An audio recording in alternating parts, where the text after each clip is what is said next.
Well, actually...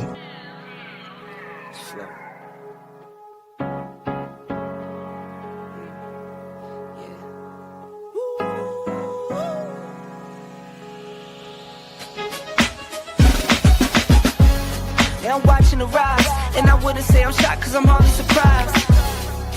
This one's for the ride, this one's for who knew I'd make it, just needed some time. This one's for my wife, could've left 1,000 times just about my side.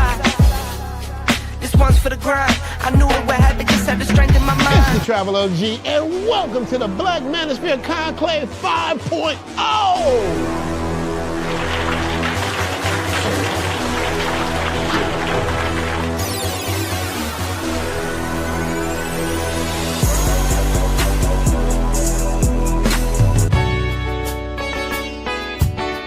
We got started in 2021 in Atlanta, united in the pursuit of excellence in all things. It's been one hell of a ride. Can I tell you what's on my mind? Cause I've been thinking about it for quite some time. Hey, can you give me a moment to declare my love? Can I tell you what's on my mind? We're now focusing more on opportunities for men, in particular passport bros. Guys who go abroad, they want to have a different lifestyle, they want to have a different achievement abroad. Oh yeah, there's without a doubt the narrative has changed for us greatly. I just finished speaking and having a chance to tell individuals about how to live the American dream outside of America. And I was here to help so many men when it comes to understanding what they need to do in order to relocate. With the political climate, things that are happening worldwide, guess what? Nobody's coming to save us. So it is indicative that we all bound together, tighten up like a fist, and strike a mighty blow against everything that's fighting to stop us, man. It's nothing but good, positive people, good, positive energy with one goal in mind, and that is to make money, get the hell out the Matrix, and enjoy your life. You dig? So shout out to all of y'all. Theme music. Yo, what's going on, y'all? This is your man Marcus A. Brown, and I'm here to tell y'all that I just got done with my first consultation with the brother Andre of Love Crossing Borders. I just wanted to give him his praises. I need y'all to do two things if you haven't already. If you haven't, subscribe to his YouTube channel, Love Crossing Borders. Also, if you are going to Colombia, if you're thinking of going anywhere, traveling internationally, please consider booking a consultation with the OG Andre of Love Crossing Borders. You will not be disappointed. And y'all, get in tune with him if you haven't already. Tell him MAB sent you. Peace. Where are all the black men? And I'm not talking about the scammers, the drug dealers, the robbers, and the crooks. Well, actually... Well, actually, they're here with Andre and Andre's Love Crossing Borders. Shout out to all you guys and ladies that dare to tread this channel. 2025.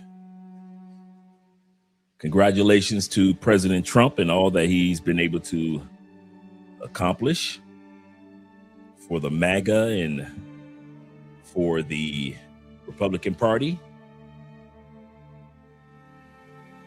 But what about the rest of us?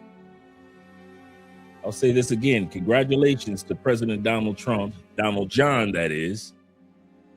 Congratulations, Donald John, for looking out for the Republican Party, corporations, and even the MAGA following. But the question remains, what about the rest of us? It seems to be that Americans are asking that question in record numbers. What about the rest of us? And now they're actually giving their own answer. In 2025, over 180,000 Americans decided to leave America and never come back. Now, you know, I've been gone for almost a decade, and I saw this coming when I left almost a decade ago. But for many individuals, the numbers are going to continue to increase. This past year was the first year in U.S. history that America has had more Americans leaving the country, or actually leaving the country, than actually coming into the country. Nobody wants to come to America for a sporting event, for a job, for opportunity. Nobody. And it's not just because of ICE. Inflation, violence in the streets. When it comes to politics, food, basic cost of living. Many individuals in other countries are starting to realize that going to America is just not worth, the juice is not worth the squeeze. And even American citizens are realizing this in record numbers. The last time that we had this many Americans leave the United States was after World War II and during the era of the Great Depression, actually, where individuals just couldn't find jobs in the United States and they decided to leave and go to other countries. And now in 2025 and 2026, those numbers are being shattered because Americans are fed up and they want to live the American dream, but they realize you just can't do it in America. So we're going to look at tonight's episode, why are America's leaving, and why are Americans leaving and never coming back? We're going to look at tonight on Love Crossing Borders.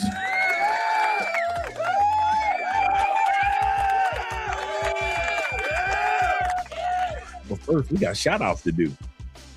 Yes, sir. Shout out to all you guys that are here with Andre and Andre's Love Crossing Borders. Thank you guys for your patience. We got 22 in the building. This is a wonderful, wonderful Tuesday evening.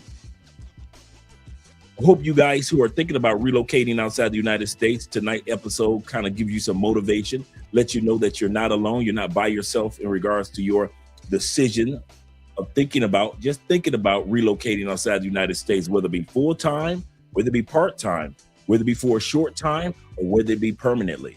We're here to motivate you. Remember, this channel is dedicated to two things and two things only: international relationships and international relocation. The double R, if you will. Let's get started with the shout out. Our brother Talonis is in the building. Glad to see that you're here, brother. Appreciate you being here. Numero uno. He says this. What's good, Dre? Having a great day, brother. Having a really, really good day. Shout out to my brother Marcus Williams of the Williams family. Glad to see you're here, Marcus. He said, me and my wife are moving to the motherland. Shout out to you, the continent of Africa. Yes, sir. Next year. Count down, count down. I am not mad at you, brother. I am not mad at you or the missus. Congratulations to you both. Definitely keep us all posted in regards to the steps that you're taking. And my brother 313, them Detroit boys at it again. You better back the fuck up out my face, goddammit. I'm from Detroit, Michigan. Don't play with me. Don't play with us. You know we from Detroit. You know how it was going to end up. You knew how it was going to end up. Shout out to you, brother. Salute to you as well, Nate. Salute to you as well. He said, all here today. Happy vibe. Tuesday to all. Yes, sir. It's going to be a good one, man. Really good show.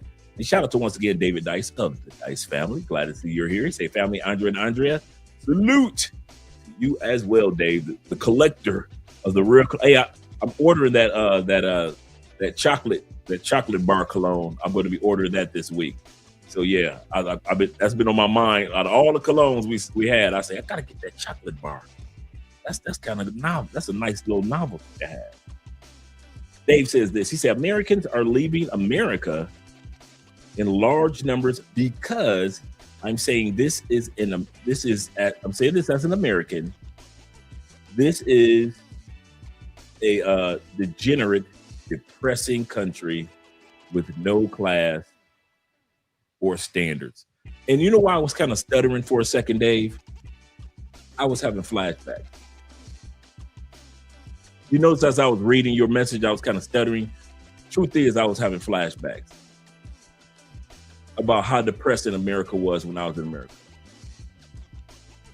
Even though I had the nice house in the suburbs, living in Florida, I'm surrounded by women of all ages and all stages of life. I am sexing down the sexiest of the sexy. I'm down in Miami acting the fool. I'm all in Orlando acting the fool. I'm in Tampa, Clearwater, St. Pete. Shout out to St. Petersburg. All in Daytona, just beating coochies up, just acting a fool with it. And I wasn't even happy. I was okay. You know, I was making like 87 a year. At that time period, 10 years ago, 2015, 2016, making 87 a year was pretty good.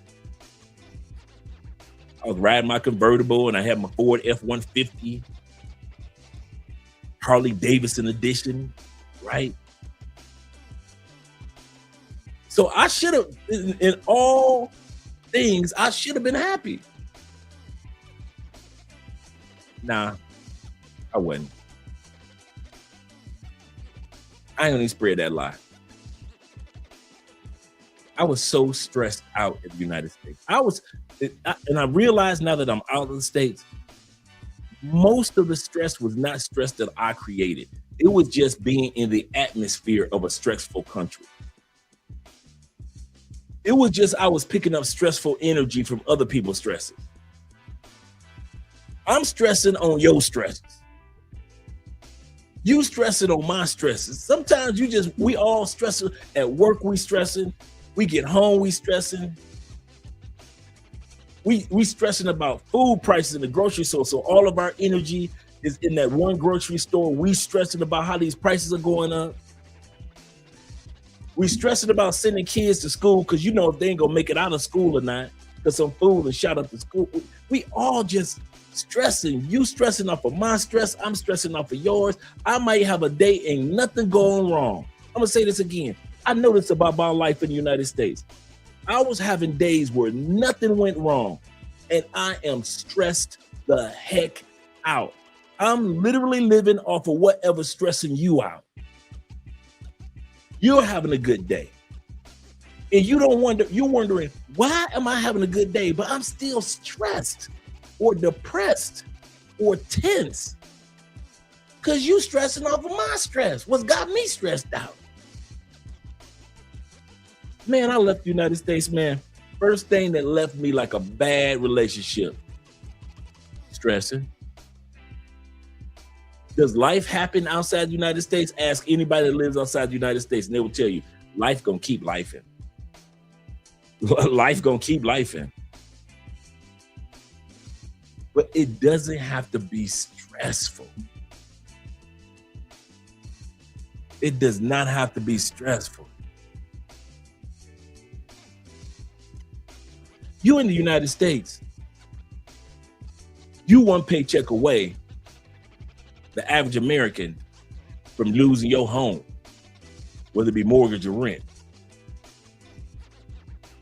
You lose a paycheck, let's say you work online, and you lose a paycheck in a foreign country, you're gonna be all right for a few months. Your last paycheck will still be able to take care of you for a few months until that next paycheck comes.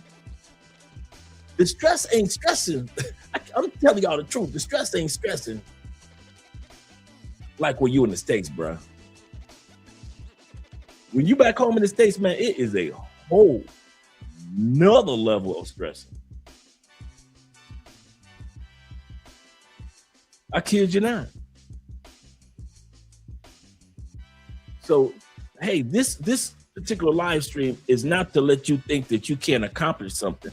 This live stream that I do, and we're going to be doing throughout the week about those that relocated outside the United States, this is to encourage you, to let you know, hey, your time is coming and it's coming soon. What you're dreaming about and what you're desiring is not foolish. The desire to want to leave and live in a different country and live your days out in peace, that's not foolish. That's why I keep doing these live streams about America, about Canada, about Australia, about UK, about the West, in other words, to let you guys know, if you do not want to live in the West, there are other options waiting for you. Because I'm going to say this before we go on with the shout outs.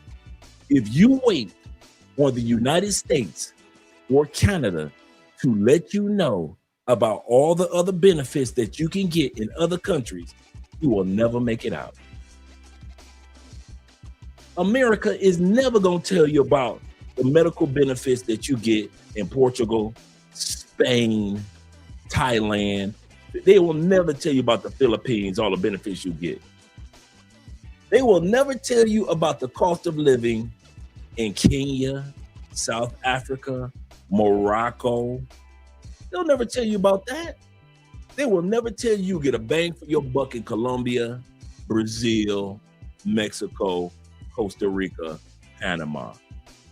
They are not going to share that information. So you can forget about waiting for America to tell you that there are other options out there that you can get a better bang for your buck.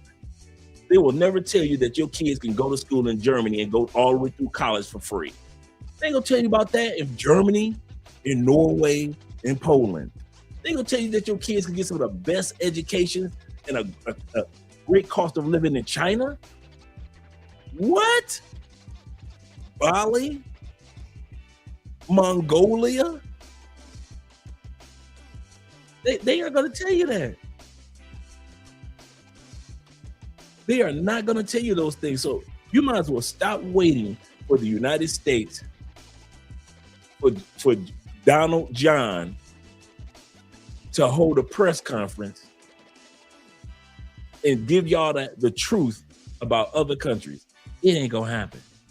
And the other thing we're gonna talk about that's not gonna happen, they are not gonna tell you how unsafe the United States officially is as of 2025-26. We're gonna look at that tonight. You guys are gonna be amazed. Out of 165, 163 countries that are ranked as the most peaceful, safest countries to walk on and have children and go to work and come home and go to the grocery store and go to concerts and go to the movies. What countries are the safest countries to do that? Yeah, wait till y'all see where America ranks. Y'all ain't gonna be talking about Colombia too much. Y'all ain't gonna be putting Colombia down too much. Once y'all see where America ranks when it comes to some of the safest countries. Let me get to the super chat real quick because my brother David Dice is saying this, showing love. He said, Dre, he said, when I booked that consultation with you, he said, I'm gonna have many questions, but the biggest one is how I'm going to convince my parents you aren't. You aren't. You see, I didn't even go the rest of to leave. You aren't. The way you're going to convince them is them seeing you. I kid you, every guy that has their mom has come down here to Colombia, I've met mothers, grandmothers, aunties, I've met them all. You know the number one way that they got convinced? Number one, they saw how our lives were after we left. Once they saw how our lives were, then they start coming down. Once your family sees how your life is in whatever country you choose, I promise, then that's when they start coming down. Once they start seeing how much you pay for medical or don't pay for medical, how much you pay for groceries or don't pay for groceries, once they start seeing that in you, because it's one thing to say it, but it's another thing for them to wait a couple of months and say, oh man, he living good. Oh wow, that's a nice apartment. I didn't know it was like that down there. Wow, ooh, wow. How much are the flights? And the next thing you know, mom, dad, uncles, cousins, and aunties, they want to fly down now. Your sister that said, I ain't going no Colombia, the same one that's on the flight. Same one that said, I ain't never going to DR is the same one that be on a flight. The way that you're going to convince them, I promise you, it's like that for all of us when they see your life in the new country. Until then, you can talk all you want, but they ain't seen your life in a new country yet. That you haven't shown that you can do it, so they can do it. He said, convince my parents to leave because I do not want to live or leave them behind. I feel the same way too. I feel that same survivor's remorse too. I got partners that say, man, I ain't got no remorse. They don't want to leave, that's on them. They think America's so great, that's on them. So I got partners that's like, I don't feel sorry for them. I kid you not, man. I think about my family and friends all the time. I'm like, how the hell? And I'm talking about some very financially successful friends. And I be looking like, how the hell y'all eating that food? How y'all drinking that water? How y'all sending y'all kids to them schools? How y'all letting y'all kids watch them cartoons? You know, it's almost like, you know, you can't say nothing, but you want to say something. So I understand what it's like to feel like you're the only person that survived the plane crash. That's survivor's remorse. I go through that. I don't talk about it a lot, but I go through it a lot. I do. I go through it a lot, brothers. Even behind the States, he said, but I might have to. But yeah, you will have to initially. But once they see you as an example, I kid you not, everything start falling into place, and then they say, hey, let me book a ticket to come visit you. Shout out to my guy where I was from. He said, oh, Canada. Shout out to my Canadian brother in the building, Black Nubian. Glad to see that you're here. And thank you guys for supporting by way of PayPal, Cash App, Super Chat. And my brother Jay Hasten in the building. Glad to see that you're here. Let me get this fixed real quick. Oh, there we go. Okay. He said, I'm upset I missed Cologne. Yeah, you did. That was fun. Shout out to all you guys. Shout out to all you guys that were here for the Cologne episode. That was fun. That was fun. I'm going to be posting that in the Patreon. There's a lot of stuff that I'm going to be doing over the last few weeks in the Patreon. Over the next few weeks in the Patreon. He said I missed the Cologne episode. He said David Dice put out heat. Yes, he did, man. Yes, he did. I got my notes sitting right here, right here. He said also, if you have 150 to spend, thinks. Oh, let me see. Let me write that one down. Write that one down right now. Let me not even pretend. Sphinx Ocean. Oceanic.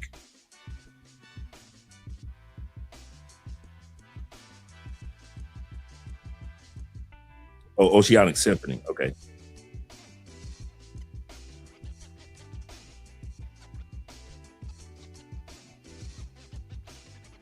Okay, cool.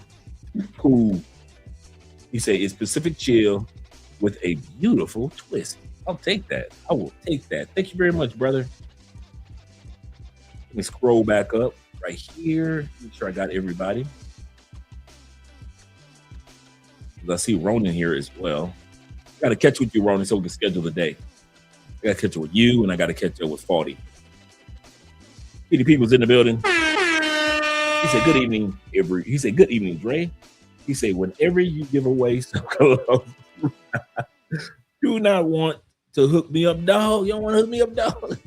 He said, and I'm looking for a boutique or a bouquet, Panama, and invested. I didn't get. Is that a cologne? Let me know. Shout out to Dirk in the building. D Kirk, that is. Roll back down. Get to my brother D Kirk. Shout out to you, brother. Glad to see that you're here. And we got Mr. 007 as well as D Kirk in the building. He said, what up, though? What up, brother? Shout out to you, man. Shout out to you, as well as T Max. Salute to you, gentlemen that are here. Salute to you. Let me scroll down a little further. Mr. 007 says, another good place to work if you are in the energy job sector is Australia. Good call. He say fly in, fly out jobs, aka FI, aka fuck around and find out. No, that's not fuck around and find out. That is FIFO. Okay, let me want to know what a FIFO is. He says not a good place to live if you want to get away from the West culture. I hear that too about Australia. Shout out to Zeta being in the building as well. Appreciate you being here, brother. Salute to you. We got my brother Jake Anderson, the great. He say JATG in the building. Salute to you as well. Andre and Andre, Love Crossing Borders, and Grown Man's Chat. We got a great topic for tonight, guys. This is going to be a good one. Shout out to my brother Don sent me this video. And you know me, I got to kind of like chop it up and make it good for us. But yeah, Americans are leaving out of the United States in record numbers, bruh. Shout out to my brother being in the building. He said this. He said they better not spread their wicked ways. You know what? I kid you not. I think most Americans that are relocating outside of America are Americans that want to adapt to other countries. I find that most Americans that relocate, not visit, but relocate to Italy, want to live the life that the Italians are living. Those who are moving to Portugal are not trying to get the Portuguese to speak English. They're trying to learn Portuguese. They're trying to buy cars and travel in the food in Portugal and handle things that way. Most of us that live in Colombia, we are not trying to make an American version of Colombia. You know how they have a Chinatown in almost every major city? We ain't trying to build an American town. Like you in Colombia, you got a few guys that have opened up American restaurants like Sweet Georgia Cafe in Medellin. But for the most part, we're trying to acclimate to the new country. We do not want anything that reminds us of our old country. We love America. Do not get me wrong. I love America. But I am not trying to go to... Remember when Babyface got a divorce? Remember when Babyface had his beautiful wife, got a divorce? Remember what his new girlfriend looked like? The wife. Remember that? We was like, Babyface, you got a new girl. Wait, hold up, what Babyface? Come on now. How come your new girlfriend look just like your wife? You could have kept the wife, Babyface, if you was gonna do that, right? It's the same thing with us that relocate. We are not trying to emulate anything that has to remind us of the United States. I was telling Andrea this. If it wasn't for our branding and social media, I would really know nothing about the United States. I'm a professional umbilical cord cutter. I will cut the umbilical cord to a female, cut the umbilical cord to a city, cut the umbilical cord to a country. I have no problem cutting umbilical cords. If it was not for social media, other than sports and maybe a few movies, I probably wouldn't. 99% of what I know about the United States, I wouldn't know if we weren't doing what we were doing. I am not trying to emulate, and most people that I meet that come down here, we are not trying to create a little America or an American version of. And I talk to people from all over the world, and every one of them, if they're in Panama, they want to live the life of Panamanians. If they are in Brazil, they want to live a life that is of an upper class Brazilian. They are not trying to go to Brazil and create a little America. So yeah, most of us will not be spreading our wicked ways. That's what my point is. Good point. T-Mac in the building once again. T-Mac says this. He said we need to keep enough pookies and taxpayers in the United States. That's right. To take care of all the Karens and big chicks and to fund the government so that we can enjoy our lives overseas. He is 1,000% correct. That's exactly how I look at it. That is exactly how I look at it. Coordinate order. I kid you not. I wish I could put it any other way, but I agree with T-Mac. All the Pookies, Ray Rays, Nook Nooks, Paw Paws, all the aunties, cousins, nephew, and your family, my family, if they don't want to leave, good. This channel is not dedicated to convincing Americans and Canadians to leave America. I got another channel that I'm launching in a few weeks. And it is about kind of like the information that we're going to share tonight. But I kid you not, my calling is not to convince Americans, it's time to go, you got to leave. Oh, no. No, you got to stay. I need you to stay right there. I need you to stay right there, spend your money, keep the US dollar strong for me, pay your taxes for me so I can get all these wonderful tax breaks. T-Mac can get these tax breaks. continue to vote the way you do for me. We get so many benefits for living outside the United States, man, that you think I want everybody out here? Hell no. I'm not one of the people that be like, yeah, all black people should leave the United States. No, you shouldn't. Keep your asses right there. Don't you leave. Y'all got to go to work in the morning. Get your ass to work tomorrow. Shout out to Ronan Travelers in the building. Ronan says this. He says, salute, Love Crossing Borders. Salute to you as well, Ronan. He says this. He said, good morning from the Philippines. Drinking cafe, enjoying the coffee. He say, and starting my day here listening. Shout out to you, brother. Shout out to you. And I know what we're going to watch tonight, Ronan can definitely attest to. Let me scroll down a little further. Make sure I got everybody. I know I got Zeta. I got Ronan again. Ronan right there. LJV, Southern Vegan. Doing all right. And we got Tori Brown. Yes, we're ready for tonight's episode now. He says, been a while. Hello, my friends. I'm glad to see you here, Tori. I really am, man. That's why I'm like, hey, we're about to have a good show. We got Tori in the building.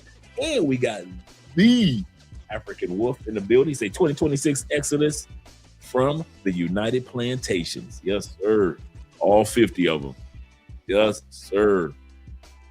Yes, sir. Black Chairman is in the building. He says, sending blessings to the fellas in the chat and to Andre. Blessings to you too, brother. Blessings to you too as well. Let me make sure I got everybody. Jay says this. He says, you're going to tell them, he said, you're going to tell them what they're doing in Atlanta and some states in the South. Nope. I'm not going to talk about all that in details. Nope. I would, dude, this episode would be 9 hours long if I talked about all the buffoonery that's taking place in the United States or because of the United States, meaning the wars. If I talked about all the buffoonery and foolishness that we're doing back home in the United States, hey, listen, it will be a 9-hour show. So I got to be specific tonight about what issues that I address, because there's just so much to address. Shout out to Lupe in the building, my brother. He says this. He says they will tell you that every other country is dangerous. Yes, they will. Okay, let's get started with that. I wanted to wait, but since Chalupe brought it up, we're going to go to, real quick, the Global Peace Index for 2025. The Global Peace Index for 2025.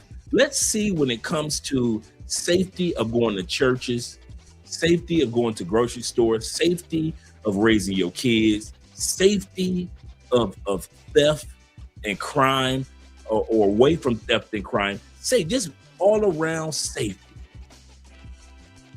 Let's look at how they judge it. Let's look at how they judge safety first. I want to change the music. Then I'm going to come back to the shout outs, gentlemen. I'm not done with the shout outs because I know a few of you guys are still here. Got to show you guys some love. But I'm going to change the music, right?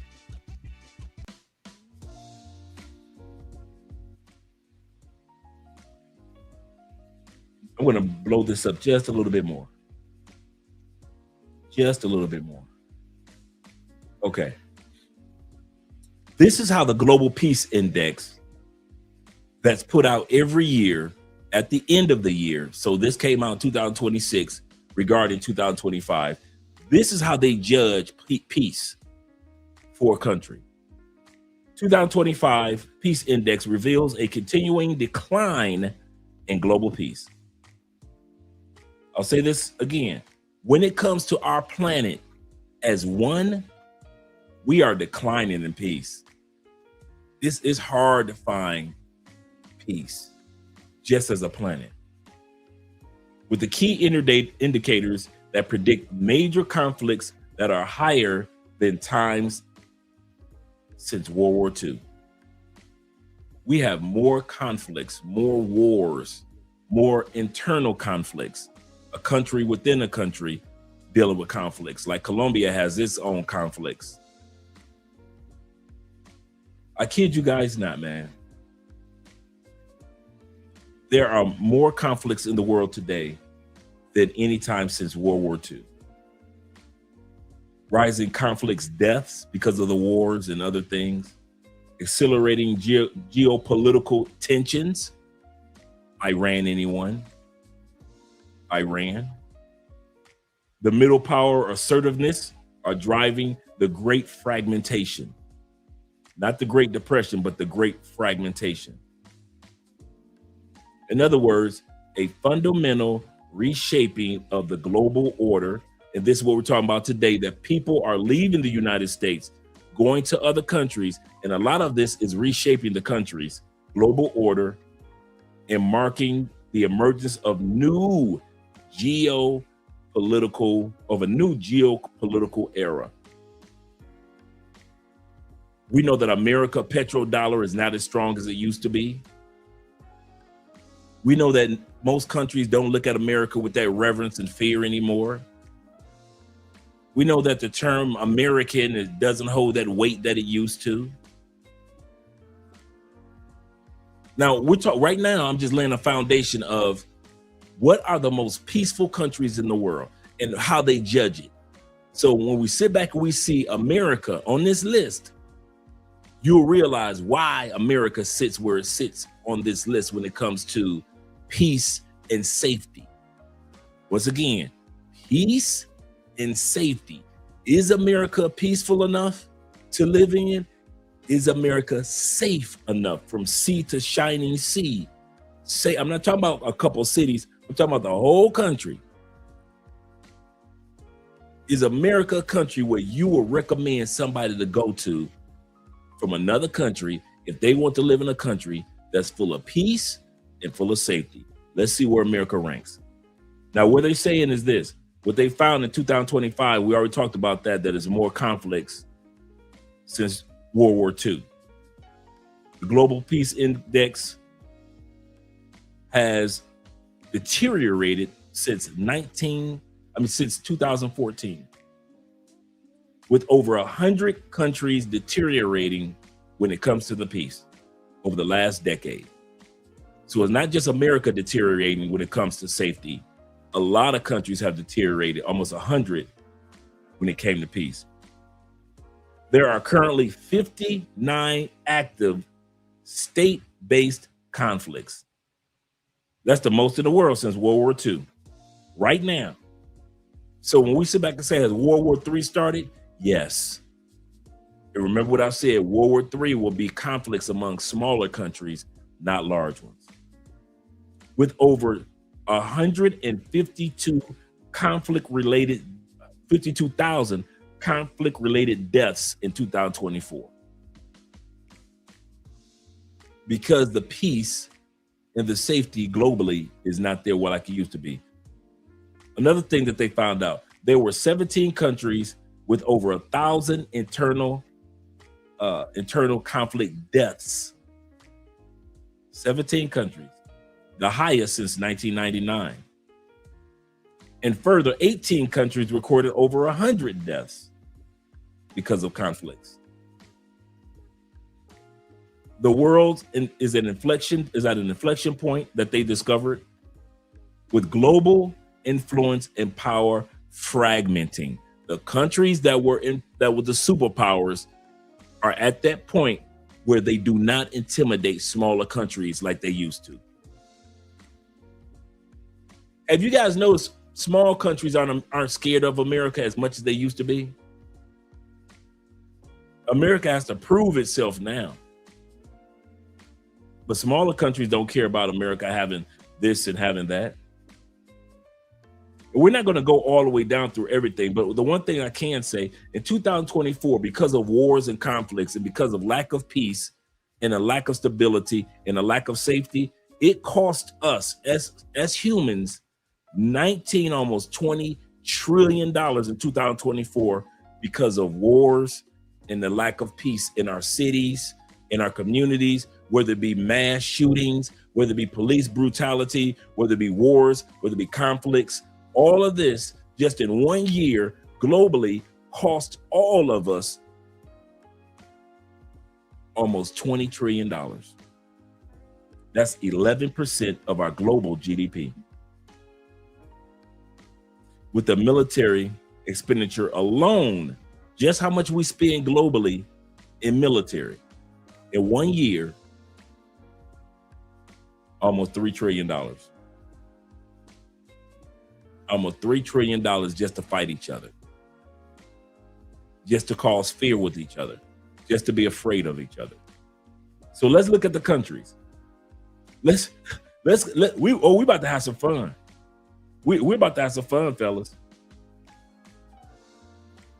This, once again, we're going to look for where America ranks when it comes to safety and peace. Y'all, because we as Americans always criticize other countries when it comes to safety and peace. And we swear that we're the most peaceful, and you go to that other country, it's dangerous. This is what y'all need to be showing y'all mamas and y'all aunties, this right here. I'm going to drop the link too. I'm going to drop the link because this is what y'all need to be showing your mamas and your aunties and your cousins and them. I want to drop the link to this. But we're going to go through the list.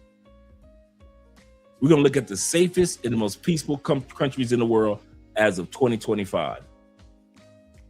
Iceland. We're going to be looking for America. Let's get started. Iceland, Ireland, New Zealand, Austria, of course, Switzerland, Singapore, Portugal is always on the list. Always on the list. Denmark, Slovenia, and Finland are the top 10. Then we scroll down, we got Japan, Malaysia, that's a great place to go, beautiful. Canada, of course, Canada's always up there, they don't bother nobody, number 14. Now, once again, we're looking for America. Since America like to always talk about how bad it is in other countries, I get so tired of Americans always talking about how unsafe somebody else's country is. Let's see where America ranks when it comes to safety and peace. All right, let's scroll down. We got Austria.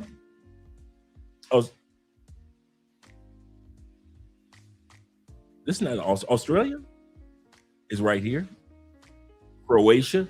Germany is number 20. So if you want some safety and peace, let's scroll down. We got Spain. I'm not going to read them all. We're looking for America. We got Qatar. Ranks number 27. So far, we haven't seen any country from South America. UK. America can say all they want about UK, but when it comes to safety and peace, even though UK has been known to be a little dangerous with its crime, it still ranks number 30. Kuwait. Come on, we haven't seen the United States yet. Let me scroll back up. Oh, I made a mistake. I hit something. There we go. That was my fault, gentlemen. Let me scroll back up. Kuwait is higher than the United States. Spain is 25. Qatar is 27. UK, all of UK, which would be Switzerland, Ireland, Wales, Scotland. They rank number 30 when it comes to safety. Kuwait, that Kuwait is ranked safer than the United States. Norway, Italy. Let's scroll down. Poland, Mongolia, number 37. We still haven't seen one from South America yet. Vietnam ranks number 38 as one of the safest, most peaceful countries in the world to raise your family. South Korea. Greece. Let's just scroll. I'm just scrolling. Oh, here we go. Finally. Argentina. Uruguay. Laos is number 47. So we got almost back-to-back South America. I'm still waiting. Wait a minute. We have 50 countries already, right? We still haven't seen the United States as one of the safest, most peaceful countries for a person to raise their family. Where are you, United States? Oh, we already knew Colombia was going to be low on the list, so we ain't tripping on Colombia, right? America can't be near Colombia, can it? America got to be safer than Colombia, right? Let's see. This is the list that came out in 2025. Y'all see it right here, 2025. We got the UAE at number 52. We got Costa Rica at 54. Armenia. We got Africa on here now. A couple of African places. Gambia is on here.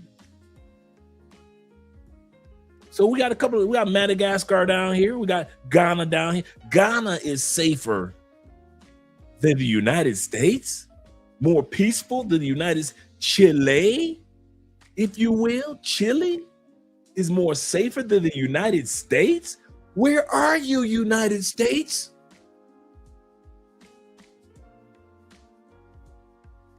Sierra Leone is safer. Number 57 is safer and more peaceful to raise a family than the United. Sierra Leone, that one, we talking about blood diamonds. We talking about blood diamonds, Sierra Leone. Diamonds are forever, forever. Zambia, where are you, United States? Zambia, number 64. This is the Peace and Safety Index list that they come out with every year. This is the one for 2025, because 2020, and you can go through all the years. I'm gonna drop the link. You can go through all the years and show your family members all the way back to 2020, 19, so all these years, all the way down, all the years. We're at 67. Cyprus at 68. Senegal is safer than the United States. Come on, United States, what are you doing? Jordan is safer than the United States. France, no, now I'm surprised that France being so low. 74. Paraguay, 75. There you go again, South America. Where? Nepal? Angola? Shout out to Africa. DR is number 79. We are trying to find where the hell is the United States when it comes to the safest and most peaceful countries to raise your family. DR is safer than the United States. DR. Shout out to DR at number 79. Tied with Turkestan. Tied with Turkestan. Shout out to Turkestan. Let's scroll down. Bolivia. All right, we back in South America. Bolivia at number 83. Panama at 84. Morocco at 85. Where is the United States? Thailand ranks number 86. As the safest place where you can raise your kids. And this list, by the way, is like 165 countries. We're already halfway done. This full list, like 163, 165 countries. We have passed the halfway mark. I still haven't seen the United States. Let's continue on. Cambodia, number 86. Tied with Turkmenistan. You got the island of Tobago and Trinidad, number 89. Let's scroll down a little further. Jamaica is, you talking about, wait a minute. You telling me Jamaica is safer to raise a family and you'll find more peace in Jamaica? There's a reason why I'm showing this list. Rwanda. My bad, I didn't mean to click on you, Rwanda. But right here, if you click on it, it gives you an explanation of why that country is on the list, why it ranks the way that it does. Rwanda is 91 out of 163 countries for safety. Let's go back to the list. My bad. Let me scroll down to 91. That was my fault for clicking on there. So we're at 91, 92, Rwanda. Algeria, 92. Jamaica was 93. Peru made it to 96. Where is America? We almost about to crack 100 countries that are safer according to the safety index, according to the same index that comes out every year, that are safer and more peaceful than the United States. We've hit 96 countries. Let's continue on, gentlemen.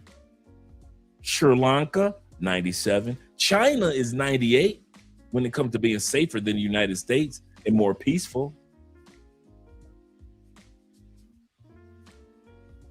Wait a minute. Wait. And are we looking at Cuba? We already cracked 100. Cuba at 102. Cuba is more safer and more peaceful than the United States. And I'm gonna tell you something. Other than this political issues, yes, it is. We felt so safe in Cuba. That's one thing you ain't got to worry about. Cuban people, as broke as they are, they ain't snatching nothing from nobody. As hungry as they are some of the most nicest, hospitable people you ever want to meet. For the few of us that's been to Cuba, I'm telling you now, you do not have to, you think as an American, because they put this all in your head about that country. So when you do get a chance to visit, you kind of like on edge. You ain't got to be like that. Cuban people will look out for you, bruh. And I mean that from the bottom of my heart. They are some lookout artists. Lookout artists. We were there during hurricanes and during the nice days. Take it from me. Those are some of the nicest people that you ever want to meet. So when I sit back and I say, yeah, I can see Cuba being like that. I can see them being peaceful. Yeah. Like I said, I'm coming back doing the shout outs, but I just want to let you guys see this, just give you an example of what we're going to be talking about tonight, why Americans are leaving America. One of the reasons is because of safety and peace for their families. America is not known for our safety and is not known for our peace. And right now, look at us. We are at 100. Let me see if I can blow this up even more.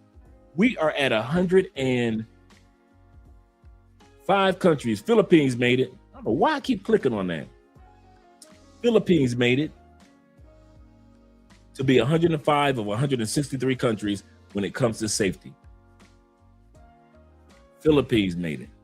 Let me scroll back down to that 105 because we're looking for America. We are past 100. Now we're looking at 105 right now. Let me blow this up a little further. See if I can blow it up, make it bigger. There we go. Even bigger. Let's scroll down even more. Uganda is more safer than the United States. I have not seen the United States yet. Have you guys seen the United States? I have not seen the United States yet. When it comes to peace and safety to raise your family. When it comes to peace and safety to raise your family. We like to brag about our country so much. We ain't even known for peace, and we ain't known for safety. Zimbabwe, number 114. 115, India. Papua New Guinea, a small island, 116. Where is America? We're looking at Belarus at 119. We still haven't seen the United States. Maybe once we scroll up. Mozambique in Africa is safer than the United States. Mozambique is more peaceful and safer than the United States. That Mozambique? Bangladesh. Why'd I keep making a mistake of hitting that list? Let me scroll back up and go back to the list. Let me get back here. What did I do? What did I hit? Let me close that out. Okay, let me close that out.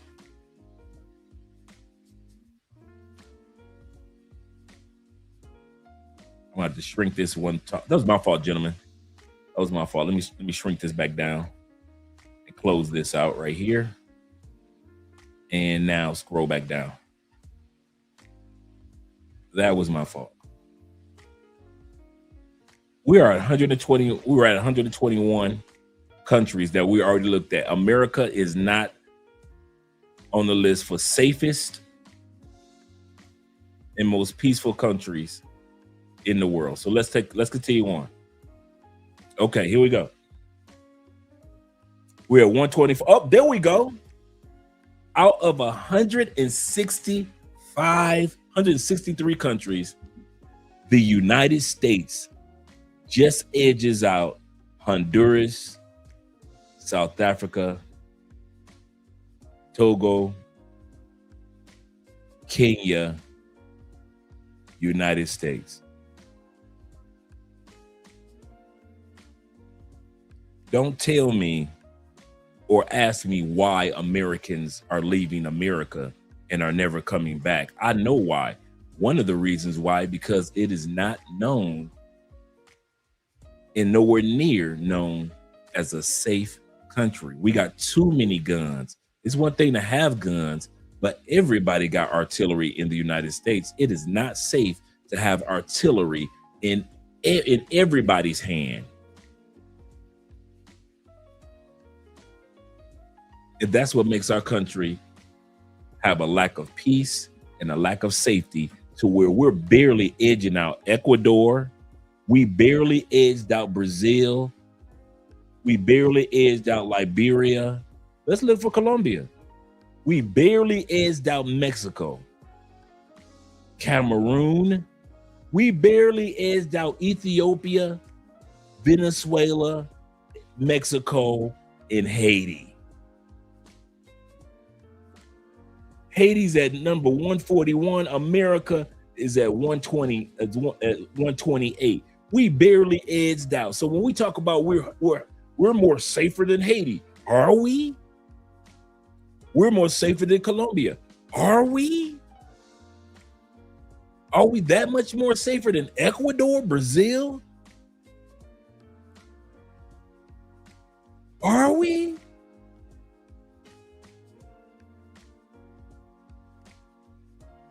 Let's continue down the list. Cameroon, Ethiopia, Venezuela, and Colombia. As much as we talk about how bad things economically are in Venezuela, America is really no safer than Venezuela, no safer than Colombia, no safer, barely safer than Iran, Niger, Pakistan, and so forth. Iraq, Nigeria, North Korea. Let's scroll down to the bottom of the list. Let's see. South Sudan. Countries that you kind of knew that was down here because of conflict. Sudan, Congo, Ukraine, and the last but not least, most unsafest and lack of peace country is Russia, according to the Global Index. This is not an American survey. They've been doing this survey for years. This is a global index, and America ranks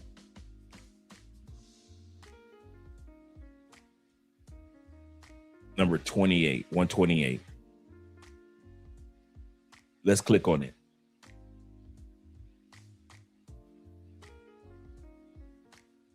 Because of death of global conflicts, and several reasons that you guys can look this up. How much we spend on wars and so forth. Our conflict with China and Taiwan. We're always in somebody else's business. So we got issues that we're dealing with ourselves. And you can read all this about what's going on and why America ranks the way that it does.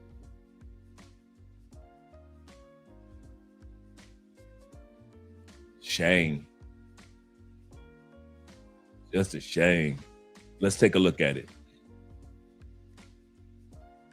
United States, 128 of 163 countries. Crime, perceptions of criminality, almost 3 out of 5. Police rating, that's an issue. Homicide, that's an issue. Incarceration rate, that's the issue that makes us unsafe. Small arms, artillery, that's what makes us unsafe. Internal conflicts, whether it be gangs, whether it be politicians, or what have you, that's what makes us violence.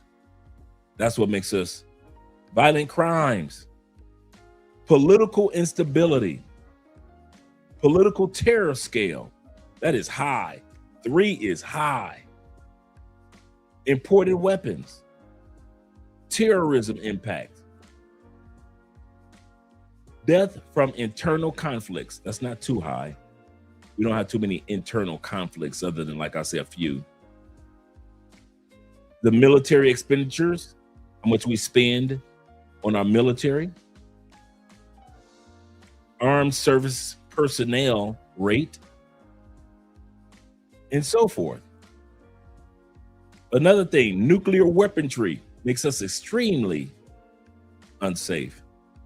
Weapons that are being exported to other countries makes us extremely unsafe. You would think it was the immigrants and the refugees, wouldn't you? You would think the way that they sell it to us is the immigrants and the refugees that make America unsafe.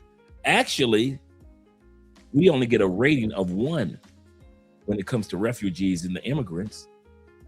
We get a rating of 1. It is not the refugees and the immigrants that make America one of the most unsafest, unpeaceful countries in the world. But you let us Americans say it without doing any homework. You would think it was the immigrants. Let the average American right now, you ask them what makes America unsafe. It's the immigrants. It's the refugees. But the truth is, they don't even rank that high. Neighboring countries' relations. In other words, our relationship with Mexico and Canada is trash. And that's why it ranks 3. Death from external conflicts, we don't get too many of those. External conflicts fault, there we go. We ranked high. We're always in somebody's fight. We're always starting a fight. That's why we rank so high when it comes to conflicts fault. We're always fighting, but we rank low when it comes to our own internal conflicts. So as long as we're fighting somebody on the outside, we're always in somebody's business. But when it's time to take care of business on the inside, we rank low. Domestic and international conflicts. See, we're still ranking kind of low. Safety and security, we're like right in the middle. Right in the middle. And being a militarized country that we are, we rank a little higher than the average country. We rank a little higher than just the middle. That's why America ranks number 128 out of 163 countries. Like I said, I'm gonna share the link with you guys. And once again, shout out to all you guys supporting by way of PayPal, Cash App, and Super Chats. Let me get back to the shout outs.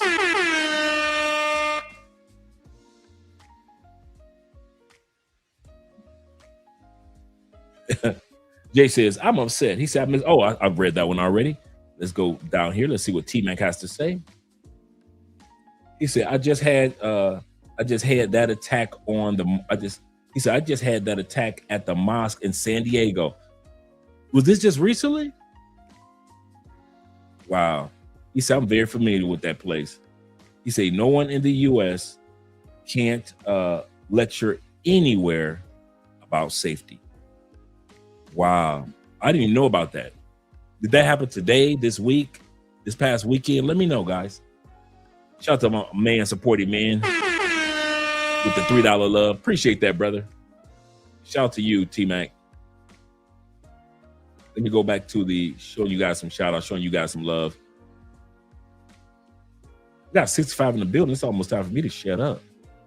It's almost time for me to be quiet and get started on our topic for today. Zeta. Shout out to E Breezy in the building. Yes, sir. My dude. Salute to you, E. Salute to you. And Bobby's greetings to you, kind sir. Glad to see that you're here as well. Let me scroll down, make sure I got everybody. Black Nubian, once again. He said, I stopped trying to explain to people why I will never. He said, why I will be leaving. I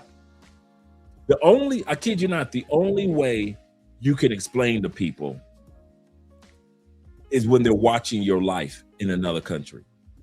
That's the only way that we as Americans get it. I'm gonna tell y'all some of the truth. That's the only way I got it.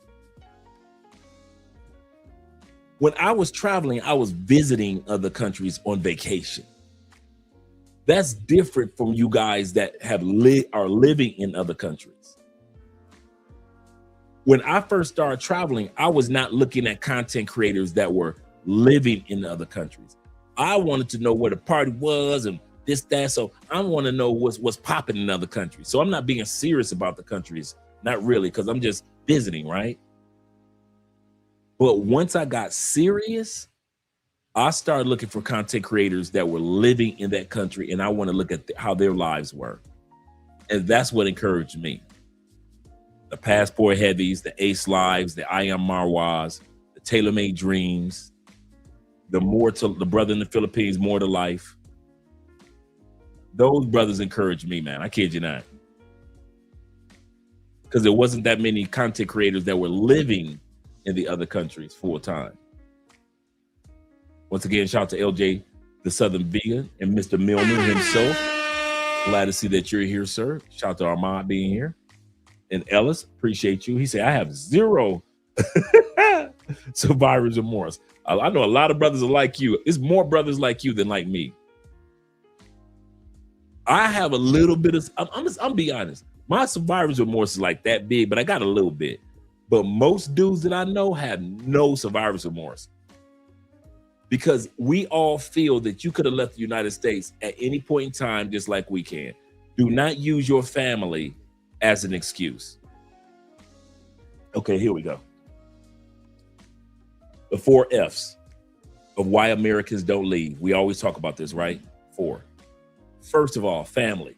Got you. Understand you got responsibility with your mom, your dad, your kids, aunties. Got you.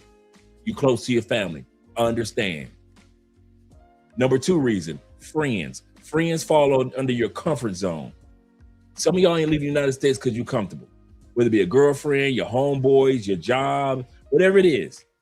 Your gym membership. You like your favorite fishing pond. You like to go fishing in that favorite fishing pond. Your sports team, you got season tickets to go see the Pistons. You ain't leaving them season tickets behind, right? Friends, your comfort zone. So we talked about family, we talked about friends, the 4 F's. Number 3, finances. Right now, you get up in the morning, you go to work to a brick and mortar location. You don't work online. Or you got investments. You're trying to build your finances. Whatever it is, finances. But number 4 is the most important one of all. Not family, not friends, your comfort zone, not finances. The number 1 reason why people do not leave the United States is fear. The word fear is broken down in the dictionary as concerns and worries. You have so many worries and concerns that you establish a fear of leaving the United States. Most of our family members, they have worries and concerns, don't they? That's all they have. Most of our family members would have been left. But the only reason that they didn't leave was because of either family, friends, finance, fear. One of those 4. That's it. No other reason. So those who haven't left among us doesn't mean that you might not leave in 5, like I always say, 5 months, 5 years, or in 15 years. That's why I'm here to encourage you guys. If you are leaving within 15 years, still feel encouraged to go visit countries so you can say, okay, I visited enough countries in the last 15 years. Now I know which one I want to live in. Don't wait until your kids get like 2 years before they turn 19 or 20, then start traveling. No, start traveling now to visit countries so you'll be able to decide on which one that truly catches your interest. That's what you want to do. And when it comes to your finances, you might be like, hey, Dre, I ain't got money like that right now. Cool. You're in no rush. You're doing it just right. Don't rush it. But just because you don't have money right now to do it, don't throw that dream away. There's a time and a season for everything under the sun. My brother says this. Shout out to my brother YLS. He says this. He said, YLE. He says this. He said, Dre, try by Mr. Sam. Okay, cool.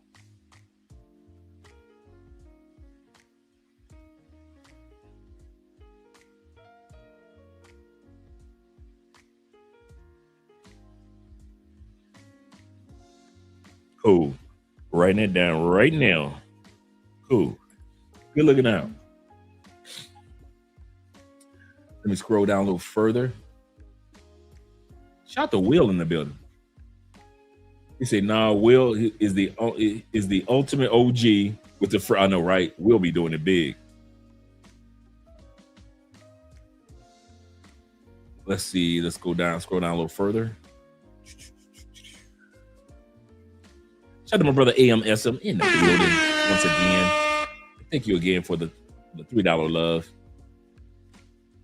T-Mac says this. Shout out to T-Mac. He said, I had a brother yesterday ask me for recommendations on global relocation. I referred him to your books.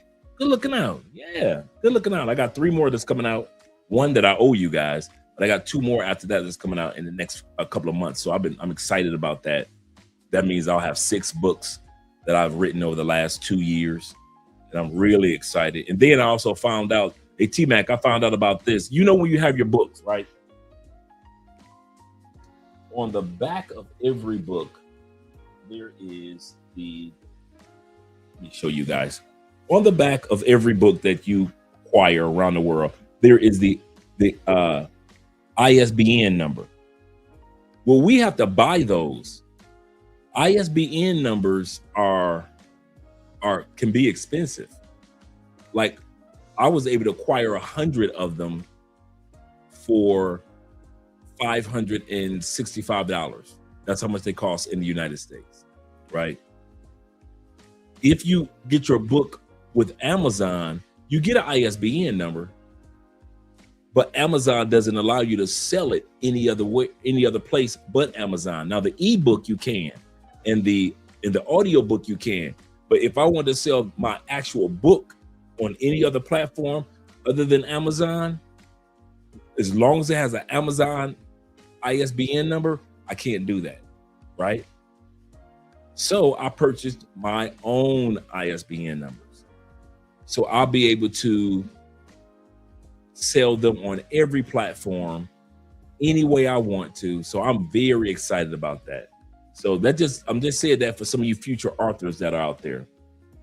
Amazon does it for free. They give you a number for free, but you can only sell the books on their platform, which is cool because over 60% of all books that are purchased online from Amazon.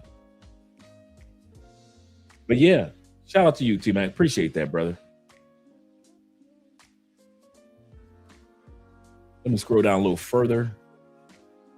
Make sure I get everybody. Jamon is in the building. Shout out to you being here, as well as my brother Coastal representing. Yes, sir. He say, my Lord. He said, you mean Black American men can actually find peace outside? Why, yes, my friend, as you well know. That was a good one. guys now always make my day. Let me scroll down a little further. And our brother Alan says this. He said, I was thinking about the Philippines. Shout out to the Philippines. Yes, sir. Philippines is nice. Philippines is nice. We're going to be doing a walkthrough with everything with our brother Ronan. Hopefully this week. I got to get with Ronan as well as Faudy in regards to that region of the world. And my brother Chris Jeezy's in the building says this. He said, we're barely safe than Ecuador. And Ecuador is crazy right now. Ecuador is going through conflict. And America barely edged out Ecuador. Like, what? Yeah, man. Let me scroll down. A little further. Look like I got it. Bobby Coltrane of the Coltrane family. Salute to you, Bobby. Glad to see that you're here, man. Shout out to Bobby being here. Oh, it happened yesterday? Wow. And I ain't gonna even lie, man. I've been watching how y'all have been kind of treating the Islamic and the Muslim community in the States.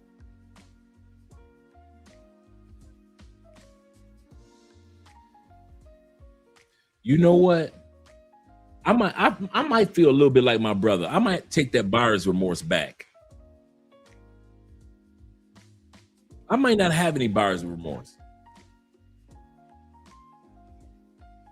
A woman could be walking down the street in the United States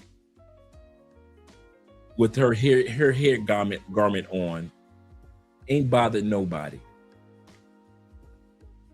She could be attacked by 3 Asian dudes, 3 white dudes, and in 2026, that Muslim sister could easily be attacked by 3 brothers.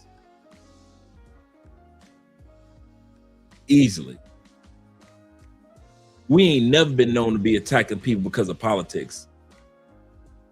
I'm gonna say this again. Black folks ain't never been known for attacking people because of their religious affiliation or their political affiliation. That ain't never been our thing.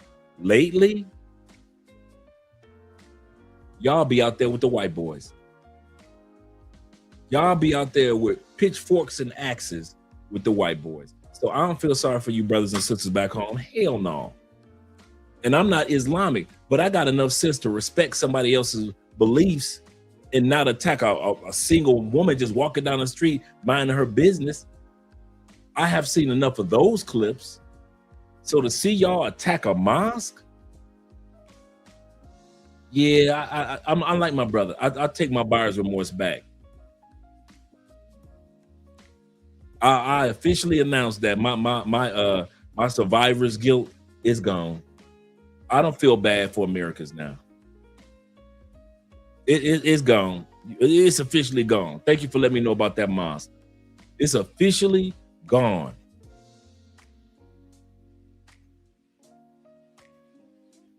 Because that's one of the things that makes America dangerous. You can't be free anymore.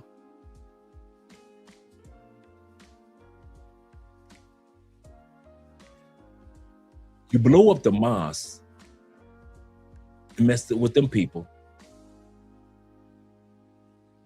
You still putting nooses around black people's necks. I still ain't forgot about a couple years ago. Y'all ran up in the Amish school full of kindergartens and shot up the kindergartners.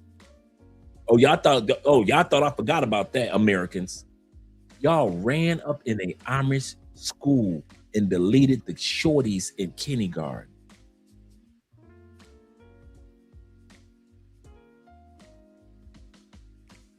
Let's continue on. Yeah, my survivor's guilt and remorse, that's gone. Shout out to my brother Sean in the building. Make sure you guys drop the link to your channel, Sean. The Upshaw. Make sure you guys subscribe and support the channel. TCGU. This Could Get Ugly podcast. Great up and coming channel. So make sure you drop the link so we can support you, Sean. D. Kirk says this. He said, I'm one of them, Dre. He said, I have no remorse. I'm with you guys now. I kid you not. He said 127 is safer than the United States. Yes, my friend. See, if I would have just said it, y'all wouldn't have believed me. So I pulled the list out, the index out. I was like, whoa. Well, the Pistons are out. You know what? I'm still proud of them. I'm proud of them. I would have been surprised if they, as a young team, would have made it this far. I mean, made it to the next level. I would have been surprised. I think the championship will be in the West. I think it'll be San Antonio. That's what I'm going for. I'm going for San Antonio. I've always been a Pistons / in the West. My favorite team has always been San Antonio. All the way back to my David Robinson coming out of college days. So I've always been a San Antonio fan if the Pistons didn't make it. So I've always, in one way or another, got a chance to enjoy championships. So that's me, San Antonio. Yes, sir. Kenny People says this. He said, I meant to say, he said, I'm invested in the property in, in Panama. Okay, cool. He said, for a retirement visa for a veteran like myself. Okay. Shout out to you for that one. I kind of figured you would have some season tickets, T-Mac. I would figure you would have season tickets. He said, I'm still moved to Colombia. He said, I scheduled my visit so I can attend the major events for sale and sell my seats. You do know that for all you guys in Brazil, the NFL is supposed to be playing again in Brazil this year. I know the Ravens, I forget who else is playing. The Ravens and somebody else are playing this year for the NFL game in Brazil this year. They had one last year. Shout out to Crypto Dragon Emperor. He said, excellent evening to all. It's 7. I mean, I ain't got enough time to give a shout out to all you guys. I just realized that. It's 73 in the building. My bad, gentlemen. My bad. And shout out to DJ being in the building. I'm just reading off everything. He said, I think that us military dudes have the least fear. I can agree with that. I have my luggage prepped and said it said it'll go down. He said any day now. He said he ready. Yes, sir. And shout out to the official one in the building, Kobe. He said just tuning in. Good evening, fellas. Yes, sir. And Don A.K. Don the JP, who's the one that turned me on to this episode. And shout out to D-Mate 1. Well, I ain't seen you in a while, D-Mate. Shout out to you, brother. Glad to see that you're here.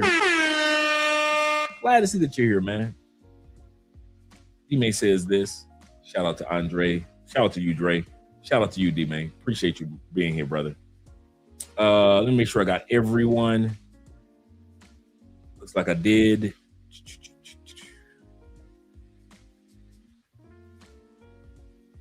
I knew you would get them shout. Oh, that's what it is. I knew you'd get them shout out to them Knicks. Cowboys and Ravens are playing in Brazil this year. I knew it was Ravens, but I didn't know who else it was. Okay, cool. Let's get started with the video. 90 years ago, Americans were so desperate, so beaten down by the collapse of the economy, by unemployment, by the feeling that American dream had just evaporated, that over 100,000 of them applied to move to the Soviet Union. Not to visit, to live there. They packed up their families and crossed an ocean and went to work in Stalin's factories because they believed life would be better somewhere else. That's wild. I did not know that over 100,000 Americans left the United States during the Great Depression to live in Russia. Wow, I thought I never see the day when someone actually decides to move to Russia. Do I understand correctly that you decide to move from a budding police state to a very established police state? Do not worry, my American pie, you will be accepted. But first you will be studied.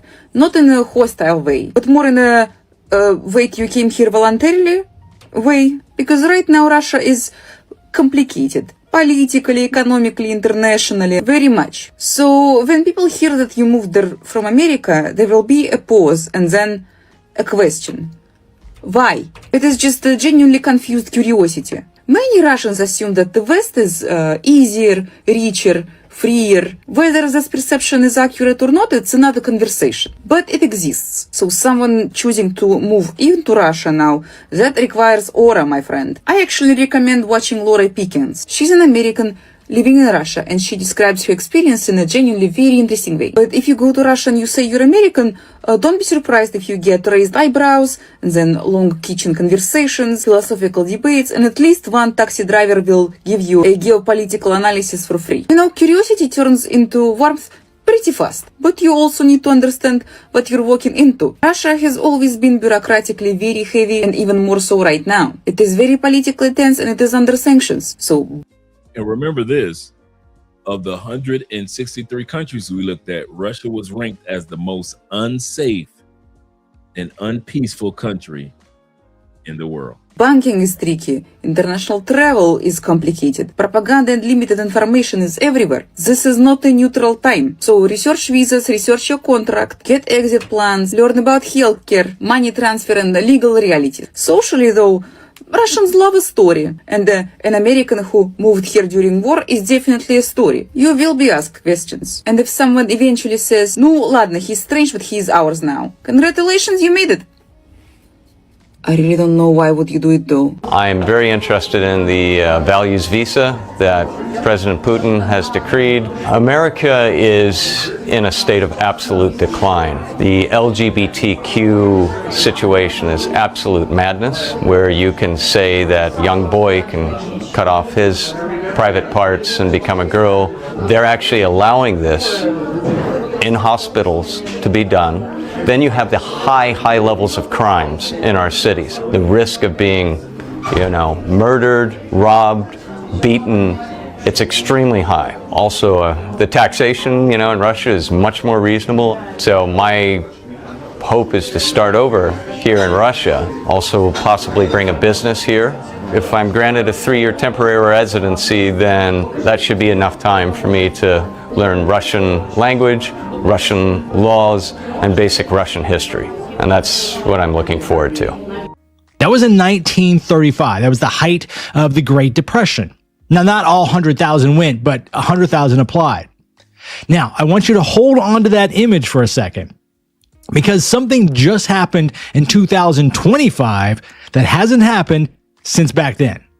Something that the Wall Street Journal, one of the most respected financial publications in the world, just reported on in a piece that I could not stop reading.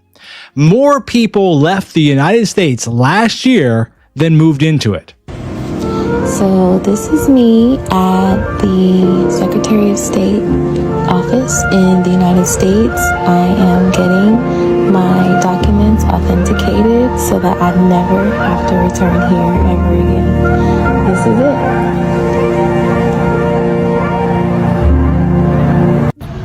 I realize this may sound just a little unhinged, but I'm ready to pack a bag, sell everything in my house, snatch my child up, and leave this country for good. And I realize what that means. I realize it means I may never come back. I realize it means I may never see the rest of my family again. But the overwhelming sensation I have in my spirit to pack a bag, leave, and never look back is increasing to a degree that it's making me feel some kind of manic. One of the mistakes that I see a lot of Americans make when it comes to relocating, Americans, and we've been programmed to be like this, we have an either or mentality. Either we stay in the States for the rest of our lives, or we leave America for the rest of our lives. Most of us Americans don't realize you don't have to have an either or. You don't even have to start off full time. You can start off saying, I'm moving to another country for at least 1 month out of every year, 2 months out of every year, 2 weeks out of every year. I would live in another country, just 2 weeks flat. I'll live in DR for 2 weeks or a month or whatever it may be, right?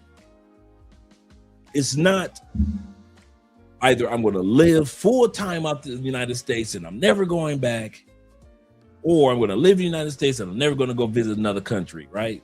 You don't have to do that. And I think a lot of us Americans make that mistake when it comes to understanding that's not how it's done.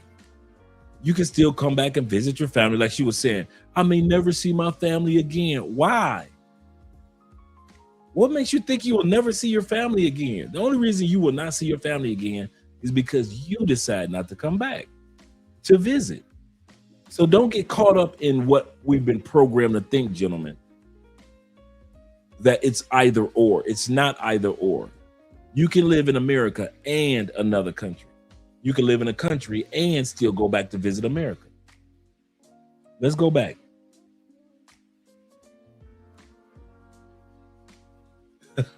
Zeta says, I'm not going to want to, he said, I'm not going to say I won't be back, as in I'll visit, but living here, nah, plenty of countries out there. And I'm like that. Let's say things, and I've said this for years, let's say things go left in Colombia. I mean, things just go left. I ain't coming back to the States. You can forget about that one. That one, you will never have to worry about being on my to-do list.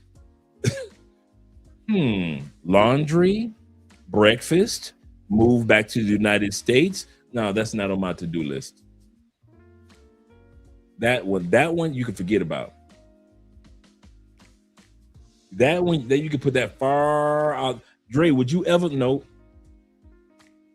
The most that I would stay in the States, and I mean this, if there was a contract job that I need and they were paying well, I could give you 4 to 6 months. And I'm stretching it with the 6 months. I really can only give you 4 months.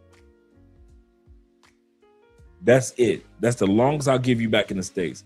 I am a U.S. citizen that's a foreigner in my own country. I don't know nothing about the United States.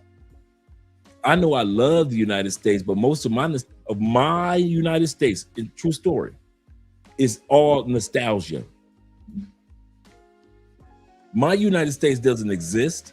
The music that I grew up with, it's past this era. They interviewed some college kids a couple weeks ago, right? I saw it on TikTok. They say, who is this lady? Do you know they interview blacks, whites, Asian, college kids, seniors? They could not recognize Whitney Houston. Them black kids couldn't tell you who Whitney Houston was. The white kids couldn't tell you who she was. Asian kids and Latin kids could not tell you who Whitney Houston was.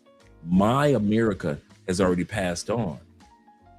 When I go back to America, I'm literally a foreigner. I don't know the music. I don't know the food. I don't know the banking system. There's a lot that I don't know about the United States. I'm not going to sit up here and pretend like if I go back to the United States, everything is the same. There are no new buildings. There's all the locations in Tampa still look the same way as they did when I left. No.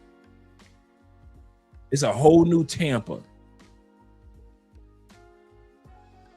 So I know if I went back to the United States, I'm going back as a foreigner.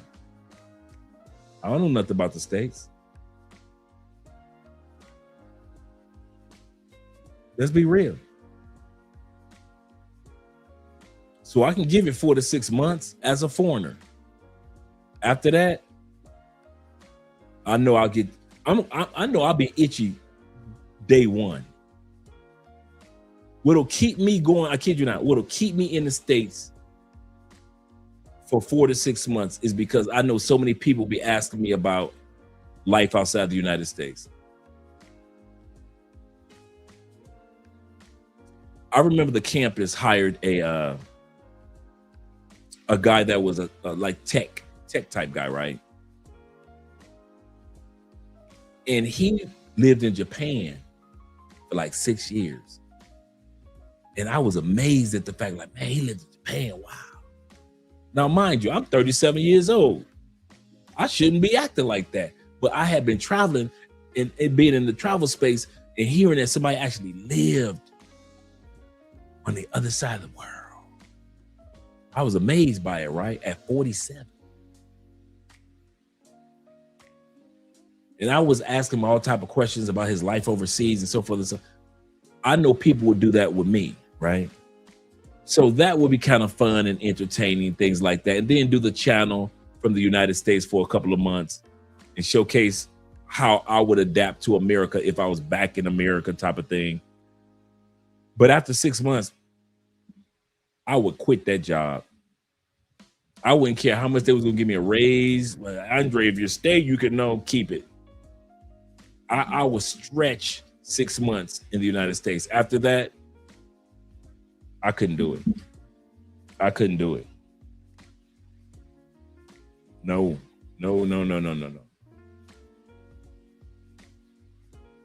Let's go back to the video. Like, I need to do it. It needs to happen. I need to hurry up. I feel like I'm running out of time to do it.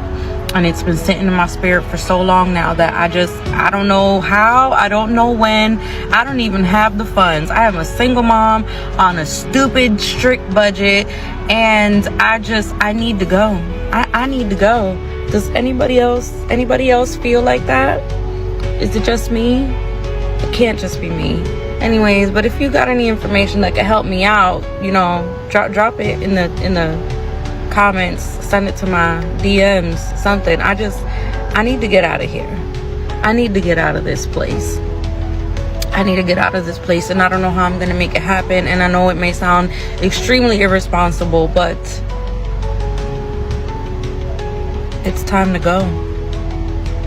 And this time, they're not going to some sort of communist dictatorship.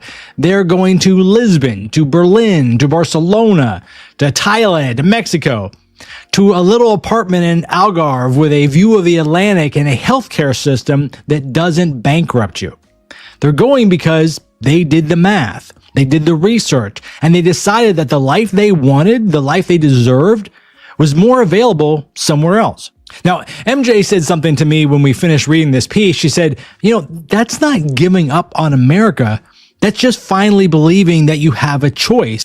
The U.S. saw around 675,000 formal deportations in 2025, and another 2.2 million people that the Department of Homeland Security is calling self-deportation. But here is the part of the story that get buried under all of that. Underneath the immigration crackdown headlines, American citizens are leaving on purpose in record numbers. The Brookings Institution, a nonpartisan public policy think tank, estimates the net population loss of around 150,000 people in 2025. And they're saying that number will likely grow in 2026. And that's not a blip. This is not some pandemic era experiment. This is a trend that has been quietly building for years. And last year, it crossed that threshold that nobody has seen in almost a century. Now, here's the part of the story I want to spend some real time on, because it goes against the image that most people have when they think about Americans living abroad. Now, for a long time, the people leaving were what one relocation company founder called the super adventurous and well-credentialed. These are the young, educated, maybe a little restless, the laptop and Bali crowd, right? 3 months ago, I quit my 9-to-5 job, sold all my stuff, and left the United States for good. And this morning, I watched a group of 40 baby sea turtles hatch. And then I went surfing here. And here I could see a bay in Sri Lanka. And this is just your reminder that your life can look like this. You can start over a million times, do what scares you. On the other side of fear is freedom. Actually costs a lot less than you might think to leave the US. It cost me around $1,000 to leave the States, which is significantly less money than I ever anticipated. I left America 6 months ago and my life is infinitely better. I try to tell y'all the exact same thing in this viral video. I estimated that it only cost about $5,000 to be able to leave the US for good. But then I had naysayers in my comments saying, what about visas? What about your pets? What about your clothes? The people that get it, and leave America for good. I sold my house in Houston, Texas back in January and decided to live in Bali indefinitely. And regardless if you have a house to sell, you don't need a lot of money to be able to leave. I currently pay $500 for a 1-bedroom apartment in Bali, which includes utilities paid and daily maid service. But the affordability doesn't stop there. Meals in Bali range from $1 to $5. Before she goes any further, another big misconception that Americans have is when we say that we're relocating to another country and we can get a 1-bedroom, which we already probably had in the States, a 1 or 2 bedroom, maybe 3, in another country for $500. Americans assume that we are going to impoverished locations. That, oh, she must live in the hood. She got a 1-bedroom apartment. How come she ain't just go ahead and buy a house? We're consumers. We're globally known for being consumers. And so we're known for just going over the top immediately. We don't understand, we as Americans, because we don't travel to other countries as much, we don't understand that there is a time to say, let me get to know the community or the city, and then I'll see what if I want to buy a house here, or if I don't want to buy a house or a condo here. But we assume that that person is, well, she must be broke if she's only getting a spot for $500 a month. No, you can live. I don't think you people realize you can live in some really nice areas on $3,000 a month. That includes everything. $2,500, you doing it. 65% of the world, if you make $2,500 to $3,000 a month, just on your expenses, not talking about your luxuries and partying and all that stuff, just on your expenses, just $3,000 a month, you are in the top 10% of 65% of the planet. To whereas in our country, to be in the top 10%, you got to walk away with at least 250 to 500 million. I mean, 500,000. You got to bring in 250,000 if you're going to walk in the top 10 to 15% in the United States.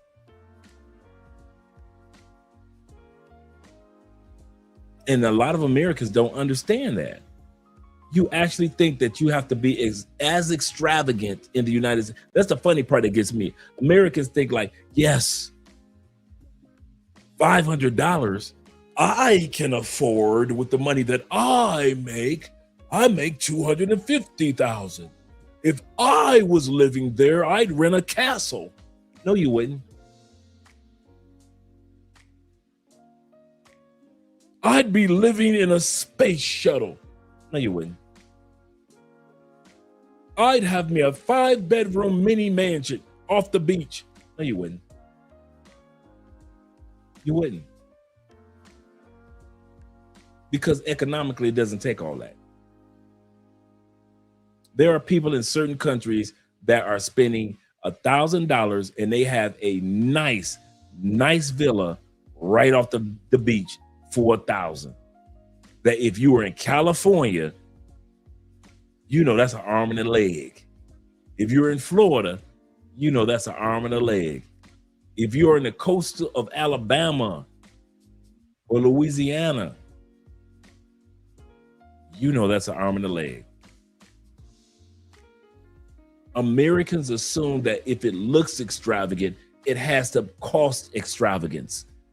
You can get extravagance and don't have to spend anywhere near what you would spend in the United States. So don't think, well, this woman says, I live in Bali, I've got a 1-bedroom, everything included, including a maid service for $500. Don't think she's living in some hut somewhere. I'm letting you know that now. We pay $625 a month. We are nowhere near a hut. For a 3-bedroom, 2-bathroom, high rise, in the upper middle class location, security everywhere. We're in zone 5, zone 6. $625 a month. Yes, if this apartment was in the States, it would be $4,000 to $5,000 a month, depending on the city. In Florida, it'd be easy $4,000 a month. In Tampa or Orlando, easily $4,000 a month.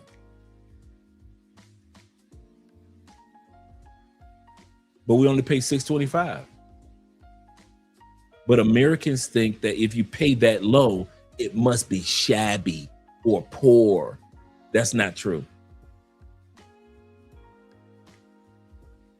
He said Bali is nice and peaceful.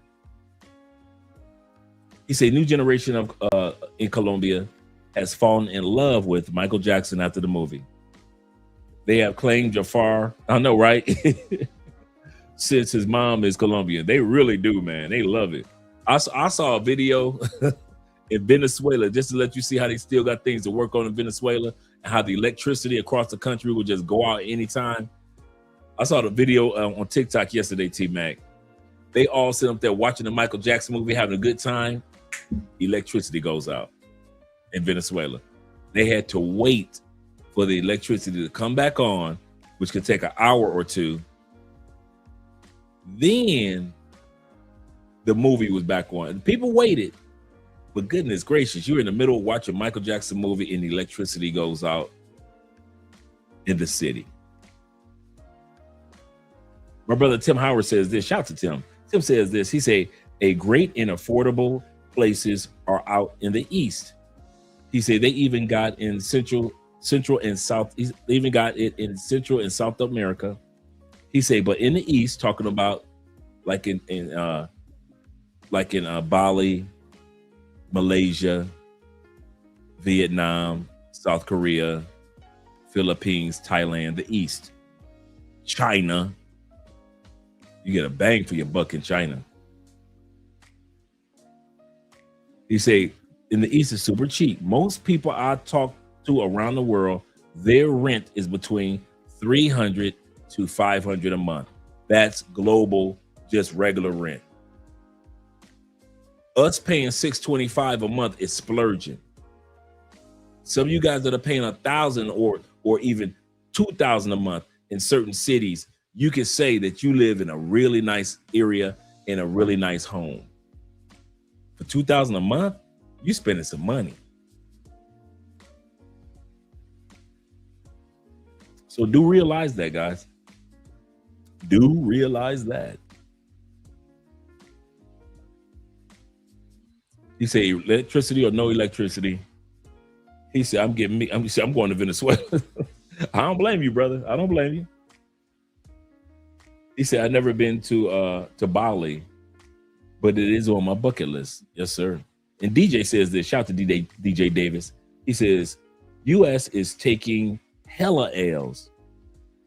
You see the car companies are trying to get, what's going on? Trying to get legislation to pass laws that prevent, they're trying to stop BYD, man, from selling here. They know once BYD comes, Tesla is done and a lot of cars are done. I'm so glad that I'm in Colombia and you can buy you a nice BYD for next to nothing compared to a Tesla. Now, Tesla is just getting down here, but wow. He said they don't want anybody to save anything here. Yeah, BYD, man, you talking about getting an electric SUV, a hybrid for a bang for your buck?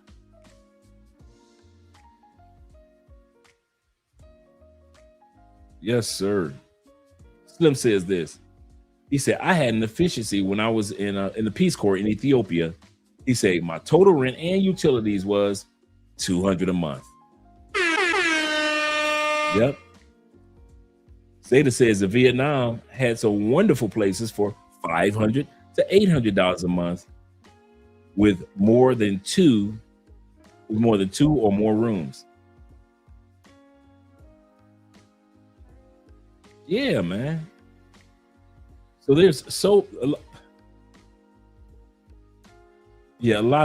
lot of families a lot of people don't realize, man, there's so many bangs for your buck. If Zeta says, oh yeah, China will dominate the car market, he say, I'm looking to invest myself. Yes, sir. Yes, sir. Let's go back to the video. Overall expenses per month are less than $1,000. That's not who's leaving anymore. It's not just who's leaving. Let's put it that way. The Wall Street Journal profiled Kelly McCoy, a 45-year-old from Buffalo, New York. And she was working as an insurance analyst, making about 80 grand a year. And she was struggling, really struggling. Healthcare costs, rent, just the general weight of trying to keep up in a country where the cost of living just keeps climbing. They trying to say you need $94,000 to live comfortably in America.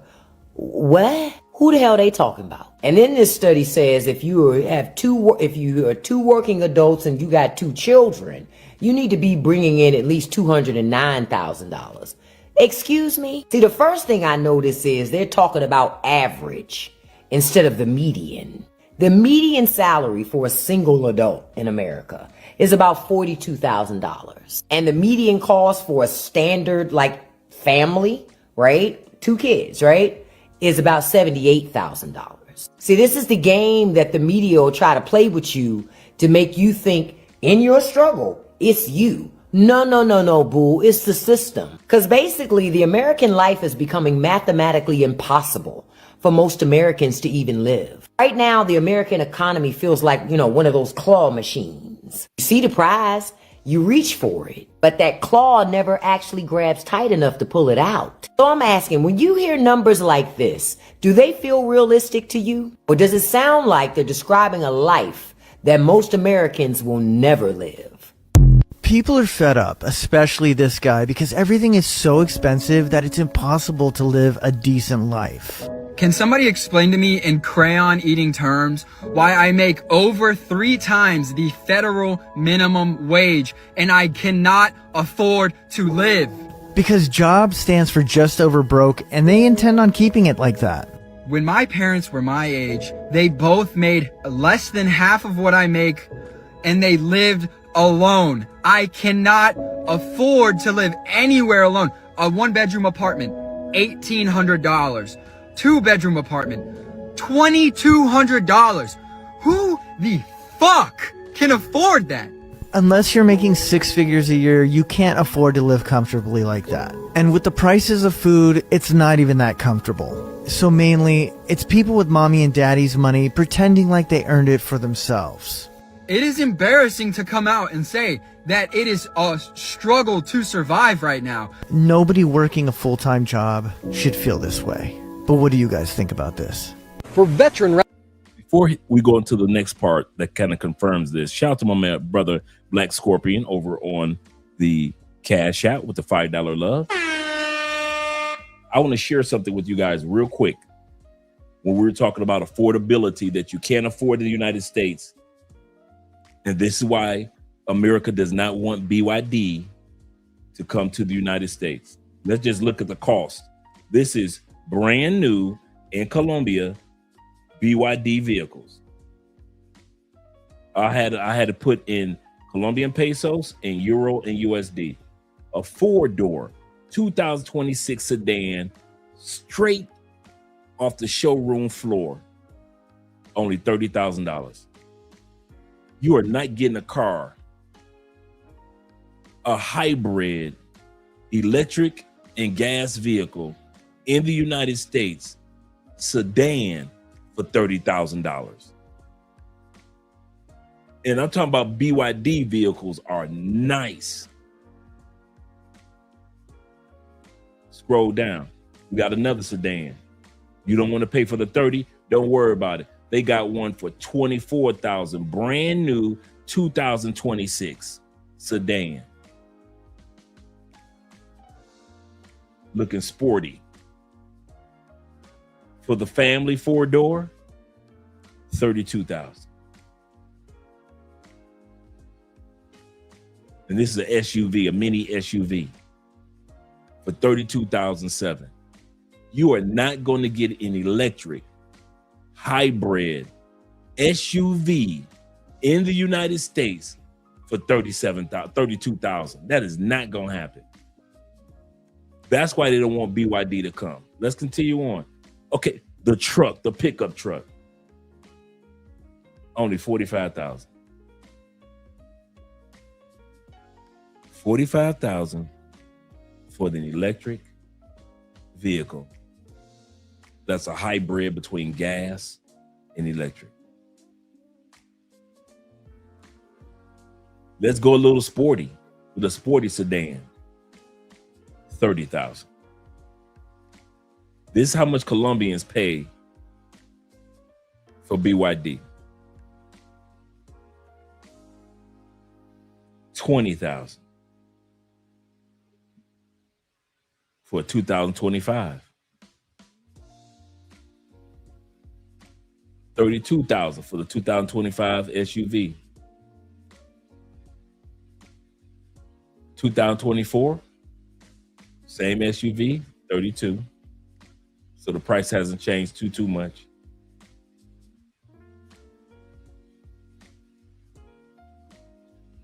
Just goes to show you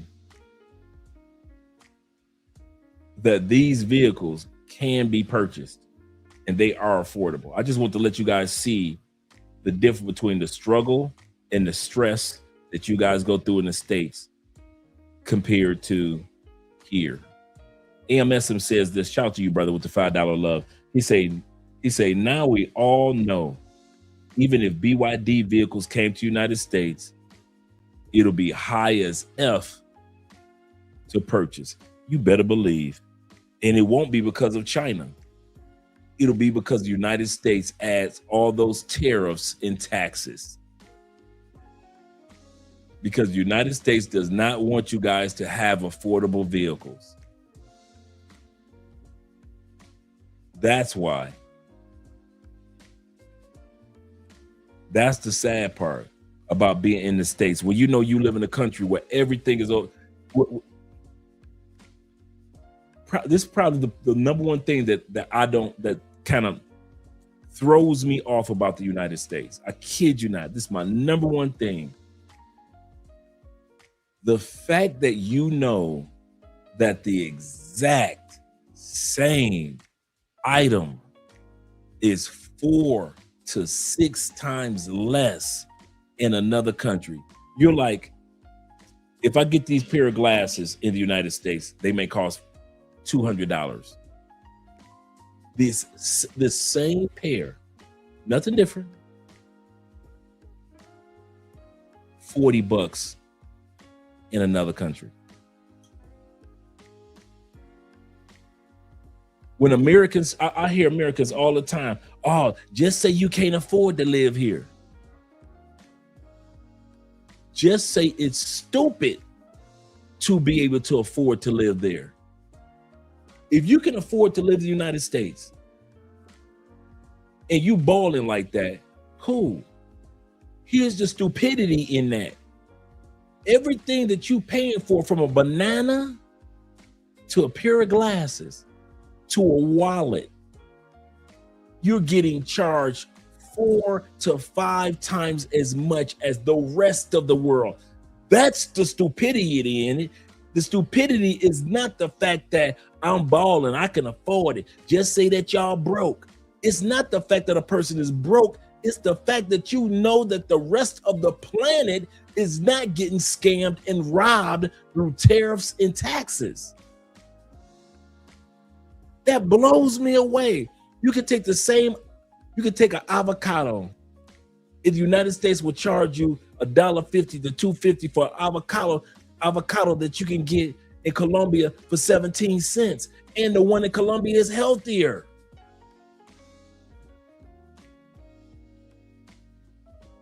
That is my number one all-time pet peeve with my country, the United States. The fact that the exact same television that you got, and you bragging that you got an 85-inch television, plasma, Google TV installed. That same television that you paid $3,000 for, $2,000 for, is going for $500 in another country. $500 in another country.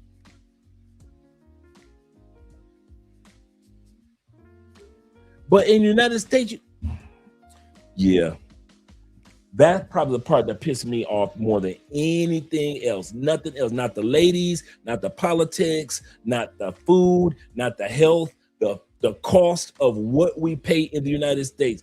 A book, you can order a book and you can sit back and that book would be $15. But if you ordered it, got that same book in another country, that book is $4.99 for the same book. No special pages we get in the United States. We don't get no bonuses because, hear me out, guys, we get no bonuses for overpaying for products from around the world. We get no special deals. Not like we get an extra chapter in the book. It doesn't mean that our wallet will last a lot longer. It doesn't mean that I could see further with these glasses because I paid United States prices. So the deal was I got the same glasses, but I could see further because I paid more in the United States. No, it's the exact same pair of glasses. That one frustrates me to no end, bruh. And I'll never get over it. I'll never get over the fact that I know I was getting scammed for 50 years of living in the United States. The smallest thing, from a pen to toothpaste to a glass, all of it's overpriced. Well, Dre, a glass is only, let's say this glass it came in a case and the case was $5. The fact that this exact same glass comes in the exact same case and it's only $1.12 in another country, that's what pisses me off. Now, if it was something rare like crystal glasses, you can only get into this one particular country, I got you. Something rare is going to always cost you no matter where you go in the world. I got you. But most of us are buying the same products. Most people on the planet, we all buy glasses. We all buy books. We all get a wallet. We all buy cell phones. We all buy chapstick. You know, most of us are buying the same products around the world. So why is this exact same chapstick can be 13 cents or 50 cents in Colombia, but if I buy that chapstick in the United States, it's $1.67? The exact same chapstick. That's what made me leave. There were no women. It was the United States. The hustle, the scam. The excuses for the hustle. The excuses that they give us to keep us getting scammed. Black Friday has become a global phenomenon. After Thanksgiving in the United States, and most countries don't celebrate Thanksgiving, but Black Friday is a global phenomenon. What you pay on Black Friday and you think you're getting a deal of all deals of all deals, you still don't pay lower than the regular price in another country. You buy a TV on Black Friday and you thought you got a deal. I buy that same TV on a regular Friday and it's still cheaper than yours. That's the robbery. You bought Jordans on Black Friday or on the day they were released, right? 20% discount. Those same Jordans in another country are still cheaper than your 20% discount. Because you know, United States, when they say 20% discount, you still gonna have to pay 6% tax back on it anyway. So did you get a 20% discount? No, you only got a 14, 13% discount. Because as soon as you walk to that counter, they're going to charge you. You can get the 20% discount, but then you're going to have a 6% tax on top of it.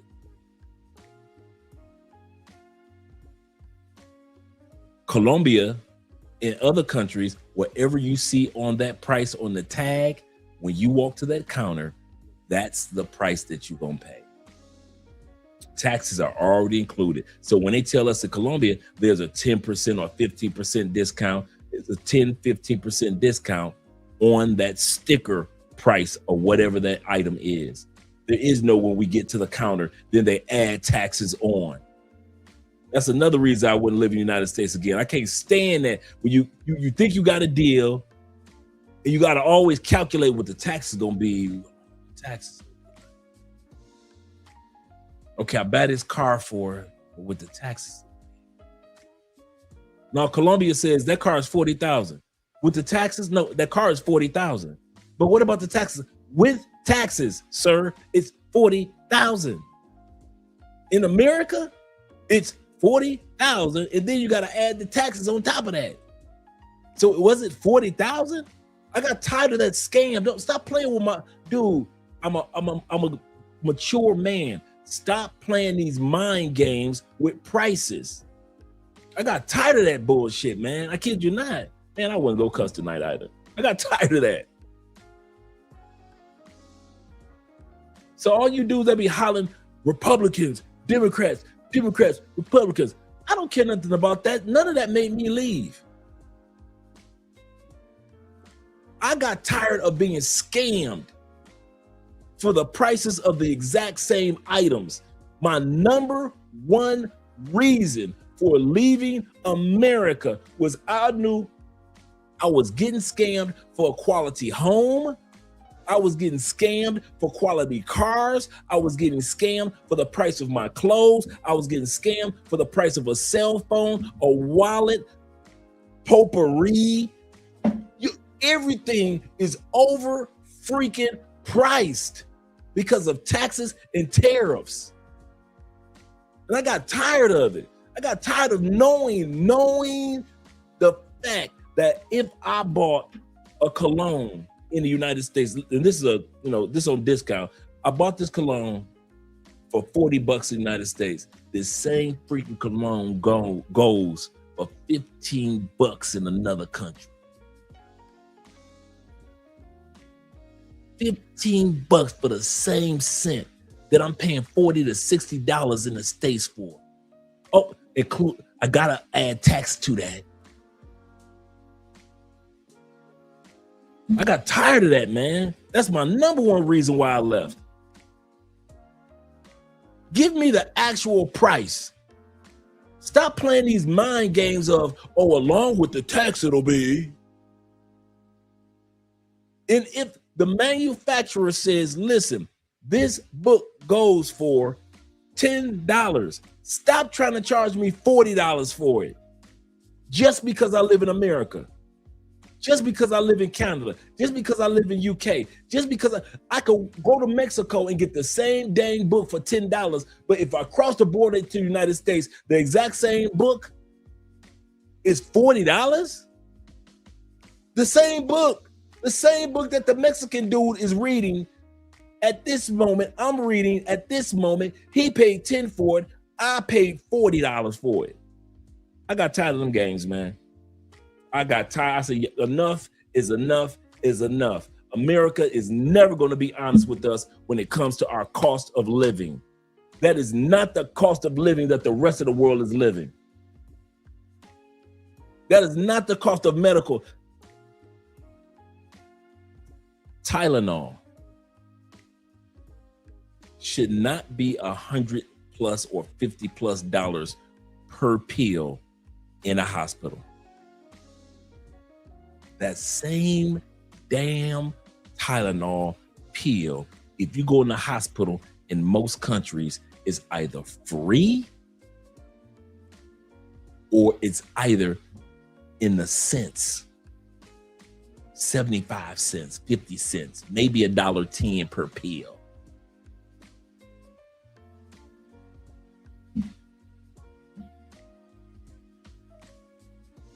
You get hurt one time, one bike accident of you or your son. You know, he's riding a bicycle, he fall down and twist his leg or foot in an odd way. One accident in the United States when it comes to health can throw your life in shambles for the next 8 to 10 years. You're paying back those medical bills from the one time your son hurt himself when he was 7. It'll take you in the United States all the way until that boy is like 12, 13 years old to get all that paid off. I got tired of living in a country where if that happens, we're doomed. I got tired of that scam. Knowing that in other countries, if that boy fell off that bike and twisted his legs, take him to the hospital, whether our insurance probably end up at 0, or if they got universal health care, it'll end up at 0, or if I had to pay out of pocket, it's gonna be next to nothing. How long y'all gonna love getting robbed? Riddle me that one. How long are we expected as Americans to love getting robbed?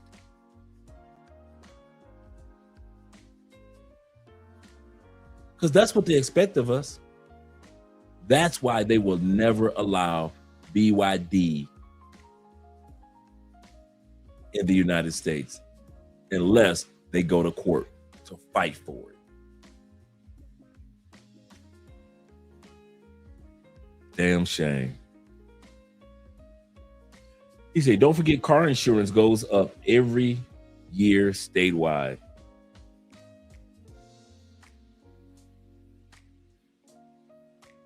Our car insurance is full coverage.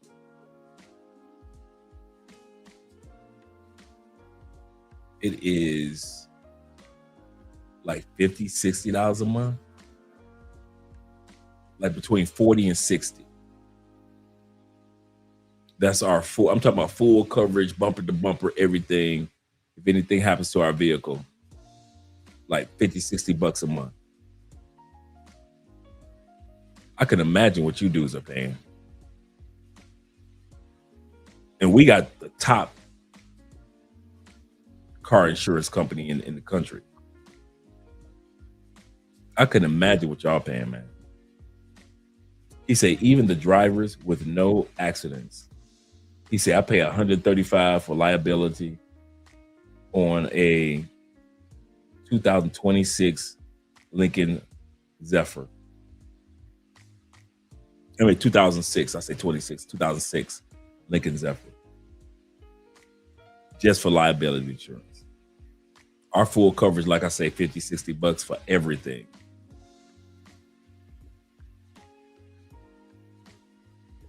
And we got a brand new 2020.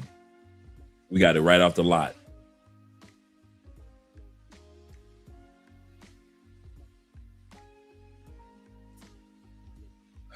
You know, sometimes I just get quiet. I can tell when I get quiet because my mind is just going like, how the...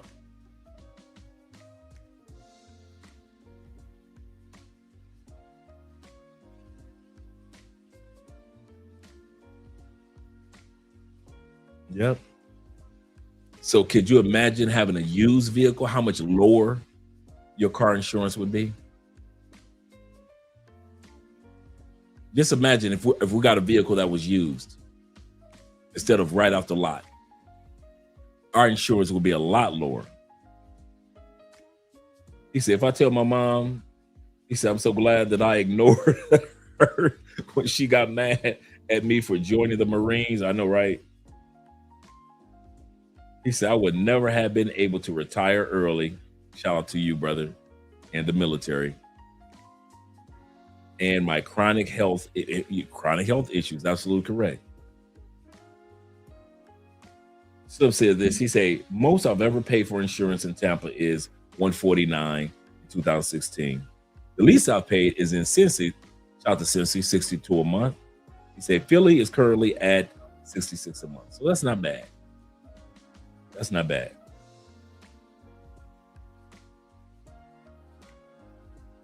Oh no, it's nowhere near that amount in Colombia.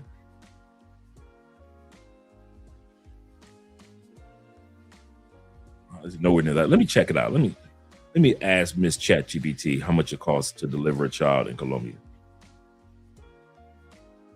That's a good question. Before we go back to the video.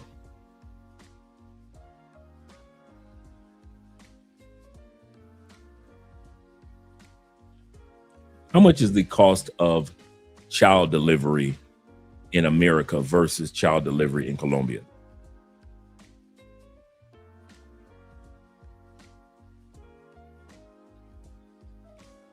In the United States, the average cost of childbirth is over $20,000, with a vaginal birth averaging about $14,700 and a C-section around $26,300.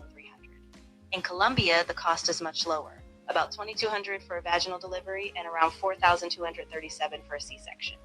Overall, U.S. childbirth costs are roughly 5 to 10 times higher than in Colombia. That's crazy. Yeah, it's pretty shocking, right? And that's just for the basic hospital stay. No real luxury add-ons or complications. Definitely a big factor for anyone comparing costs or looking for more affordable options. So in the United States, I hope you guys heard 5 times difference. For a C-section, $26,000 in the United States.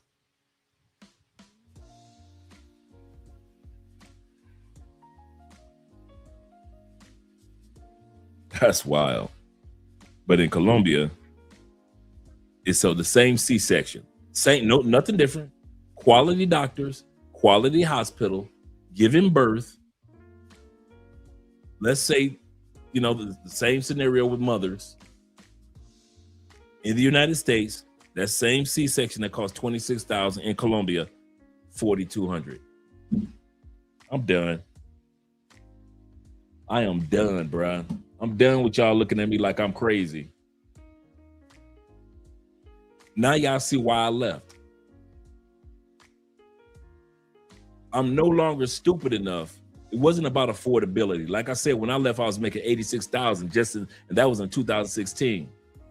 So it wasn't like I didn't have money. It was the fact that I got tired of being scammed by the cost of living system in which we were under. I said enough is enough. For real, if she black, it's $30,000. Seriously. These hospitals want black women to have C-sections, yup. It's to charge them more, absolutely correct. Even though I avoid Keisha, I tell them to go to Africa to get up out of here. Get on up out of here, yes, sir. Let's continue on with the video. Let me move this out of the way. Restaurant owner Mark McGuire in Dallas, Texas. 2 cheeseburgers. Business has never been quite like this. Since the beginning of March is probably the craziest time I've seen in my entire career in the restaurant industry. The craziest in your entire career? Craziest. Outside of maybe the first 2 months of COVID. He showed us his invoices, which now all include a fuel surcharge. He says vendors are constantly changing prices and regular menu items are sometimes unavailable. Well, I don't know tomorrow what I'm going to pay for my salmon. I don't know if I'm going to get my wine. It's crazy. And customers are ordering less. People come in here, they order an entree. They may or may not order an adult beverage and or a soda, and that's it. They don't. My dessert sales used to be about 7%. Now they're less than 1%. Consumers across the country are now weighing where to spend their money. There's reason for concern, with inflation rising to a 3-year high. The latest data shows double-digit jumps in the price of gas and airfare compared to last year. Everyday staples like fresh vegetables, roasted coffee, and steaks also saw sharp increases. Back in Dallas, McGuire's thinking about when he will have to raise menu prices. If you're already seeing people pull back, I would think the last thing you want to do now is try to increase prices even more. It's pretty scary. In the summer of 2024, she moved to Albania. Not exactly the first country that people think of, right? Because of the special visa that lets Americans live and work there with no tax on foreign income for a year. Now, she showed up, she hung up her Buffalo Bills flag on the balcony. Her neighbors had no idea what the Bills Mafia meant. Then she broke her arm and she actually got a concussion, and she went to the local hospital and she got treated, and she said she wandered the halls afterward confused because nobody was trying to charge her. She has since helped 15 Americans on Social Security or disability make that same move. She says you can live comfortably in Albania on $1,000 a month. 3 months ago, I quit my 9-to-5 job, sold all my stuff, and left the United States for good. And this morning, I watched a group of like 40 baby sea turtles hatch. And then I went surfing here. And here I could see a bay in Sri Lanka. And this is just your reminder that your life can look like this. You can start over 1,000,000 times, do what scares you. On the other side of fear is freedom. You know, in 1994, prior to apartheid being abolished, we wouldn't be in this neighborhood. Black neighbors that I have wouldn't be in this neighborhood. We'd be in settlements. So in the last 30 plus years, when you think about the progress that has been made, steady progress for the middle class black people to move up from the slums to where we are today, I think a lot of times when I compare that to the USA for 400 years of that history and how very few of us have progressed to the middle class, I think it's more progressive here than it is in the United States in terms of opportunity and stuff.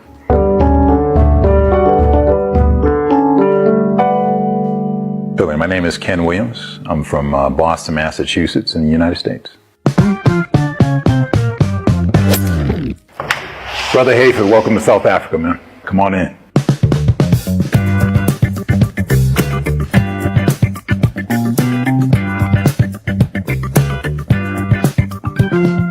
You know, a couple years ago, I brought my wife to South Africa for her birthday.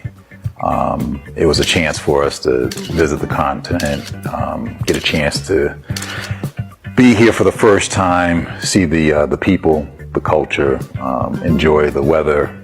But, you know, truth be told, between you and I, of course, I was on a secret mission to see if I could get us to move here. My wife, Kim, I'm Ken.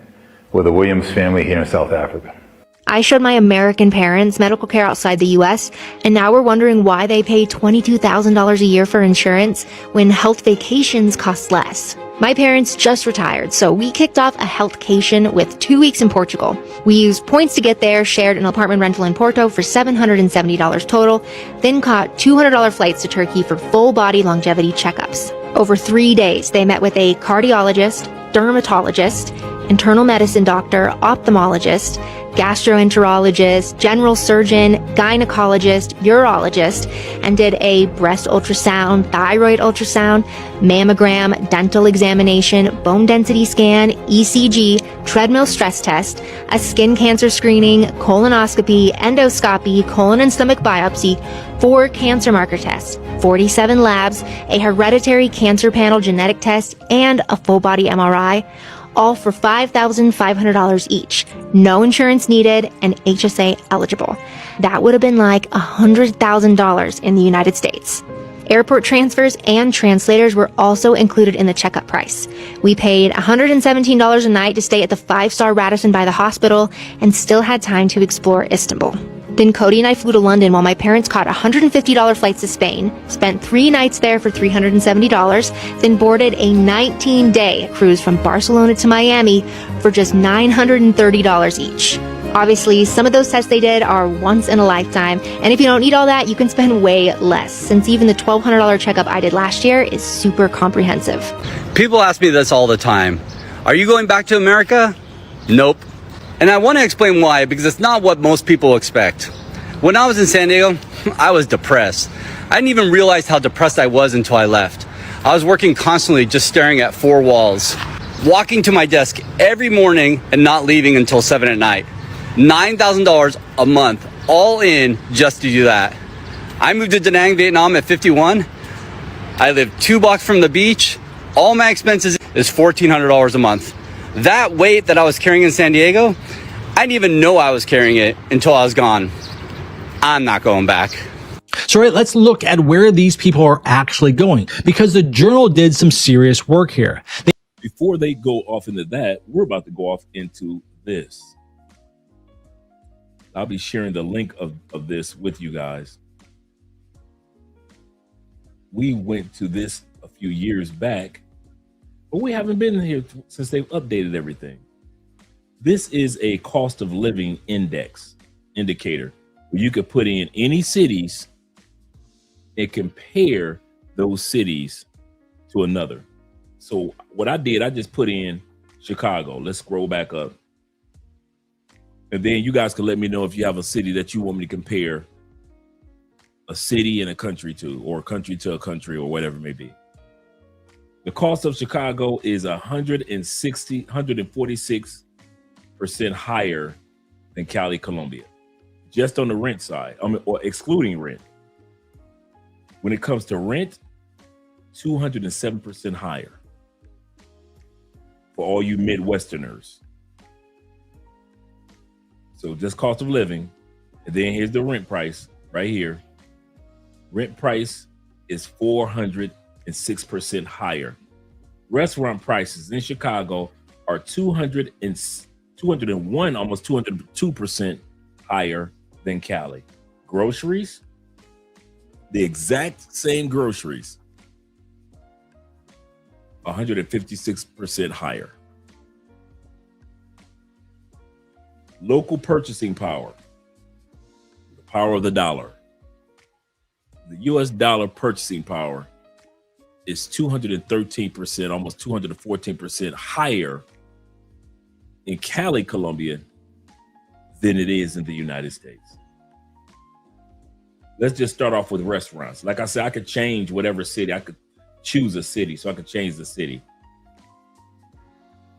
A meal, an inexpensive meal, just a regular meal in Colombia, $4.20.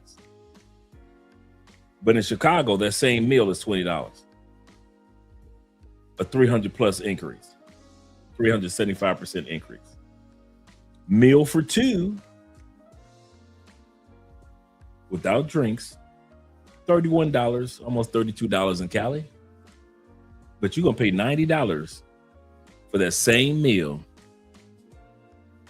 in Chicago for two people. Man, y'all come out some money on dating. Goodness gracious, I wouldn't be dating in the United States. McDonald's fast food, a quick meal at McDonald's, $7.33. Anytime you got American food, it's always more expensive, American restaurants. And that's why it's almost equal with $12 in Chicago. A beer. I love this part. The average draft beer in Colombia, in Cali, Colombia, almost $1.50. That same beer in Chicago will cost you $7. The exact same beer. Let's look at apartments. Let's look at the rent. Let's scroll down to the rent. One bedroom in a nice area of Chicago, of Cali, nice area, for one bedroom, $390, almost $391. Take it from me. I know that is so true. We actually paid less than that for a 2-bedroom, 2-bath,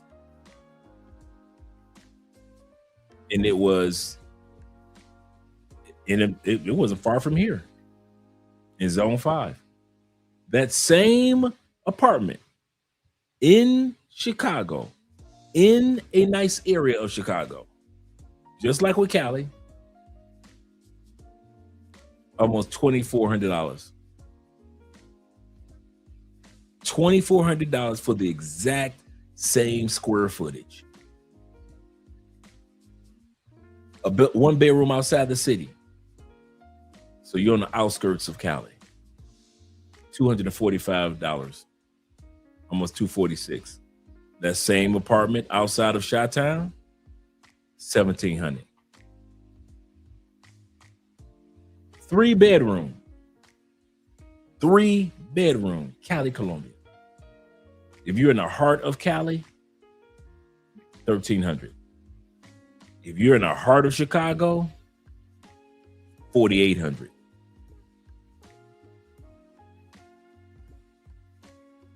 Right here, 3-bedroom outside the city, far less. And still, you're paying $3,000 outside of Chicago. Outside of Chicago.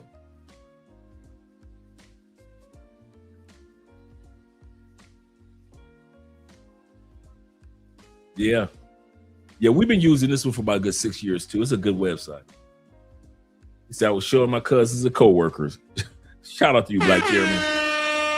This site. He said the best way to compare. Absolutely correct. This is what y'all need to be showing your mamas and your uncles and your cousins. This site right here. I'm going to drop the link.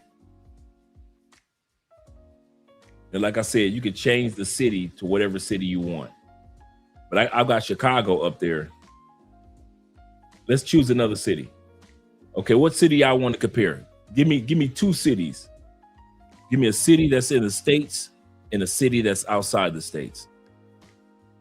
Give me a city that's in the States. He said, I'm moving to Cali.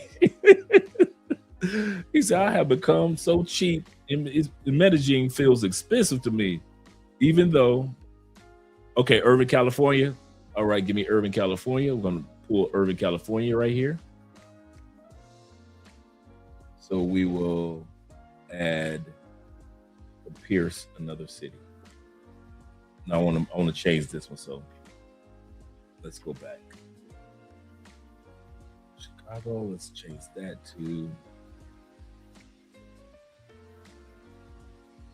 Let's go right here. Oh, it's I. Make sure I put it correctly. You said Irvine. Oh, Irvine. Okay, I said Irvine. Irvine. So let's put Irvine right here. Irvine, California. And we're going to compare it to add another city. Compared to, let's see what T-Mac said. Medellin. Okay, cool. We'll compare it to Medellin.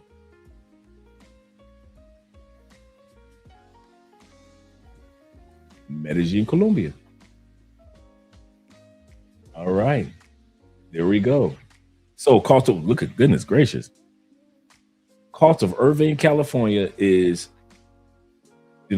excluding rent, is 122% high. I mean, that's up there. Cost of living, which including the rent, is 179 higher. Rent prices, just by rent alone, between Medellin and Irvine is 300 and almost 34% higher. Groceries, 136% higher. Restaurants is 106. You're just paying out for the same products, guys. The buying power of the US dollar in the United States, in Irvine, California, compared to Medellin, you get that US dollar gets a 337% boost in Medellin compared to Irvine, California. Let's look at the average meal. The average meal that would cost, a mom and pop restaurant costs about $660. The average mom and pop, the average meal at a restaurant will cost you $25 in California. A meal for 2 would be $39 in Medellin. That'll cost you $100 for that date night in Irvine, California. A beer, $2 in Medellin. That same beer, exact same draft, $8 in California. Let's go down to the apartments. This is what I'm looking for. The homes. This is the part I'm looking for. A 1-bedroom in Medellin, depending on where you're located, of course. Almost $680, right? That same 1 bedroom in California, almost $2,900. $2,900 for a 1 bedroom. Woo! Let's look at the 3 bedroom in the inner city. You're in a nice area in Medellin, $1,200. I mean, you're in a nice area, but that same square footage will cost you in Irvine, California, $4,800. $4,800 for a $1,200 apartment in Medellin. I'll do one more. Let's do one more. Let's do Brooklyn, New York. All right. You know what? That's a good one. Brooklyn and Lima. We'll do Brooklyn and Lima. That's a good idea. I've never done Brooklyn before. Let's do Brooklyn and Lima.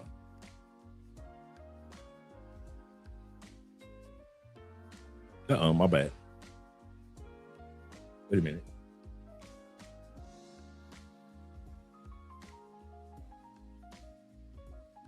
Did I spell it correctly? Oh, 2 O's. There we go. Brooklyn, New York. And we're going to compare it to Lima, Peru. That's a good one. That is a good one right there. I've never seen this one before. I'm excited about this one. All right, here we go. Brooklyn, New York. Without just a regular cost of living, without your apartment, it is 100. It's almost 150% higher. Including your rent, it is 233% higher than Peru. Whew. Whew, your apartment in New York. Oh my God. Your same apartment, same square footage, nothing different. If you were getting that same apartment in Peru, it will be 400 and almost 500% less than getting it in Brooklyn, New York. Restaurants, 173%, almost 174% higher. Groceries, 134% higher. And the dollar's buying power would be 76, almost 78% higher. Let's read this part right here. I want to hear this. It says that you would need around $9,741 in Brooklyn to maintain the same life that you have in Lima, which is, that's not, so this 33, this is only 10,000. I got to find out what the 10,000 is in Peru pesos.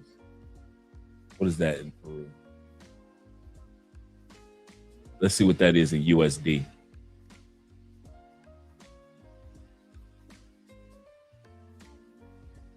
Let me scroll up. Let's see what that would be in USD.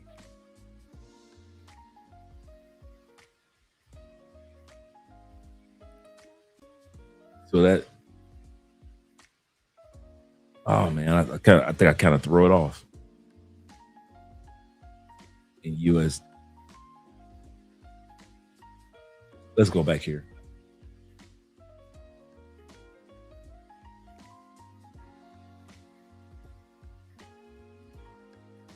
Andre, you just messing up now. Okay, we're back here. This 9,000. So what would this be? Because I know it's comparing this, what will cost you 33,000 Peruvian, whatever that is. But you will only need 10,000 of the Peruvian, whatever that is, for rent. But it's not letting me translate it into. I know it's at least 3 times less. I do know that much. So let's look at right here. Let's go right here. I don't want to hold this up too long. Meals at a restaurant in Peru, $4.50. The same meal, $20 in Brooklyn. Woo. A meal for two without drinks. Oh, come on now. Stop it. Come on, Brooklyn. Really? $33 meal in Peru will cost you $110 in Brooklyn. Really, Brooklyn? Man, I'm down. If I was you New York dudes, I wouldn't be dating nobody. Every chick I meet would be Netflix and chill. I ain't spending nothing. Goodness gracious, Brooklyn. One date. If you dudes, check it. Brooklyn, talk to me. You mean if you took a chick on 3 dates, you have spent over $300+? Talk to me, Brooklyn. Talk to me. $110 for one date? That's without the drinks, bro. Brooklyn, what are you doing, bro? Man, if y'all don't, hey, I wouldn't be dating nobody. A beer. Okay, that's not too bad. In Peru, $3. In Brooklyn, $8. You're saving a little money. A cappuccino is kind of around the same price. Bottled water, 61 cents. Brooklyn, $1.70. You gonna come out some money. Let's just ride this out, Brooklyn. Milk is right around the same amount price, not too bad. Bread, twice the amount. White rice, goodness gracious. White rice, $1.37. That same bag of rice in Brooklyn, $7.21. Woo-wee. Chicken fillet. Let's look at the chicken fillet. $6 for the chicken fillet chicken. But in Brooklyn, $16. A little bit of apple, couple apples. Couple apples will cost you almost $2. In Brooklyn, $3, almost $3.40. Let's scroll down to the apartments. I'm about to have some fun with this one. Here we go. In Peru for a really nice, in a nice area, 1 bedroom, $734. That same apartment square footage in Brooklyn, $3,200.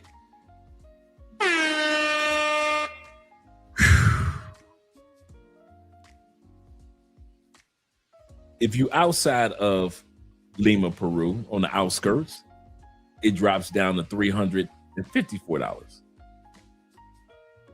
But in Brooklyn, if you get you a spot that's outside of Brooklyn, you still kicking out $2,400 for a 1 bedroom apartment. A 3 bedroom in Lima, Peru, in a really nice area, $1,200. Brothers, that same $1,200 apartment in Brooklyn, 71. Man, listen here.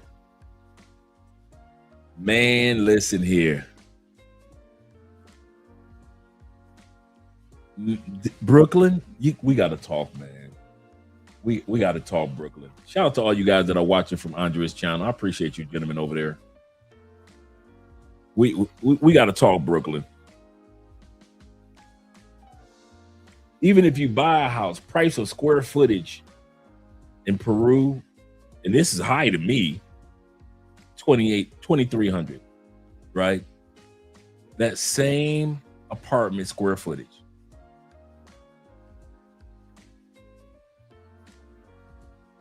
$12,000, almost $600 in Brooklyn.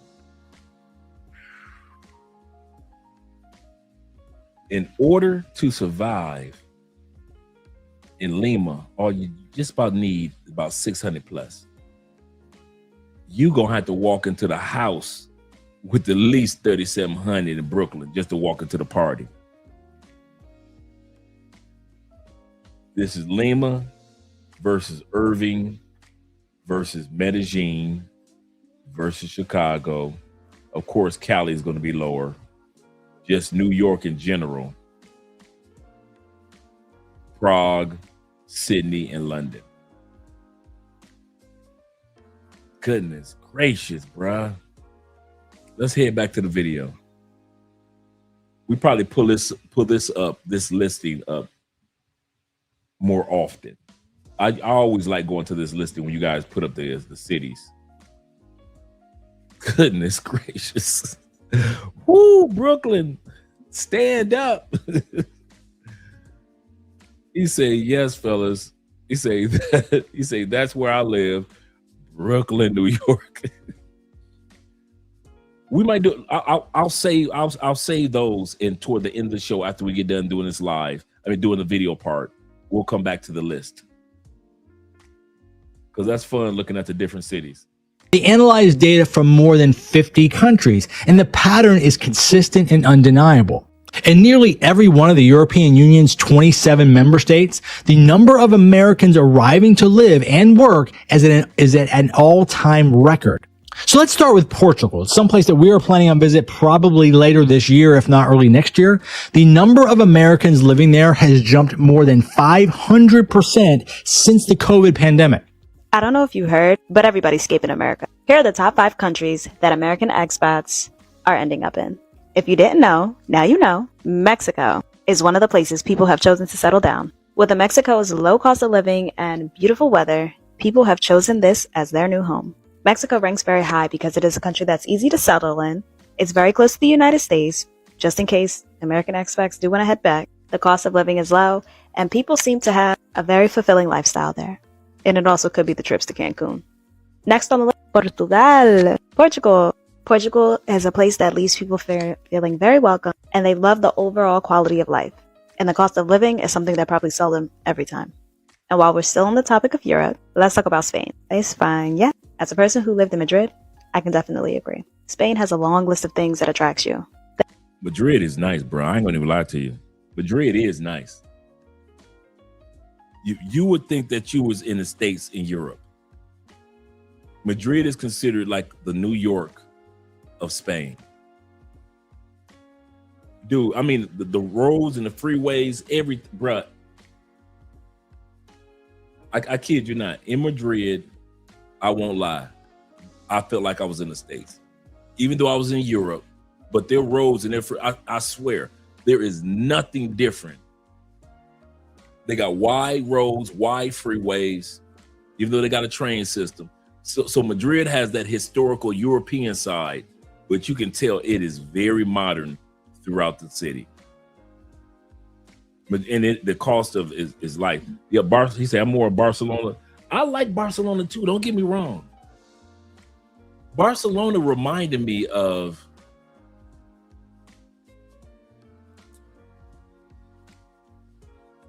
Barcelona was more historical to me than Madrid. I love Barcelona because it has the beach, of course. It is a party country, so there's always some type of events going on in Barcelona. And it's a 2-hour train ride from France and other countries.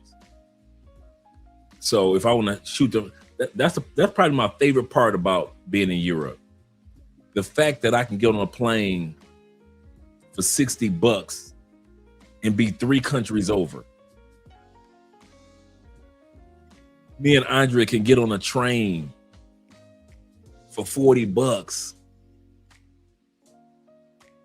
and stop off at all these little small towns because the trains run every hour, every 2 hours, every 3 hours, every 6 hours.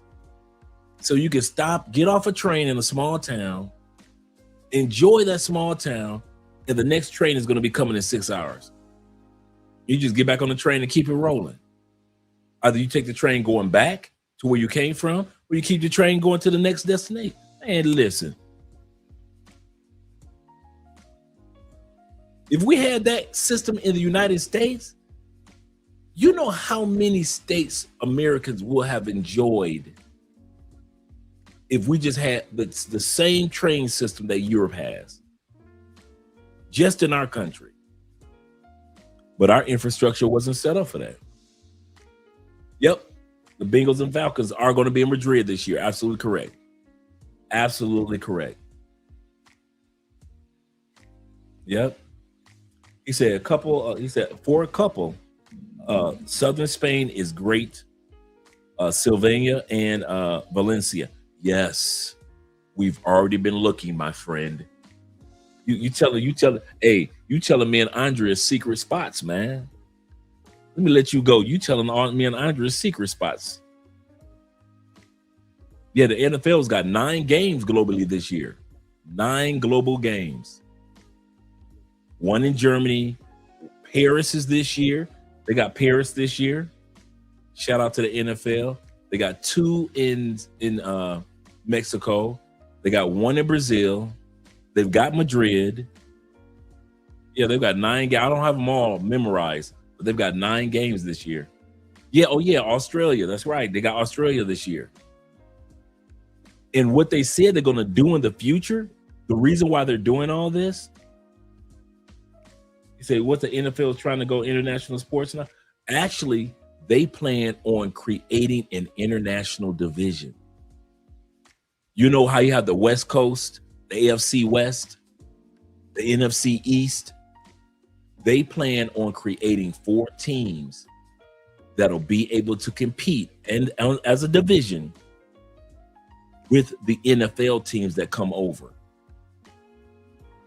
That's what the plan is.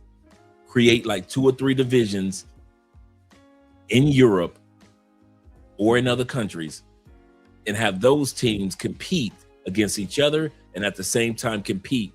Because if you think about it, that's all we do anyway with the NFL. Fly all the way from the East Coast to the West Coast, fly all the way from the West Coast to the East Coast. So think about it. If you got a team that's in Australia, it's a little closer to get to there from California if you're the 49ers. Because that's where the 49ers are going to. I think they're going to the Australia game. So yeah. 49ers got 2. 49ers are doing the Mexico game, and they're doing the Australia game. Because they did have an NFL Europe back in the the Euro League in the NFL, back in the day. He said it was shut down. He said, I'm following you and Andre to Spain.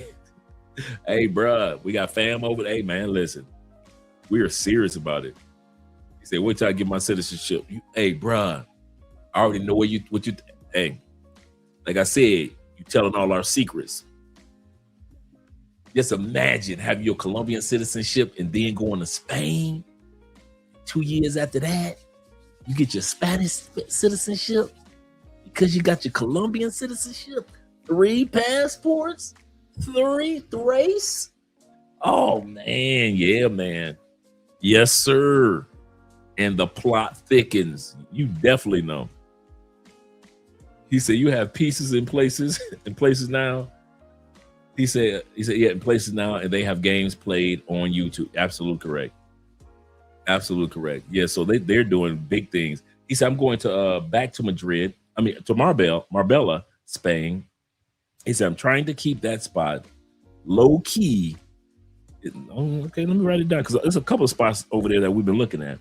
We want to do Southern because we do not want to deal with the cold of Central and Northern Spain in the wintertime. I'm going to look that up tonight after the show. Look it up on TikTok, look some videos. Shout out to you guys sharing the wealth. Let's continue on with the video. The nightlife, work-life balance, the climate, and the culture. And one of the best feelings is that people say that they feel at home in Spain.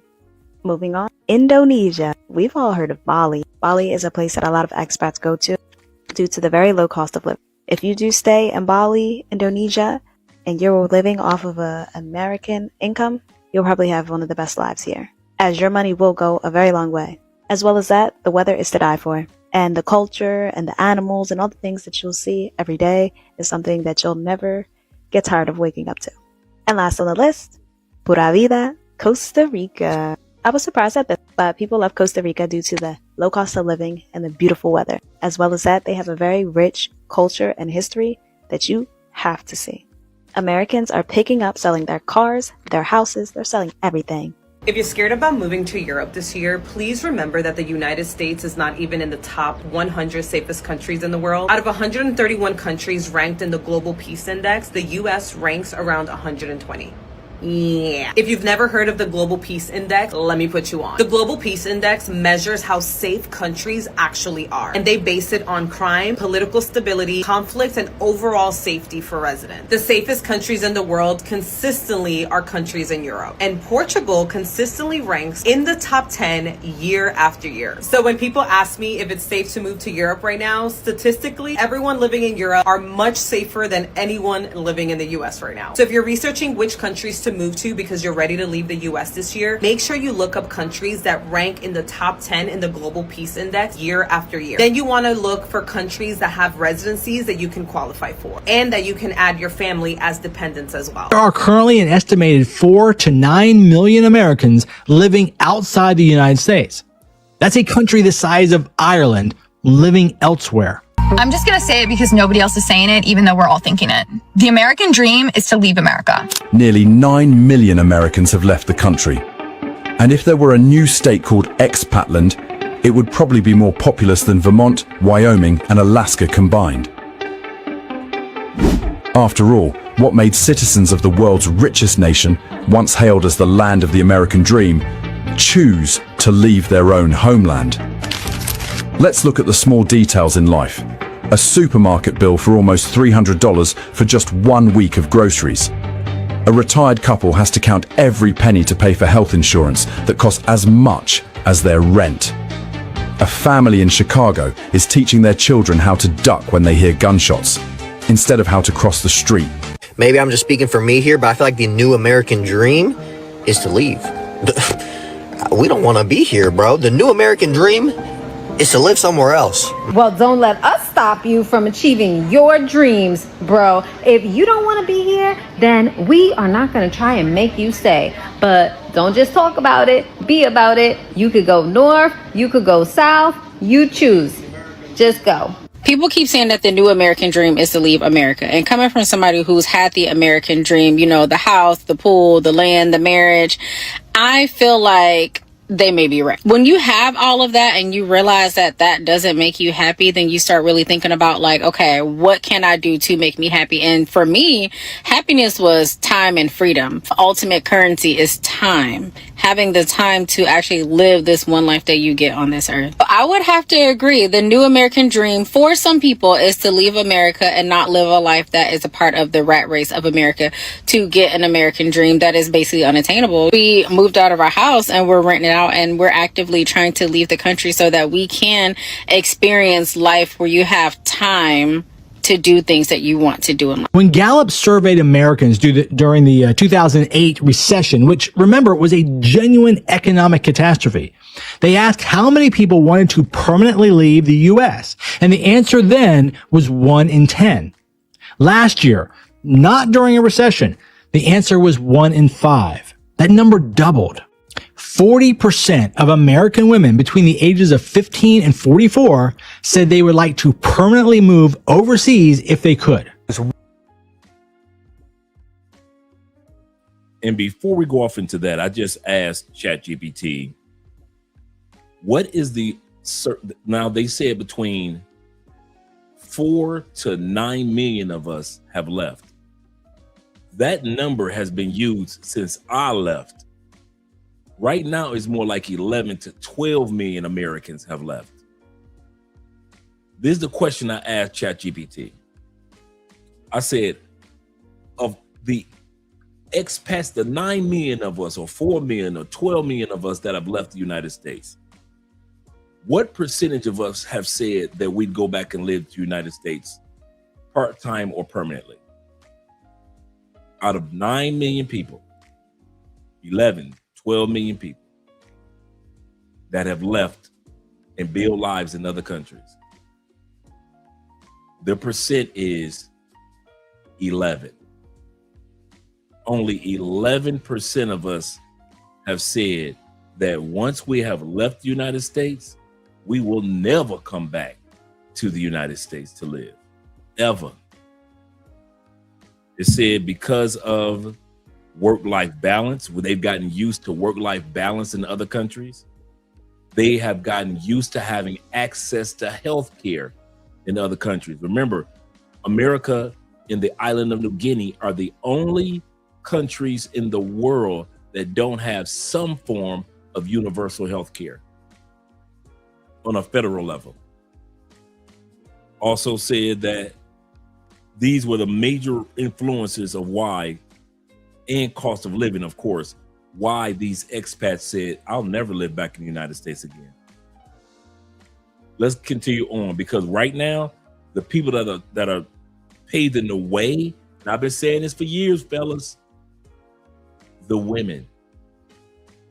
The women are the ones that are picking up faster than men and leaving the United States. Women ain't scared.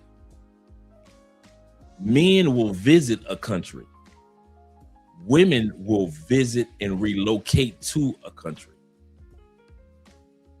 You go on TikTok, most of these videos I find, every time I do this topic, you ever notice the content is majority women. You know why? Because men will go and party in another country. He'll hang out in another country, but he's scared to move to another country. Women ain't scared. I'll say that again. The women ain't scared. T-Mac says this. He said, Andre, some of the brothers are taking up collection to send you to a conference, Dr. Umar's conference at his high school. No need to thank us. Appreciate you, brothers. Appreciate you, brothers. Let's continue on. 1 in 5 Americans would like to leave the country permanently. That's according to a new Gallup survey. And younger women are behind that spike. 2 in 5 women, in fact, from the ages of 15 to 44 now say they want to leave the U.S. for good.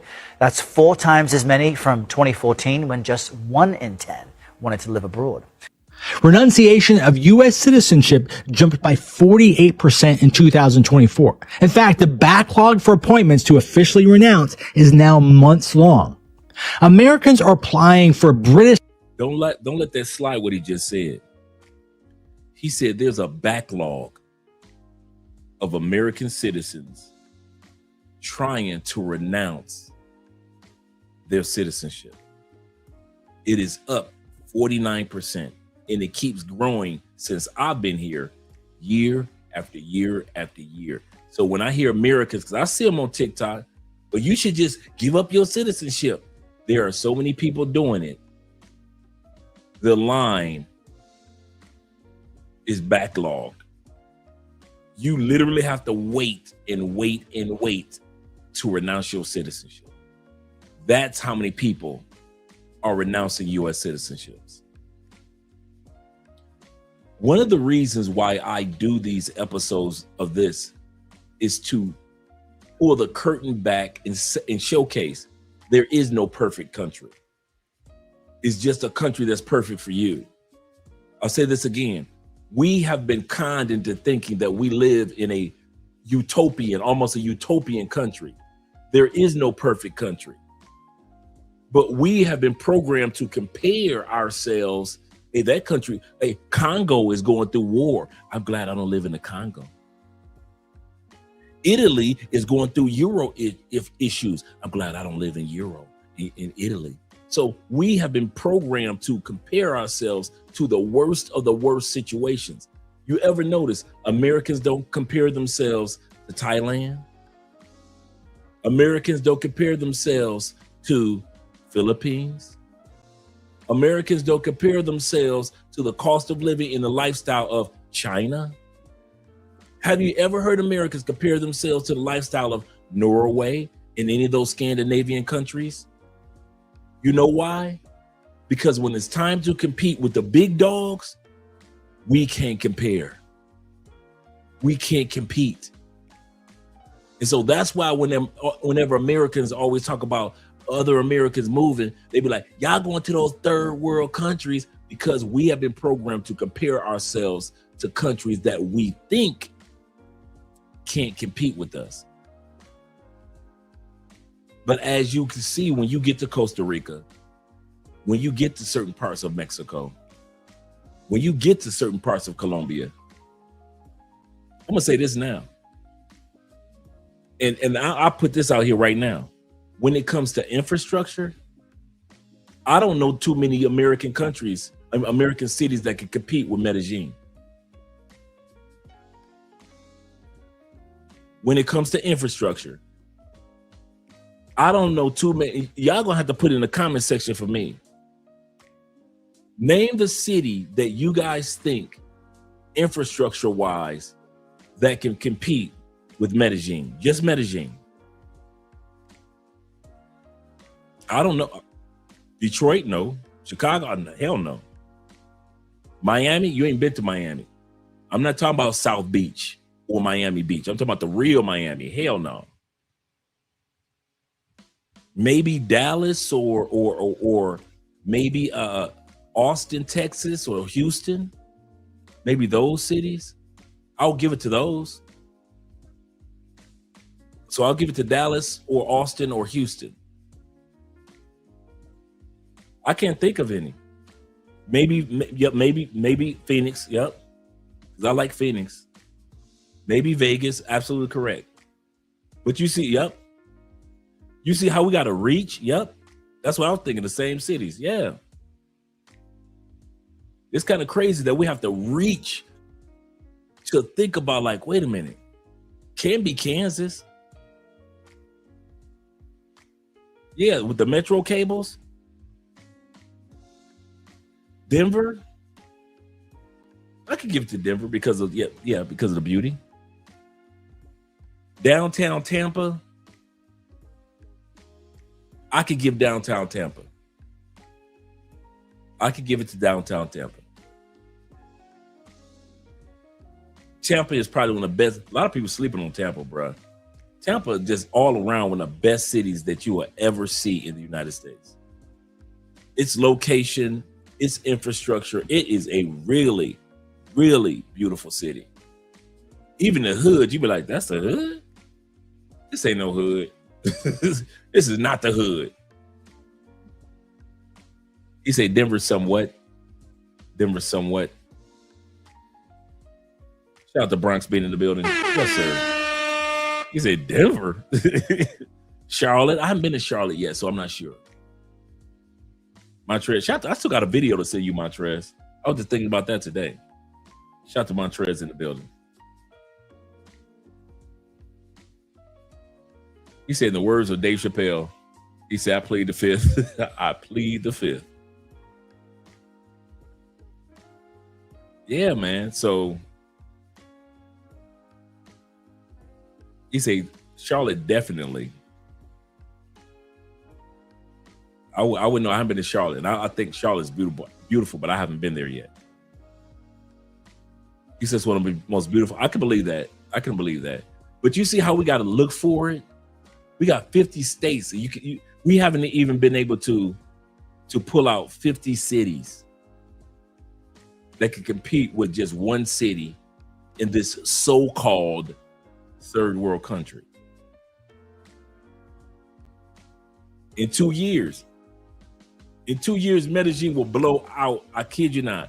Medellin will be better than maybe all the cities that we just named in 2 years. I'll say that again. Once they get done with Medellin in the next 2 years, it will, without a doubt, be better as far as infrastructure than every single city that we just named. There will not be a city that's better infrastructure-wise than Medellin. They're also building, like I often mention, Medellin is actually building the world's first drone highway. A highway that's literally dedicated to drones. No other city has an actual drone highway except for maybe in Japan or in China. Some of those cities. But out in the West, America doesn't have that. We don't have one city that has a drone delivery highway where a drone can deliver your Uber Eats, deliver your medication, deliver your groceries. We don't have that. Medellin will. Yeah. Yep. Yep, they're absolutely correct, Kobe. They're setting it up to be the next Dubai on this side of the world. Absolutely. That's exactly what they're doing. Right. Yeah. That's without a doubt, brethren. That's without a doubt. And I believe that. I believe that Charlotte is underrated. Believe you me. I was actually going to move to Charlotte before I moved to Tampa. I kid you not. That when I got out, my goal was to move to Charlotte. And I decided to go ahead and give Tampa a try. Actually, I went back to Detroit for a little while, but he said, Andre, don't forget the U.S. does not compare themselves to Japan either. Yeah, that's a given right there. They cannot compete in any way to Japan or China when it comes to infrastructure. Let's go back to the video. Citizenship at a highest rate since they started taking records of this in 2004. A Temple University researcher named Caitlin Joyce, who has spent years studying this, said it very plainly. Americans that move abroad find they like life better abroad. And the journal ends their piece with a question, a very real one. They ask, are these immigrants a credit to American strength? Are these people who have been empowered by American salaries and American opportunity to go and live someplace else?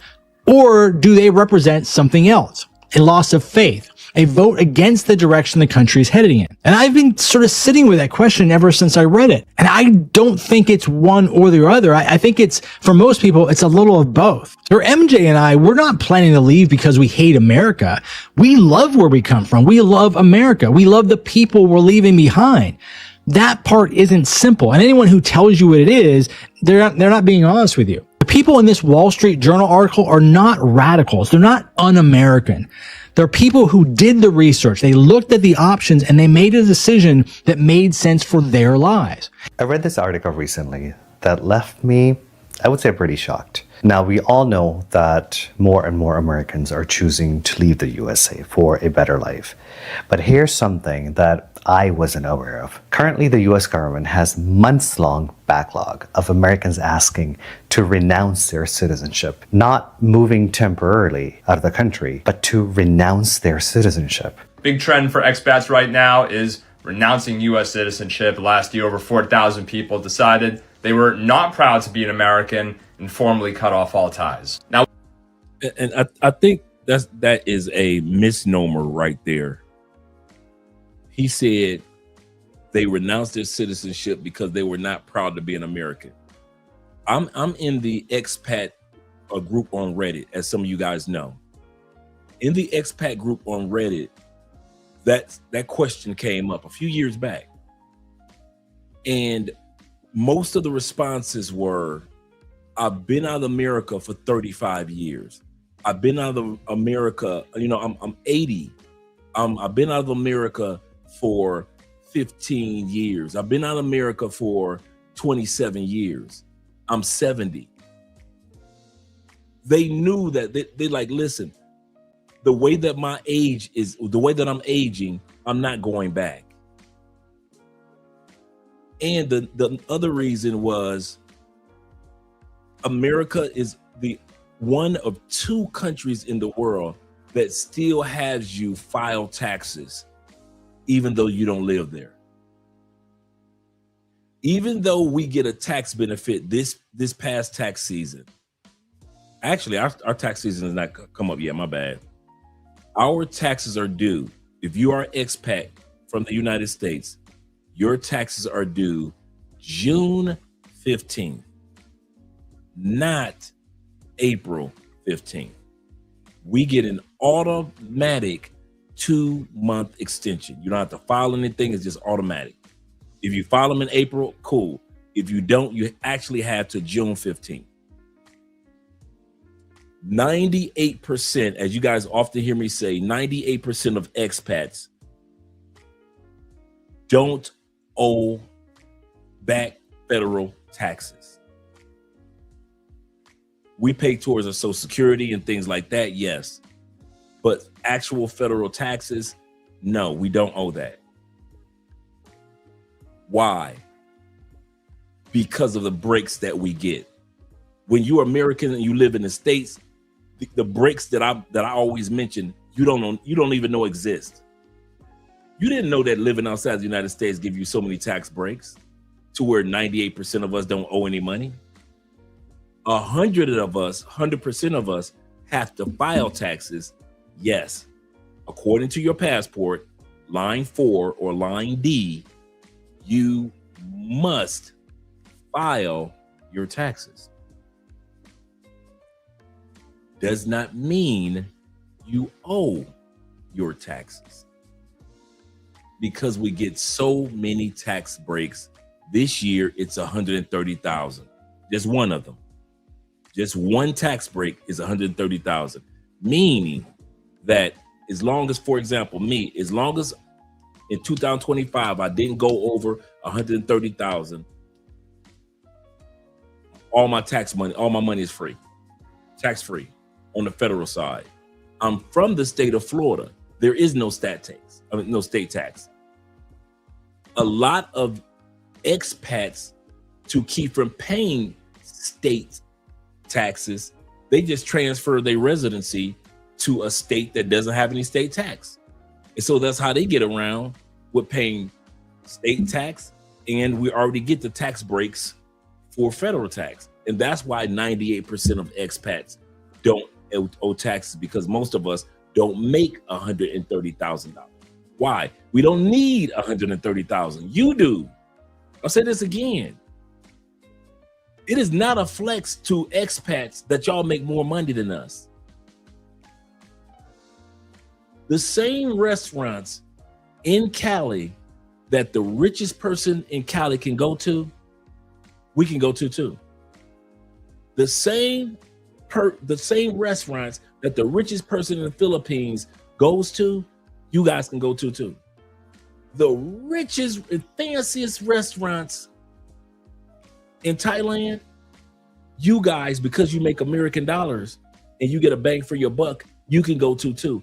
We don't need $130,000 a year to live the $130,000 plus a year lifestyle. You see where I'm going with that? If you walking around Colombia with $50,000 a year, you basically go anywhere you want to. You living like in the country clubs now. You got country club membership now. You in Colombia version of Mar-a-Lago now. You golfing with Trump and them. So to sit back and make $130,000 is no flex to it. There's no purpose. It's good if we do it, but there's no flex to it. Okay, you make $130,000, but you live in Bali. What do you do with it? I save it. I invest it. I buy properties. Why? Because I don't have that cost of living that Americans have. Now, remember, corporate and business taxes are different. Like I have to pay business taxes, right? But I have to file individual taxes. America is one of 2 countries in the world where you still got to do that. And that's why so many Americans are like, I'm done with this filing taxes thing every year. Every year, America is in my business. Every year. And so they're like, you know what? I haven't lived in America in 17 years. I don't plan on going back. I'm 64 years old, 67 years old. I'm done.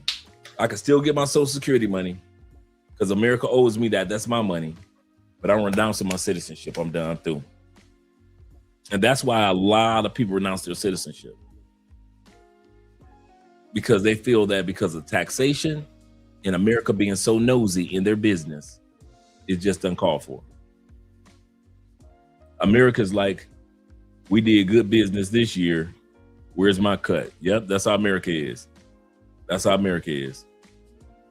He said, change your business to S Corp and move business to Wyoming. That's what we are in Wyoming. Yep.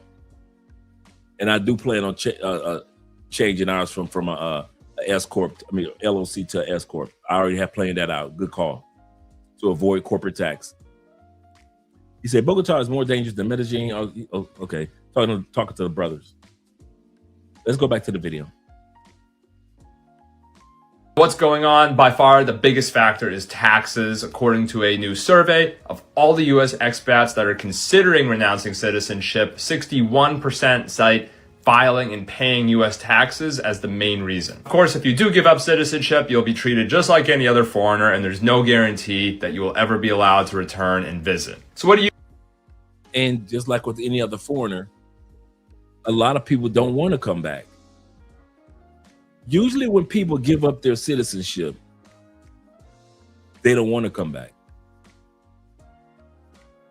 And now with giving up your citizenship, you do have to do this. A lot of people don't talk about this. The cost for filing to give up your citizenship is only $400 and something. We're going to look at that in a second. It's only $400 something to apply to give up your U.S. citizenship. Here's the kicker. You have to make sure all your back taxes and all your U.S. debts are paid off before they okay it. I want to say this again. If you have U.S. debts, medical bills, whatever it is, or you have student loans, child support, back child support, alimony, whatever it is, until those items are taken care of, you will not get the okay to give up your U.S. citizenship. America wants all the money. They want all the money. And the reason that started is because one of the founders of Facebook left, I forgot how much money he left with. He left the United States at that time period. And the U.S., I forgot what it was in regards to the tax situation with him.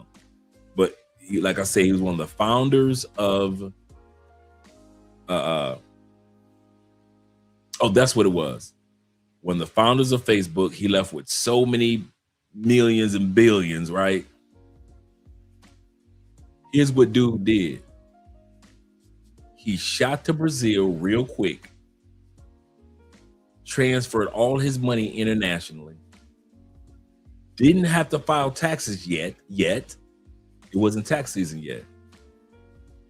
Renounced his U.S. citizenship before tax season kicked in. And because of that, he didn't owe any U.S. taxes. Why? He was no longer a U.S. citizenship, a U.S. citizen. Since that founder, one of the founders of Facebook did that, he's living a happy life in Brazil right now. He said, the U.S. government said, from now on, anybody that renounces their U.S. citizenship, we will do a thorough investigation to find out what that person owes us before we okay them to give up their citizenship.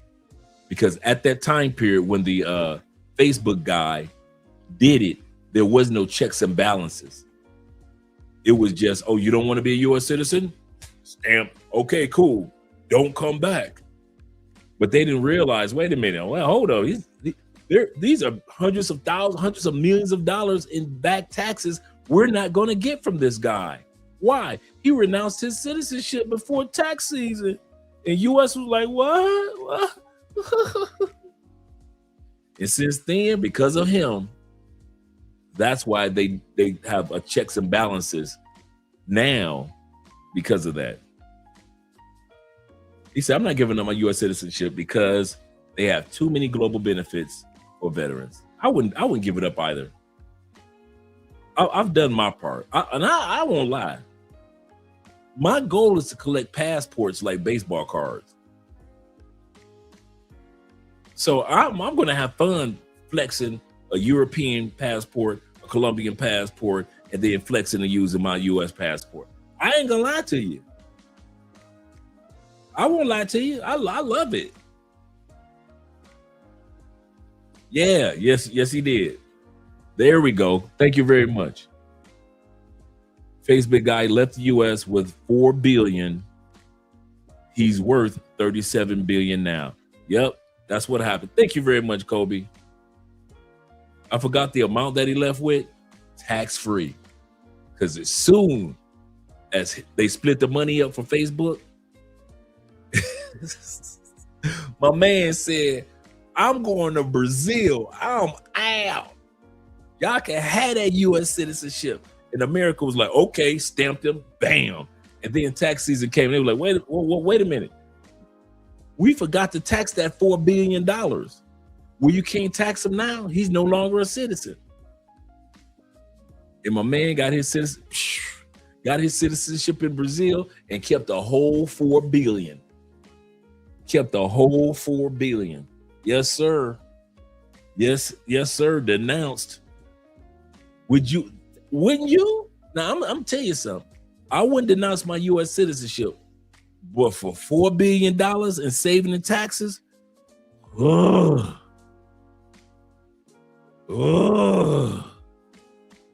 got $4 billion. I got a choice. Keep my U.S. citizenship. Let me ask you this, T-Mac. You got $4 billion. You got $4 billion, T-Mac. But in order to keep it from being taxed, you had to give up your citizenship.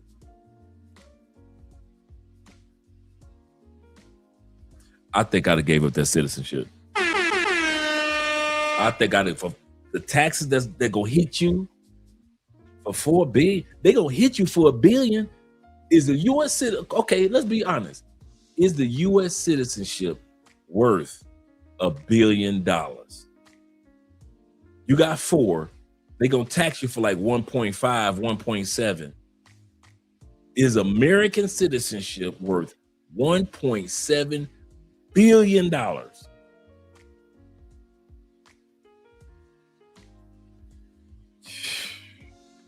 Yeah, I've been gone. I can have that citizenship. I can build me a baby America. Yeah, thank you. You better back the fuck up out my face, goddammit. I'm from Detroit, Michigan. Don't play with me. I'm thinking the same thing, T-Mac. I could start my own country. With that 1.7, I'm building my own country. Tis of thee. My country would be called Expatland, where all the expats could come. Welcome to Expatland. What country you from? I'm from Expatland. Where you pay taxes? In Expatland? Yes, sir. Yes, sir. Yeah, they're gonna hit you for the 2.5? Yeah, I'm done. I'm out, bro. I'm out. They can have that citizenship. I'm living in Expatland for real. He said, I have no loyalty to any country. He said, my family always migrated for real. Has always migrated for better options. Absolutely correct. He said, bye, Felicia. Seriously, man. They about to sit up there and pay their taxes just to be a citizen, just to keep citizen. Oh, yeah. He said the words of Andre Spence. I'm not a citizen, I'm an earthling. Absolutely correct. I am an earthling. Seriously. The world is my oyster. That is so serious. And I mean that from the bottom of my heart. Yes, sir. He said, I'm building an island in the middle of the Indian Ocean with that money. Seriously, man. Yep, I will buy an island. Easily. Island resort called Expatland. Everybody be visiting my island. Like Chairman says this. He said that the family's wealth is from Brazil and Indonesia. They used to own a chain of clothing stores, and saved $720 million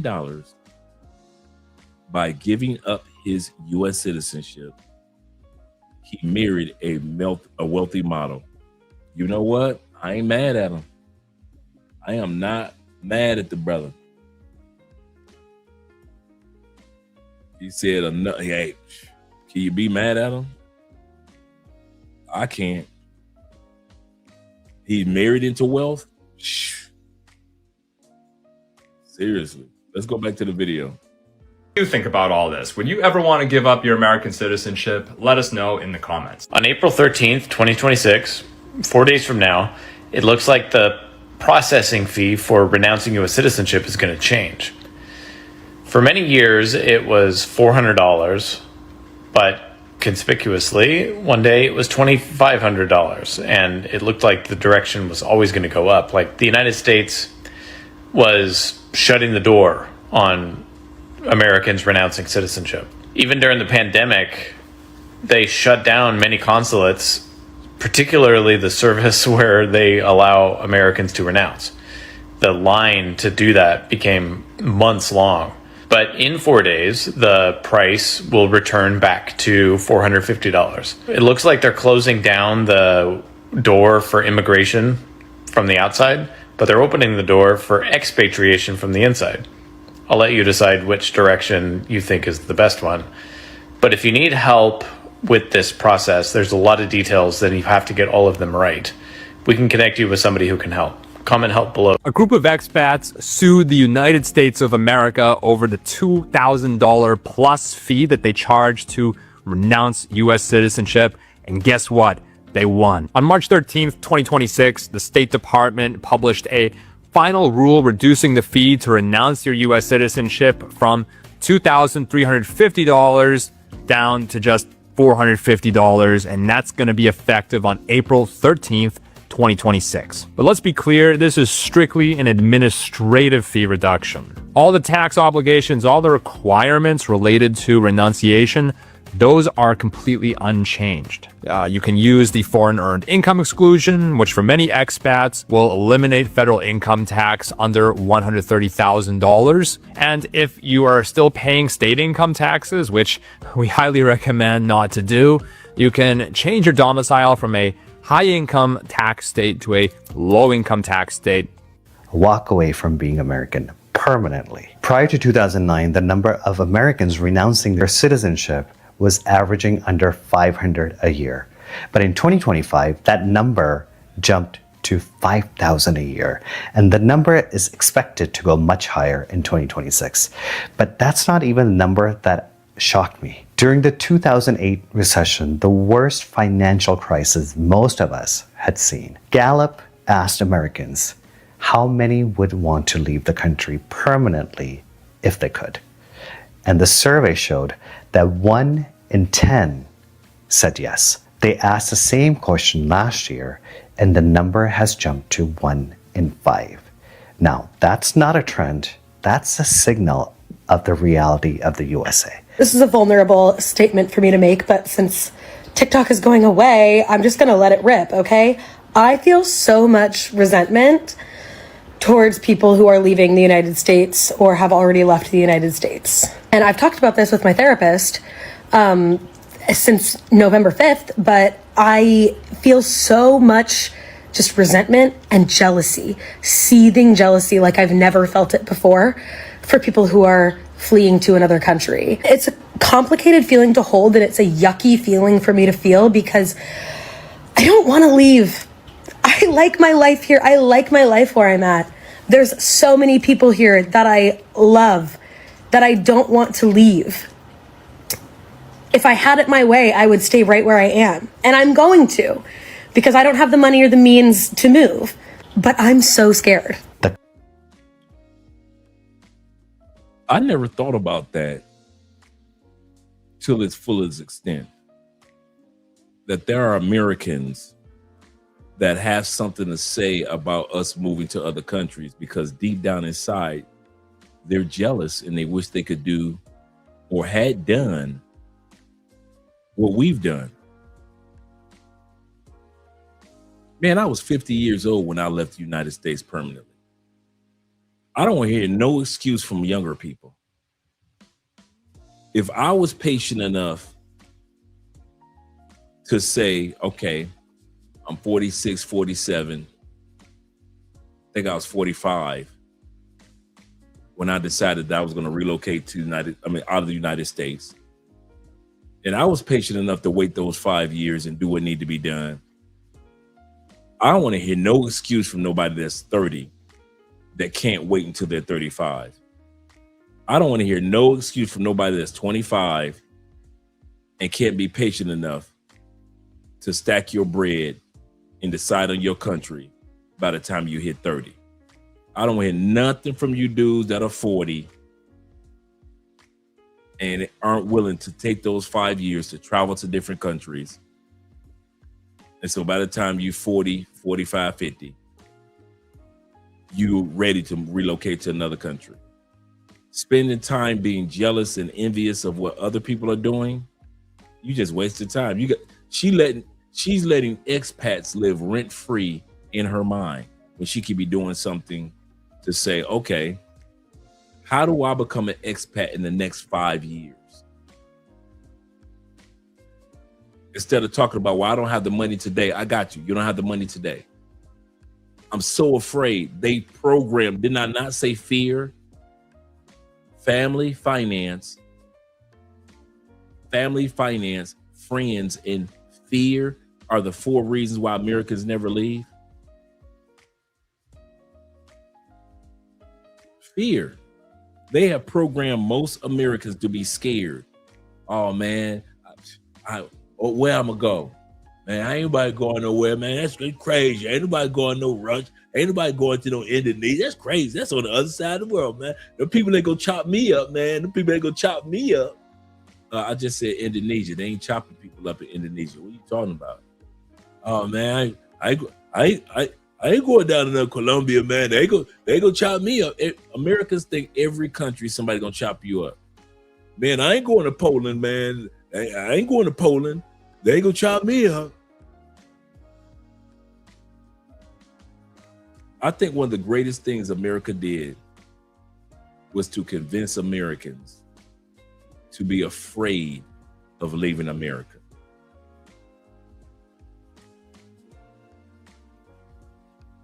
Americans are flea trained. Trained like circus elephants. I said it, all of us. Circus elephants, they take the stick, put it in the ground when the elephant is a kid. A young elephant, he tries to pull, but that stake that's in the ground with that rope around that elephant's neck, he just can't pull it. By the time that elephant becomes adult, no matter what city they go to, they just keep on putting that stake in the ground, and then the elephant stands there. We're talking about one of the strongest creatures on the planet that won't move as long as he's got a rope around his neck and there's a stick in the ground connected to it. We are trained like, we all know that circus elephant could just stroll away and that stick gonna come out the ground. But it doesn't think it has any options. And our government has programmed many of us to believe, to fear options. If it were me talking to my family members, I'm going to talk directly to y'all families. Mom, dad, sisters, brothers, uncles. How much longer?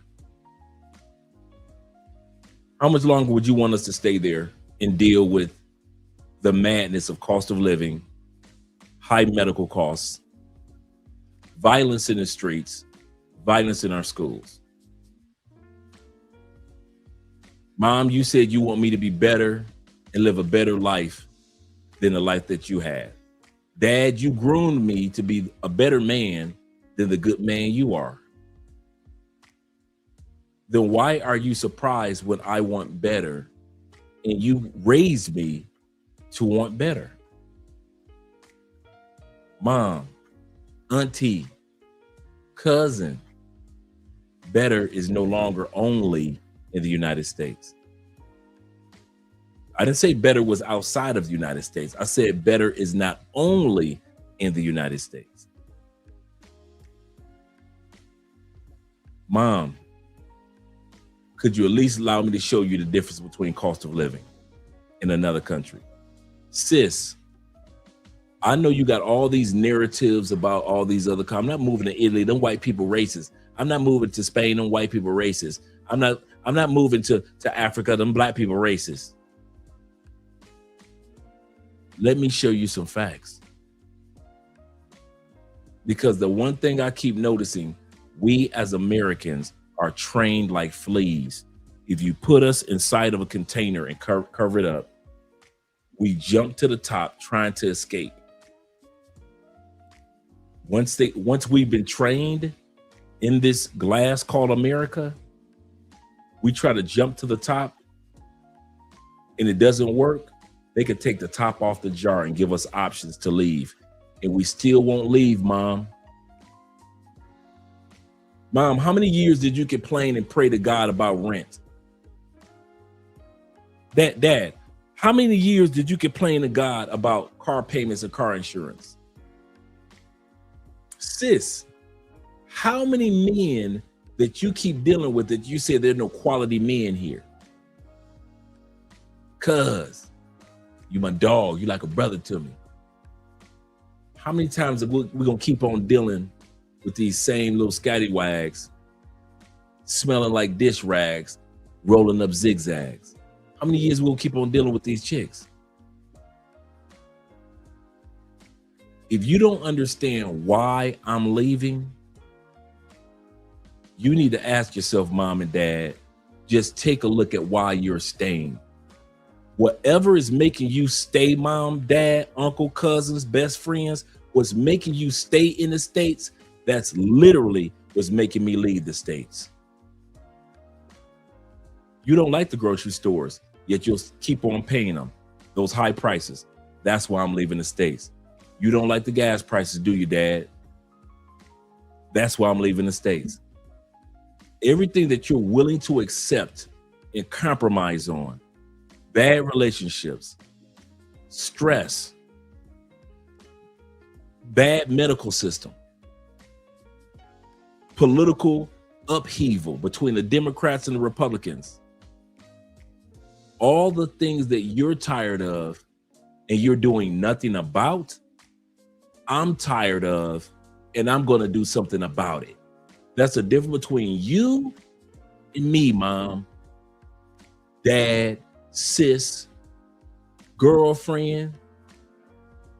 The difference between me and you, we both don't like the same thing, but I'm willing to at least try to do something about it. Black folks, talking to you. I don't care nothing about what racism is going on back home in the States, because you ain't gonna do ish about it. You're gonna stay on that plantation. FBA and ADOS and NAACPers and all of y'all talk a good game. You protest with the best of them. But if somebody offers you an opportunity to go to another country and live the life that you deserve as a person of color, you ain't leaving that plantation. You will pick a sign on that plantation. Oh, yes, you will. You will cuss and fuss about the white man. Oh, yes, you will. And the white woman, Karen, looking at me. And I see y'all all the time on TikTok. Y'all cry and complain about white people. But the one thing that white people know about you Negroes, you ain't going nowhere. Cry if you will. You ain't going nowhere. You got white people now that walk up into y'all face right now and call y'all ninjas to your face. You know why they do it? Because they know A, you ain't gonna do nothing about it, and B, you ain't leaving the plantation, are you? Mr. Gilmore, good white people. He got good white land. Good soil on his land, don't he? But you criticize us that walk right off the plantation, that the gate is wide open. Black people, those of us who are of color, who are relocating to other countries, we are not fleeing, we're not escaping. I'm gonna say this again. We are not fleeing the United States. We are not escaping the United States. The front gate is open for you to leave the plantation as well as me. I'm walking out. I'm leaving the United States. There's a difference between the gate being open and I'm leaving compared to having to escape something where the gate is not open or fleeing something because I don't want to get caught. You've been trained to flee. You've been trained to escape. I realized all I had to do was just leave. The front gate of the plantation has always been open. So don't criticize me for leaving. Don't criticize all the sisters that are and brothers that are leaving just because you want to stay on Mr. Gilmore's property. Just because you want to be I'm a black Republican. I'm a black Democrat. Be that. And I mean that from the bottom of my heart. Be that. But at the end of the day, just because I decide to leave the plantation does not mean at all that I'm fleeing or that I'm escaping. And as our brother said earlier, I will not have survivor's remorse. In other words, just because if I'm in another country, my gasoline only costs $1 a liter or $1 a gallon, I am not going to feel bad about it because you're paying $4 and $6 and $7 a gallon. I'm not going to feel bad about it. Just because I can go to a grocery store and buy 24 eggs for $2 and you got to buy a dozen eggs for $8, I don't feel sorry for you. I can go to a doctor's appointment and my copay for my visit is less than $2, but you can do the same appointment and you have to pay $150. I don't feel sorry for you anymore. I have no more buyer's remorse. I have no more survivor's remorse. Go down with the plane. Go down with the Titanic. Go down with the United States. You can keep using that excuse where we built this country. And I'm here to tell you, black people, name the country we didn't build. We ruled Europe for 800 years. Name the country we didn't build. Japan was originally black people, not this white Japanese that or Japanese that you see.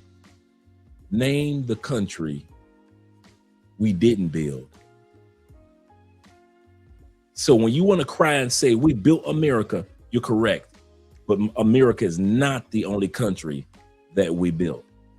We built South America, we built Central America, and we built parts of Europe. We ruled Europe for 800 years. So once again, name the countries we didn't build or what continent we didn't have a major impact on. So that excuse of why you want to stay on the plantation because you built the plantation doesn't fly with me. It doesn't fly with most of us who are leaving and who have left, and we are living amazing lives. And I'll end this talking to mom and dad, uncles, cousins, and all you brothers and sisters that are in the United States, Ungawa Black Power. It feels so good to watch the hell that you living in from the outside. I would be, if I was still in the United States, I kid you not, I would be talking like you. I would be walking like you. I would be responding like you. I would be upset about politics. I would be disappointed about cost of living. I would be upset about how relationships are working. I'd be mad about this law and that law. Hear me out. If I was still in the States, still on the plantation, even though the gate is open for me to leave anytime I want to, I would be just as upset as you are. So I don't take that for granted and I don't take it away from you. You should be upset the way that cost of living is. You should be upset that you've got kids about to graduate high school and cannot even read on a 4th grade level. You should be upset with the gasoline prices. Since y'all said y'all took over Venezuela and you getting all their oil, You should be upset about that. You should be upset that every year there's over 600 mass shootings in the United States on average. You should be upset. If I was still stuck there too, I would be upset just like you. But here's the kicker. I'm not. And over 9 to 12 million of us Americans, we're not. And we don't feel sorry for you. And we never will feel sorry for you. So go ahead, use your American ego and, hey, we don't care, leave, just go. Hey, you've been programmed to act like that, right? You've been programmed to live on a plantation known as the United Snakes of America. You've been programmed to look at those who dare to walk out that open front gate as if they've done something wrong. It wasn't because of you that you thought about that.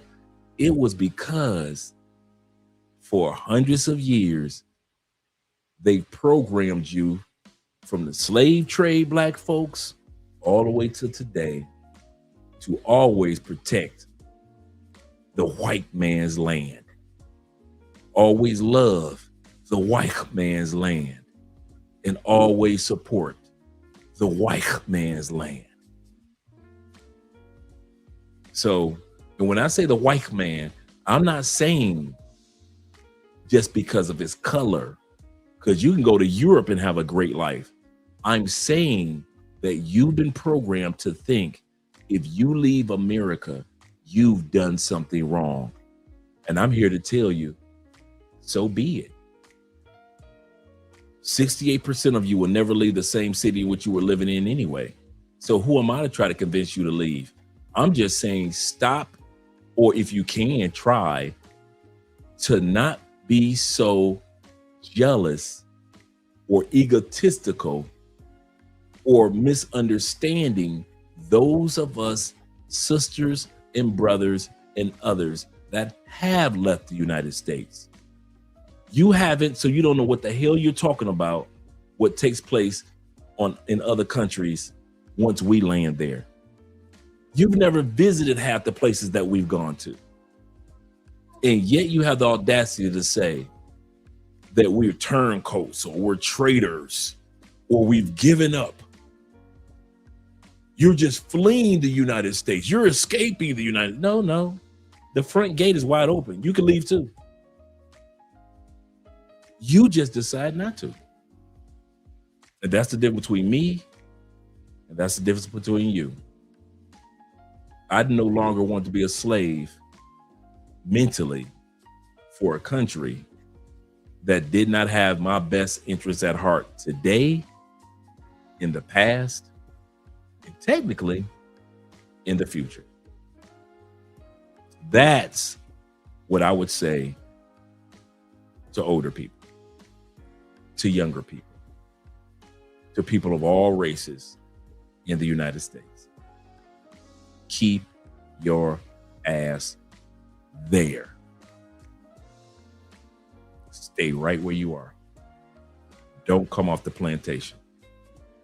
You deserve everything that's happening to you, because you could have left and still can leave just as easily as us other 11 million to 12 million Americans that already have done it.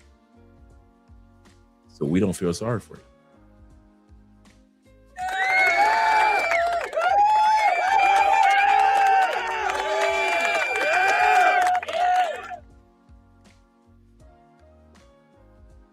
Yeah, I don't mind helping.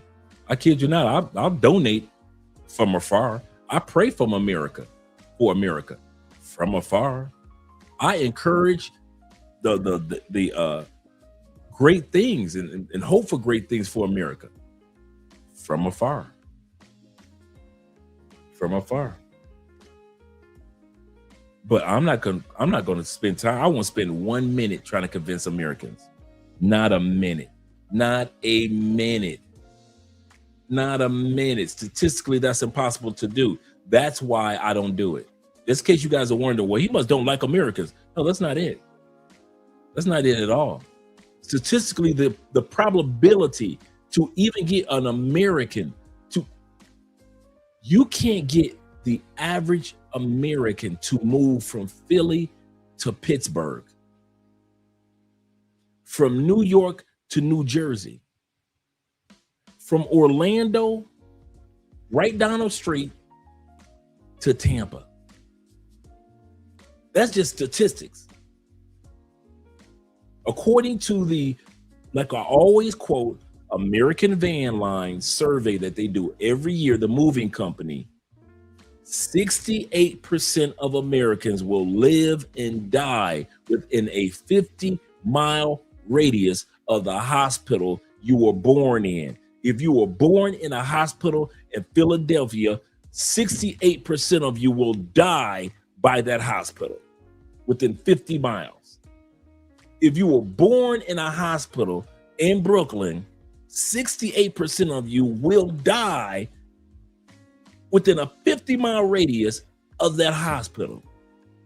If you were born in LA, any parts, you are 68%, almost 70% chance with all the states that you could have moved to in your lifetime, all of them, you still have a 68, according to American Van Line, you still have a 68% chance that you are going to die within a 50-mile radius in LA of the hospital in which you were born. So statistically, I can't even get your ass to move to another city, least long state. So you think I'm going to spend my time trying to convince Americans to leave a country, to leave a whole plantation? Hell no. I know y'all ain't going nowhere. That's why I'm so adamant about the fact that I will never try to convince Americans to leave America.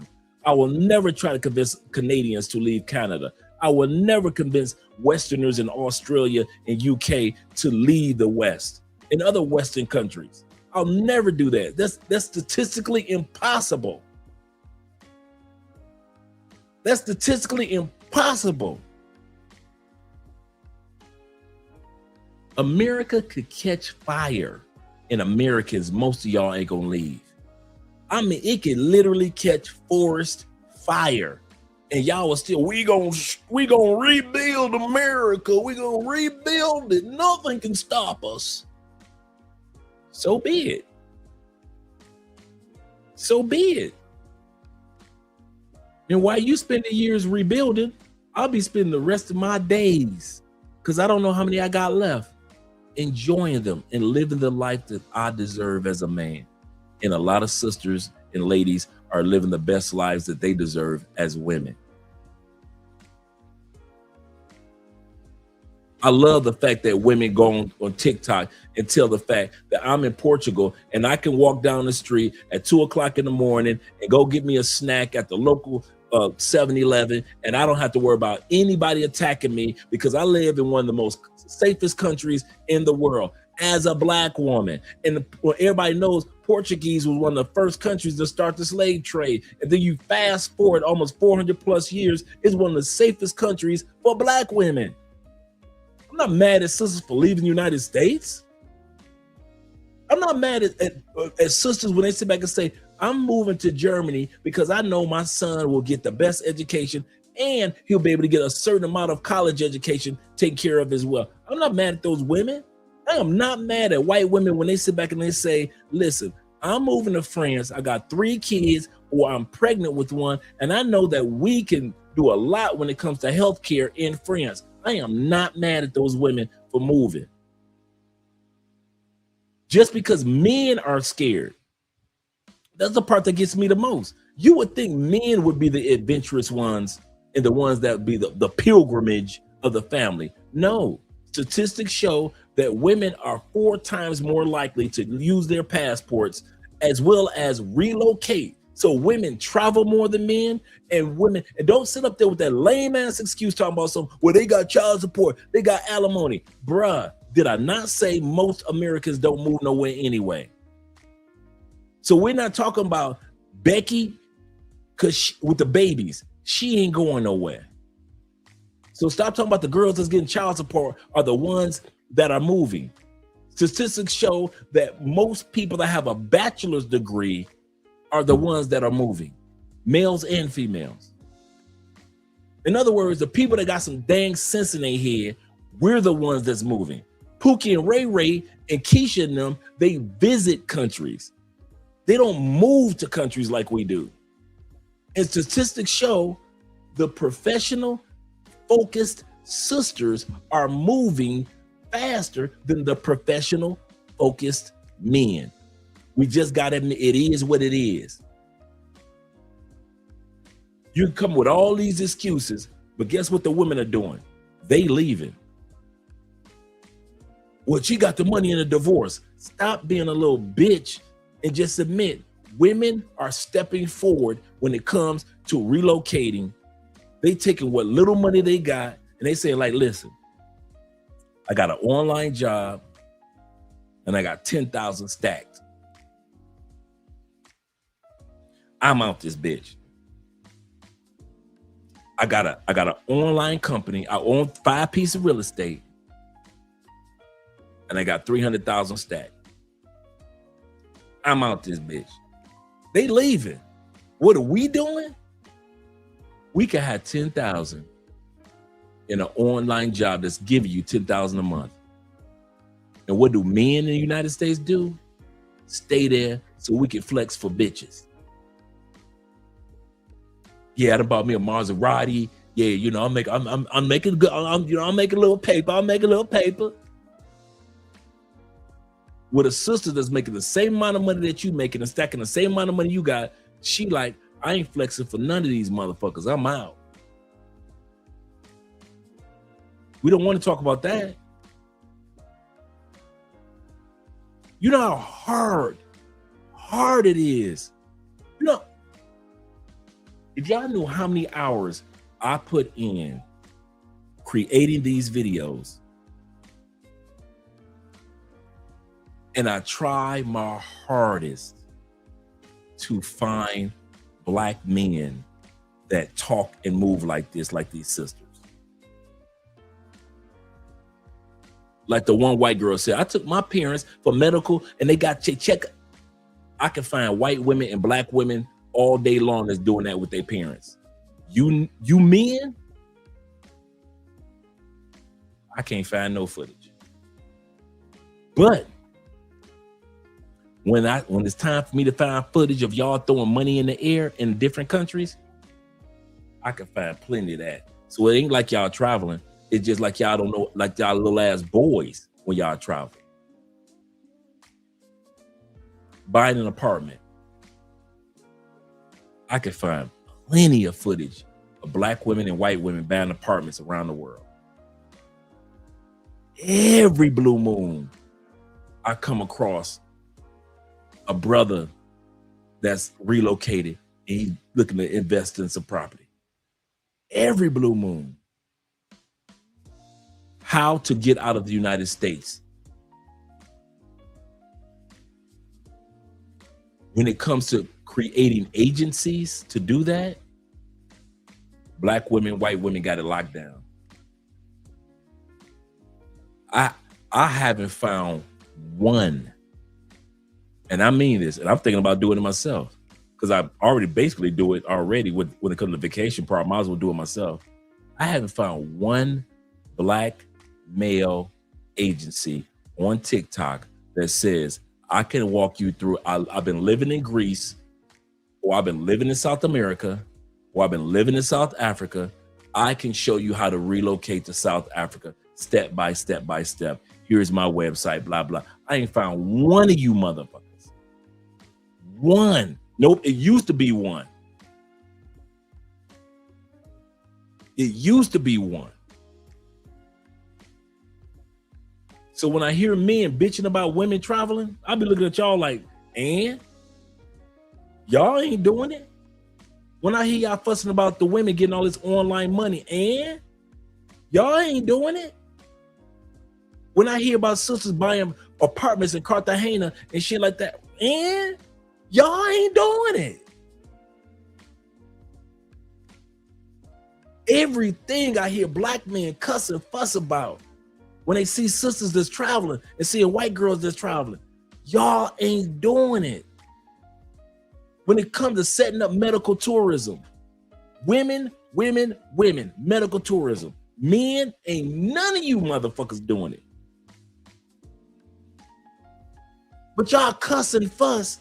Why the women out here? Why the women don't give a damn about y'all? The women out here, because they was out here before us, and long after you done took your ass back home drunk from Medellin, she gonna still be out here buying property.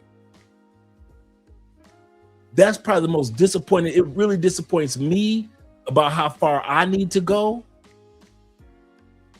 as a businessman out here, but it also disappoints me when I sit back and I see how much money we spend as men globally. No matter what race, we spend a lot of money in these countries. Can I be honest? Only a few of us got shit to show for it. Only a few of us got shit to show for it. These women that came down here to Cartagena, they done started agencies for sisters to come down here with their husbands to get married. Well, I'll walk you through the steps. I'll help you and your husband get married in Cartagena, Colombia, a beautiful location. You don't have to go broke in Miami. You got sisters down here say, hey, we're doing a 3-city tour. You can 3 days we're in Cali, 3 days we're in Cartagena, and we're gonna end the tour as 4 days in Medellin. I ain't seen none of you men do no shit like that. Y'all do one trip to Medellin or one trip to Cartagena, and it is all about sex with the ladies. How many ladies y'all can set the dude up and in the party, that's it. The sisters like, during the tour, we'll introduce you to the local African community. At the same time, we'll introduce you to realtors in each city. So if you're interested in buying property in Cali or Medellin or Cartagena, we've got somebody there for you. If you want to learn about the school system for your children, we're going to introduce you to that as well. And here's the kicker. The sisters be in Colombia getting the same amount of sex that you do while they handle business. You think these sisters don't be coming down to Colombia getting that coochie beat down? Them sisters be getting in Colombia getting that coochie beat up, but they still know how to take care of business. White girls the same way. They come down here, get that coochie beat down by these Colombian dudes, but they still know how to take care of business. They ain't throwing money up in the air. They ain't getting caught drugged. They getting smashed by Colombians. We saw one story of a woman who was part Colombian. Remember Obi Land did that one? The woman that was trying to do a fivesome, her and her dude with some Colombian ladies, and the Colombian ladies drugged her and the dude. Last year we watched it. That's the only time we seen a woman get drugged here in Colombia. Now, other times it probably have happened. I'm not denying that part, but not enough, not like us. Y'all think I'm on the sister side. I'm saying this because I'm on our side. It's time for us as men with passports to grow the fuck up, or we gonna be left behind. Bottom line, you can say I don't give a fuck. Okay, cool. I'm not talking to you. I'm gonna tell you again. I'm not talking to the not giver fucker dudes. I'm never talking to y'all. Y'all watch Love Crossing Borders for entertainment. Rest of us are here for information. I'm never talking to you dudes that think you know every damn thing. Never. Don't ever think I'm trying to convince any of you dudes. I'm not in the convincing business. Let them other YouTubers come out there and try to convince you of shit. That ain't my job. My job is to share information to where you guys can move safely to either be in an international relationship or internationally relocate. That's it. Our channel is dedicated to relationships and relocation on the international scale. Anything else is just for entertainment purposes only. And I'm here to tell you guys, man, we are getting left behind. We are not taking advantage of social media as businessmen as much as we should and as much as we could. We have a presence that's just as strong on social media as women do, and we're fucking it up. And I'm gonna tell you this, and I'm gonna say this again. Women are going to come to Colombia and take over social media, because when we had it for the last 7, 8, 10 years, most of us didn't know what the fuck to do with it. And all we did was go to Cartagena, get booty bait videos. We talk about hoes. We throwing money in the air. We talked about clubs. That's most of us. Some of us use it in a positive way. Shout out to my brother Jay in Cartagena that built the Airbnb and used his social media platform to this day to help guys come to a safe area in Cartagena. Shout out to him and the brothers involved in the investment, him and his girl, in the event that they have every year in Cartagena. But most of us that's going to Cartagena, most of us going to Medellin, most dudes that's coming to Cali, we on fuckery and we don't want to admit it, but it's cool. Because of our fuckery, now there's dudes that can't get through the airport. Thank you. Thank you, all you content creators that put all your business, put all of our business out there. Now the dudes that just come through, you can't even come through Colombia with condoms no damn more. Thank you. Thank you for fucking up the good times. We appreciate what you did. We really do. Because I'm telling y'all, and y'all think I'm just talking ish. Watch what happens in the next 2 years with social media in Colombia. Y'all gonna be getting kicked out so you can't come, and it's gonna be an empty void. Remember when Ace Live left and Check and Effect left? Was there not a void and Life with David left? Was there not a void in Medellin content creation? Was there not 200 motherfuckers all of a sudden popped up on YouTube trying to claim that they knew Medellin better than everybody else? Was it not? Same thing gonna happen. Now all 200 you lame motherfuckers can't come to Medellin no more with your booty bait cameras. It's a void now. Guess who's gonna take over that void? Women. Women are going to take over Cartagena social media. Women are going to take over Medellin social media. Women are going to take over Bogota social media. When we had it, we didn't know how to act with it. When we had the ability to introduce and interview businessmen on a different level, we didn't know what the hell to do with it. There's a few dudes that's out there on YouTube in Medellin. Shout out to all them positive dudes that are doing positive things, introducing you to the real Medellin. But 90% of y'all over in Medellin and trying to do it in Cali and try to do it in Cartagena, you on fuckery and you are fading away. So y'all can look at me like I don't know what I'm talking about. Man, fuck that nigga Dre. You can do all the fuck that nigga Dre you want. In the next 2 years, watch who's going to be taking over. You think Mariah Sincere is going to be the only sister that's going to start blowing up in Medellin? Y'all rabbit ass mind. Watch how many sisters start blowing up in Colombia in the next 2 years.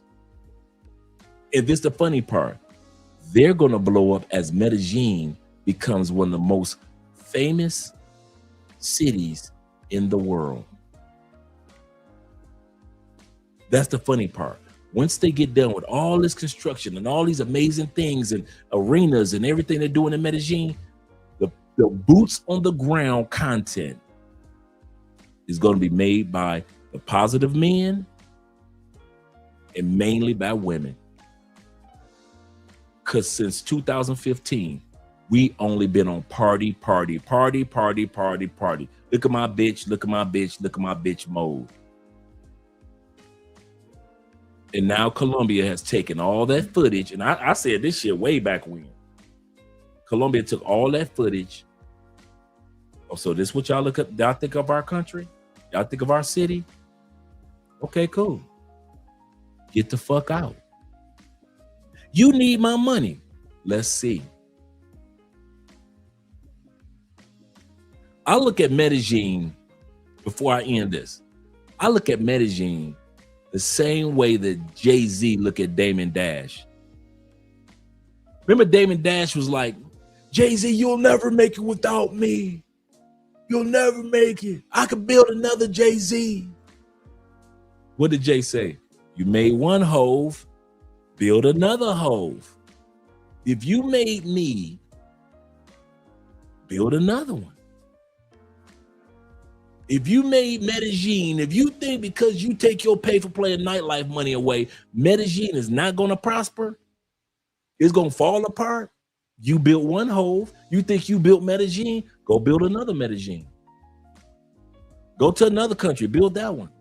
Since you think that your money is your pay-for-play and nightlife money is all that, Medellin is daring you, telling you you can't even get the fuck off the planes no more. You built one Hove. You think you built us? Okay. Go build another Hove. Go build another Hove. And just like Jay-Z was all right, so will Medellin be. Medellin is already setting itself up for families, females, old folks. Families, females, old folks, and the positive brothers. Those of us who've been waiting and praying for y'all asses to be banned from coming to Colombia. You know how long I've been waiting to see them block y'all asses from getting off them planes? Wait a minute. Do y'all? I know y'all don't think Andre is hurt because y'all are being blocked from getting off a plane. I am so happy. I'm so glad that Spirit Airlines is no more. Brother posted earlier, JetBlue going to be gone? Man, I'll be dancing in the street after this live stream. You know how long I've been waiting, dude? Boy, if I had a rocking chair, I would sit my ass in front of the airport like this, watching you motherfuckers get turned around. Did you see that, T-Mac? They done turned around another one of them young boys and brought his young ass down here, thought he was gonna come down here. The boy came down with 900 condoms. He only here for 4 days. I be sitting my ass in a rocking chair like an old dude. And then turned around. What? How many of them? How many of them? About 14 of them boys didn't turn around so far. Ain't that T-Mac? Ain't that about 14 of them boys? They turned back about 14 of them boys this week. Sitting my old ass in a rocking chair, smoking a cigar. You think I ain't been waiting around for this shit, man? I've been waiting for years for them to tell y'all Pookies get the fuck on. For years. Don't y'all ever think that all of us who are black men from the United States and who are white men from the United States and Asian men from the United States agree with your fuckery? We don't. We don't. I cannot wait. The first wave has already happened of my little dream of them turning y'all asses around. I can't wait for the Pookie and Ray Ray YouTubers for their channels to plummet because they can't come to Medellin or Cartagena no more. They can't do no more Cartagena booty bait. I can't wait to see y'all shit replaced by the women that are gonna showcase Colombia in a positive light. Watch, y'all think I'm lying. Y'all think I'm lying. We gonna always be able to do content. Shit. Not the way that you've been doing it. Either you and your content are gonna have to grow the fuck up and act like a grown-ass man with a camera, or watch your channel crash and burn. And I've been around long enough on YouTube. I done seen a lot of you motherfuckers come and a lot of y'all go. Y'all don't even exist anymore. Crashed and burned. crashed and burned. Crashed and burned. And I can't wait for it. I can't wait for it. All you channels that think that you got it on lock, you can't come here no more and just throw up booty bait videos because the police are on your ass. And the next time you try to come in, they're going to turn your ass right around. Get the fuck out this country. And I've been waiting for years to see that shit. Why? Because of my brand? Hell no. I don't do the same content you do, so I don't care. My content is completely different. It's always been different. So there is no jealousy from me in regards to content. I already got the plaque. Fuck that. I'm telling y'all now, man, changes are on the horizon. And for all of us men that have been quality dudes all these years in all the countries that we go to, it don't even impact us. I kid you not. All the countries that are putting their foot down, they are not putting their foot down for us. It's just another day in the park for us. They ain't turned T-Mac away. They ain't turned Will away. They ain't turned me away. They ain't turned none of us. We ain't never had no issue being turned away. We ain't never went through none of that shit. That's y'all that got to worry about that shit. It's not fair. Shouldn't have been an ass.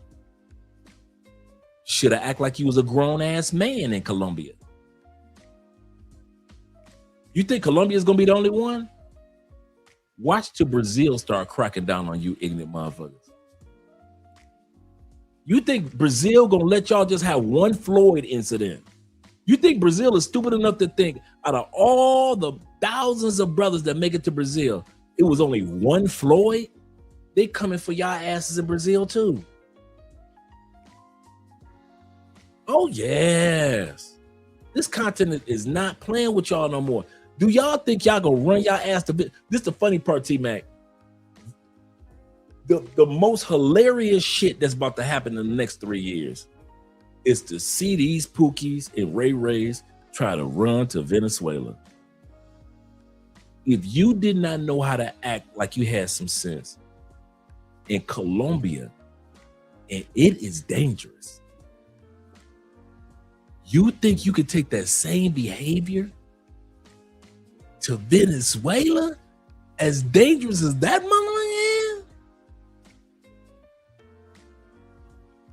I can't wait to watch this show unfold. Ain't gonna be no, he woke up 5 hours later, all his stuff was gone.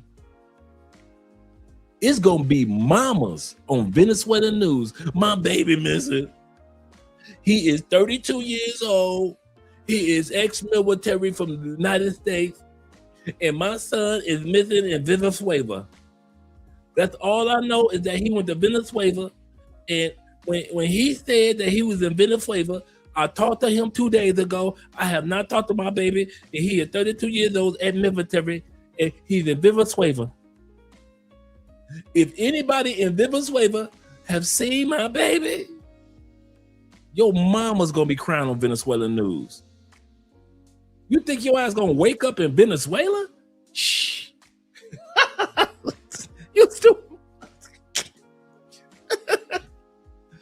Oh my God. Ooh. That's gonna be funny in the next 2 or 3 years. That's gonna be funny as hell. I can't wait for it. I ain't gonna lie. Y'all think I don't feel sorry for y'all when y'all get drugged in Colombia? I'm really ain't gonna feel sorry for your ass when you get drugged in Venezuela. When they chop your ass up, why shouldn't they? Okay, wait a minute. Pause. Y'all gonna run to Venezuela, get drugged, and y'all gonna use them same bitchy ass excuses y'all used in Medellin. The Venezuelan police should do something. Come on, I'm following your lead. The Venezuelan police should do something. Why are the women drugging us? We trying to pay them. They messing up their own money. Come on, let's do it. All the excuses that you used in Colombia, you think you ain't gonna use them bitchy ass excuses in Venezuela? Why ain't the government doing something? They letting all this happen. See, the government in cahoots, the Venezuelan government in cahoots with the police. I bet you the Airbnb security had something to do with it. All them bitch ass excuses y'all use in Colombia, make sure you put them all in your suitcase. Put them all in your suitcase to take to Venezuela. Cause I know y'all, you gonna fuck up like you did in DR. You gonna fuck up like you've been doing in Thailand and the Philippines. You gonna fuck up like you did in Cancun. And you gonna fuck up like you did in Colombia. And them same bitchy ass excuses that you use in all those areas, you gonna use them in Venezuela. Watch. Every excuse. You're gonna blame the Venezuelan police. You're gonna blame the pay-for-play. You're gonna blame the cartels. You're gonna blame the government. You're gonna blame everybody but your stupid ass. Everybody gonna get blamed. The same thing you did in DR. Oh man, these women in DR, man, they be tripping, man. She gave me one price and then she started screaming about another price. I had to pay her off to get off. Every time we turned around, y'all was getting in trouble going on World Star and DR. Y'all was going viral on World Star before there was even such thing as the term passport bros. I watched you motherfuckers going viral in 2018 on World Star. In DR. I kid you not, man. I'm sitting back looking at it. Why the fuck? And it just kept rolling. 2023 come. Y'all still going viral in DR. And y'all blame the pay-for-play. You blame the police for not doing anything. You blame the resort managers. The resort managers should have had more security. You blame every fucking body. Then you came to Colombia, did the same shit. Now you're over there in Thailand and the Philippines and you're doing that same shit. Everybody's fault but yours. And you're going to do the same bitch shit in Venezuela. I already know. Man, I can't stand that nigga Drake. I don't give a fuck. These cameras and lights got to go off. Your dumb ass gonna be a dumbass in Venezuela. We plan on going to Venezuela. I'm gonna say this again. Me and Mrs. Spence will enjoy Venezuela. Your ass gonna come up dead in Venezuela. Why? I don't move like you. T-Mac don't move like you. Official Kobe, the official one, he don't move like you. We can go. I'm gonna say this again. See, we can go. Why? Because no matter what country we go to, we ain't on fuckery like you. We know how to keep our business to ourselves. We know how to maneuver among this woman is yes and this woman is no. Y'all maneuver among any bitch. You think you couldn't trust them beautiful bottom feeders in Medellin? Go on, take your ass to Caracas. Go on, take your ass to Caracas real quick. Go on, run your ass over to Venezuela. I can't wait for this shit show.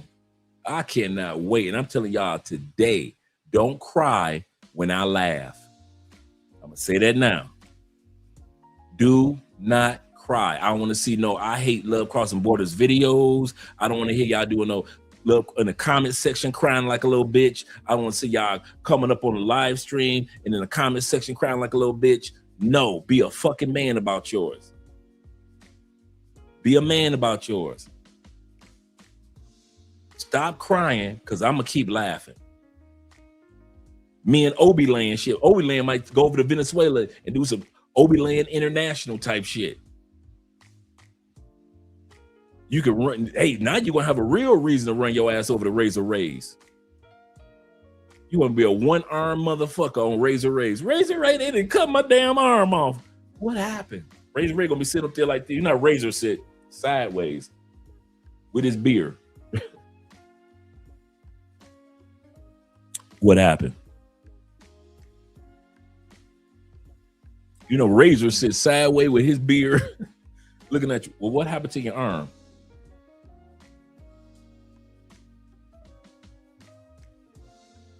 Really?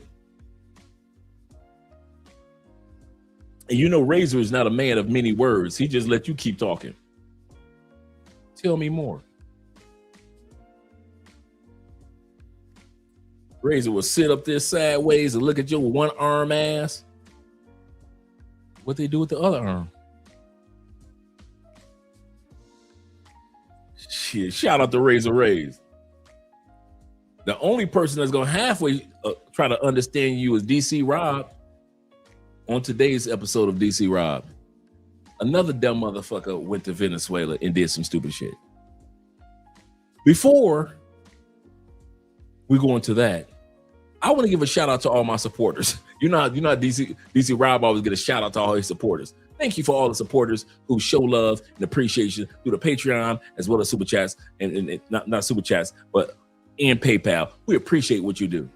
Yes, as I was saying, another dumb motherfucker went to Venezuela and did some stupid shit and got some stupid results. And then he'll start reading Venezuelan news and shit, newspaper. DC Rob gonna be looking at you motherfuckers like fresh footage. Fresh footage. Me, y'all know me, I'm coming with the jokes. I'm coming with it. I'm gonna laugh at your ass. I'm not gonna laugh at your mama who's gonna be on Venezuela news looking for her baby. I'm not laughing at mom because it ain't mom's fault that you done took your ass to Venezuela and did some stupid shit. That boy done took his ass down to Venezuela. He know he married with 3 kids. Your wife all on there. My husband died in Venezuela.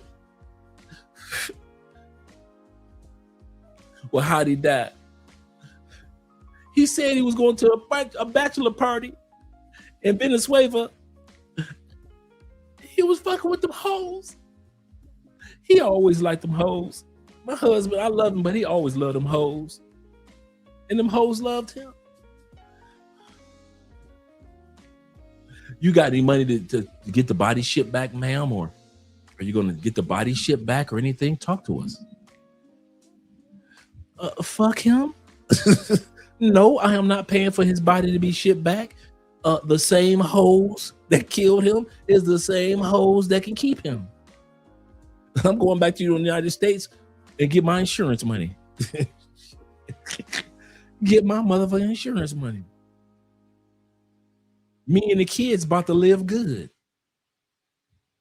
Come on, kids, we going to Dairy Queen. Damn your daddy. Anytime your woman let you leave your body in leave your body in Venezuela, not Venezuela, Venezuela. Because your family don't know nothing about the countries that you be going to. Where that nigga go? He went to Venezuela. Where is that? By Mexico? I think it's by Mexico. He took his ass down to Venezuela, got his arm chopped off and drugged. I ain't sending for his body. Hell no, I ain't gonna get no GoFundMe. If the GoFundMe is gonna be for me, your mama ain't gonna ship your body back or nothing because you a dumbass. And as for me, I'm coming with the jokes. Soon as your mama don't get your body shipped back, I'm laughing like a motherfucker. Your mama and your wife didn't get your body shipped back. Venezuelans looking like, what the fuck are we supposed to do with this? Dismember it. You can sell the parts. Shit, they gonna chop your body up and sell your parts so fast. You going to Venezuela? We going to Venezuela. I've been listening to y'all like the last 3 weeks. We going to Venezuela. I can't wait for this shit to happen. I'm sitting here feeling like this.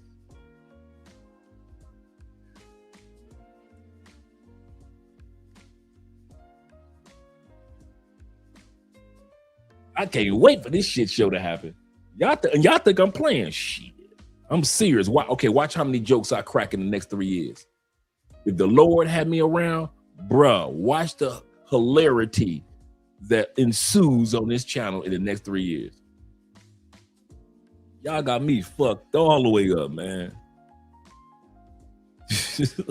Hell, Venezuela.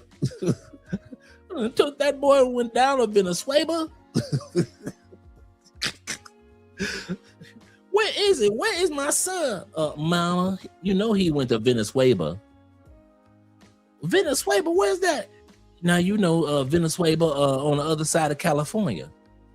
He done went to California. No, he went to Venezuela. It's by California. Your mama don't even know where the hell you at. She just all over the news in Venezuela. Well, what part of Venezuela is he in? I don't know. Shit, they ain't shipping your body back. Last picture your kids go see of you is your passport. Well, here's your daddy. Here's what your daddy used to look like. Last picture your kids go see of your dumb asses on a passport. Now, this is what your daddy wants to look like. Open up the passport. Stupid motherfuckers, I swear. We going to Venezuela, really? With that behavior, huh? Really? Shit. Oh yeah, he go shoot. DC Rob gonna have a go-go beat. Yes, he is. DC Rob gonna have so much footage. So much I already know. I'm laughing. He said Dre will be on vacation in Venezuela. And the Pookies will be on the side of the road. Absolutely. In work detail. Oh man. Help me, Dre. I remember your show. Help me. They arrested me for pay for play. It's a T-Mac. Especially the dudes that think that they know the Venezuelan laws and they try to apply Colombian laws in Venezuela. Well, I thought that was legal. Nope. Once they put them handcuffs on y'all, well, in Colombia, this is Venezuela. They're gonna lock your ass up in Venezuela for some shit that you thought because it was legal in Colombia. It was legal to do that dumb shit in Colombia. Then you try to do it in Venezuela. Well, I thought I was supposed to be able to get 3 women up in here. No, that's illegal in our country. You can't be doing that here. Well, I didn't know it. Now you know you're about to give us 120 days. Think about it. Think about it. I'll lock your asses up in Venezuela. Seriously. Hell yeah. American like, and if you think we lying, if you think I'm lying, I got an episode that I got coming up this weekend of all you dumb motherfuckers that, hey, check it. Hey, T-Mac, they always talk about Colombia dangerous. I'm going to the Philippines. Cool. It is so safe here in Thailand. Malaysia is so wonderful. I believe it. You know what ain't wonderful about Thailand? What ain't wonderful about the Philippines? What ain't wonderful about Malaysia, Vietnam, and South Korea? How often you ignorant motherfuckers are getting locked up out there. Bruh, I got an episode that's coming up this Saturday. The person, the country ain't dangerous. It is you. Man, y'all done got y'all asses to some of the safest countries on the planet. And y'all steady getting locked up. Y'all keep y'all ass, bruh. I ain't never seen, bro. I thought people get locked up in the States. Dude, I got at least 50 videos of y'all asses getting locked up in Southeast Asia. White boys, brothers, Africans, sisters. Yes, those countries are safe. But like I said in the past, there is no country safe for stupid people. The country doesn't exist. Y'all want to leave Colombia because y'all looking for a country that's safe for stupid people. Y'all want to go to Venezuela because y'all think it's going to be safe for stupid people. Y'all went to Vietnam, Korea, Cambodia, Malaysia, Indonesia, Philippines, Thailand, because you thought because they said it's safe, that meant it's safe for stupid people. I'm going to tell you this now. There is no such thing as a country that is safe for stupid people. So yes, in Colombia, you'll get drugged. But stupid people will get locked up and get their ass whooped in Thailand. Stupid people end up homeless living on the beach in Thailand, in the Philippines. Oh man, y'all the stupid motherfuckers. You go to the country where there is very little to any issue that you got to worry about somebody snatching something or stealing something. And the number one videos I see where it says Thailand arrested. I ain't gotta put nothing else. Thailand arrested on TikTok. I'm seeing very few Thai getting locked up. I'm finding just for Thailand 50, 60 videos of y'all asses getting locked up in Thailand. So what's the point of going to safe Thailand if you and the European white boys keep y'all ass in somebody's jail? What's the use to going to the Philippines if you keep your ass in jail in the Philippines? And I mean, you motherfuckers stay in jail for some of the dumbest shit I ever seen. Y'all stay getting locked up. It ain't enough I didn't know they had that many. T-Mac, I didn't know they had that many handcuffs in Southeast Asia. I didn't know they had that many handcuffs. You motherfuckers stay locked up. I'm looking at the sisters always getting locked up. I got about 4 or 5 videos of just on the sister getting their ass locked up as white dudes. The white man? Shit, the white man stay locked up. And you brothers, the Africans and the African sisters, y'all keep some cuffs on y'all. Talk to me, brothers. Why y'all keep cuffs on in the Philippines? Why y'all stay getting locked up? It ain't enough white boys in the comment section to tell me. So I got all these brothers here. Why y'all stay locked up in Thailand? Why y'all stay locked up in Malaysia? Why y'all always get locked up in South Korea? Y'all want to talk about that? Should I not do this episode this Saturday? I shouldn't do it. I should just pretend like y'all don't get locked up. I should just pretend that y'all get drugged in Colombia. It's dangerous in Colombia. But since y'all thought y'all could take y'all stupidity to a safe country, it was going to work. I can be stupid in Thailand, and not get drugged. You're right. You can be stupid in Thailand and not get drugged. That doesn't mean that you can be stupid in Thailand and your dumb ass can't get locked up. Boy, they keep them cuffs on them, don't they? They keep cuffs on them. And it be something dumb.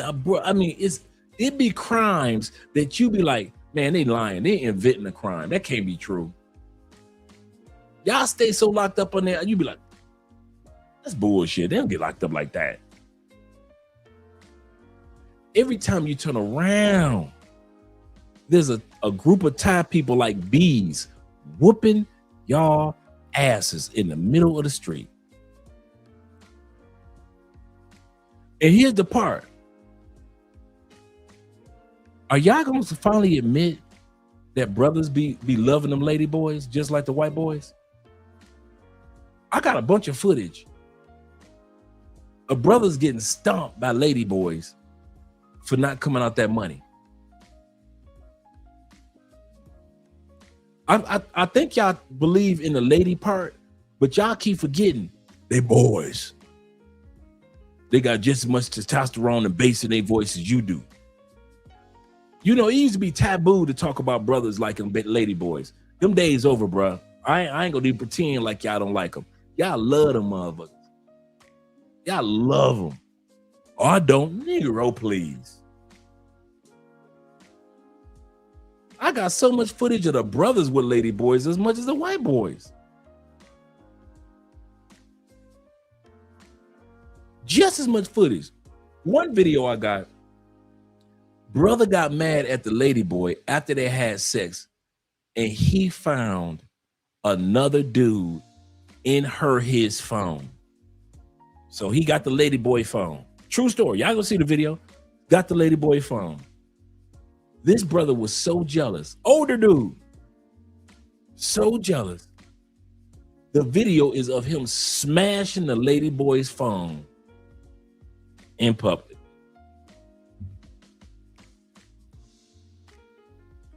Why you brothers ain't tell me when y'all left Colombia y'all was gonna go with them lady boys? I'm gonna say this again. If y'all was messing with them, if y'all so open to mess with them lady boys in Thailand, that means that y'all was messing with these transgender Colombians over here. Nobody was coming out saying nothing, you know, because nobody really is not as famous. The transgender in Colombia is not as famous as the lady boys. So nobody really had proof that you brothers was messing with the transgender just like the white boys, right? Now it's footage out. And a partner of mine told me this 6 years ago. Because he'd been living in Thailand forever. He said, Dre, you know, I got a lot of friends, because he'd been living there so long, that work as bar girls.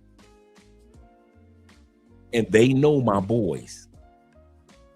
And he said, Dre, a lot of my boys mess with them boys. He say, so when you think in the roughest, toughest Timberland walking this type of dudes from New York and from Atlanta and from San Francisco and from you know, from Cleveland or whatever, you think that they into the girls. He said, Dre, them dudes be into them lady boys. He said, and I'm telling you, Dre, the ladies be telling me them dudes be, he said, brothers madly in love with the lady boys. He said, we'll put it on the white dudes because it's that stigma out there. He said, and it's true. He said, but I'm gonna tell you something. It is a growing pool of brothers that mess with lady boys. And he told me this. He said, here's the sad part. To run into the lady boys, you literally have to go into their area. He said they have their own area where they're kind of like away from the regular ladies because they don't want no trouble. He said, so when you mess with a lady boy, you literally have to go into their area messing with them to try to get one. How come y'all brothers ain't tell me y'all doing all that? How come y'all want to put it on the white man? How come y'all been trying to put lady boys on the white man? The white man ain't the only one that's out there messing with them boys. I'll say this again. Some of y'all get y'all great adventures on outside. You know, you got a kid and a wife back home and a side chick. You got a kid and a wife back home and a side chick. But your dream was one of them lady boys. How come you ain't tell the truth? Make it seem like the white man was the only one messing with them boys. Y'all ain't think I ain't got no popcorn for y'all nasty mother? I'm pulling the razor ray on y'all right now. I'm putting a razor ray on you, mother. You nasty mother. Yeah, D. Kirk. Oh, I got footage, bruh. I got footage. Like I said, I've been hearing them stories for years, but I never had any proof. Now, they courting y'all fighting them over prices. Brothers. Not Africans, not Jamaicans, so they didn't put it on them Jamaican brothers. Stateside, red, white, and blue brothers be flying 21 hours to Thailand just so you can get a man? Why don't you just say that you LGBT? Why don't you just... You ain't got to hide it. Craig, you ain't got to lie to kick it, Craig. You ain't... Craig, I still got love for you, bro. Shout out to the LGBTQ brothers out there, man. We ain't hating on you. Keep that over there, but we ain't hating on you. But all you do is to try to hide and pretend like, no, that ain't me. That's the white man. That's the white man. Them European white men be messing with them ladies. But shh, that'd be y'all. That'd be y'all, just like them white boys, old nasty mother. They ain't gonna say nothing, Jay. They ain't gonna say nothing. They just gonna keep on going over there to do it. They just gonna keep on going over there to do it. My man had me rolling, man. He told me that I was probably sat up there for an hour, man. And I remember this because I was still in Tampa at that time period. I probably sat up there laughing at this dude tell these stories to me about because he was at the Philippines at that time period. Like I said, he'd been living there for like, God. By the time I moved to Colombia, he had already been living in the Philippines in Thailand. He had already been living in Thailand for about 5 years at that time period. So right now he's at about year 14, year 15, 16, right? And he was like, Dre, man, my girls be coming back telling me some of the funniest fucking stories about black men that come to Thailand messing with them lady boys. I said, you lying. He said, Dre, and he started telling me stories. I say, nigga, you funny as hell.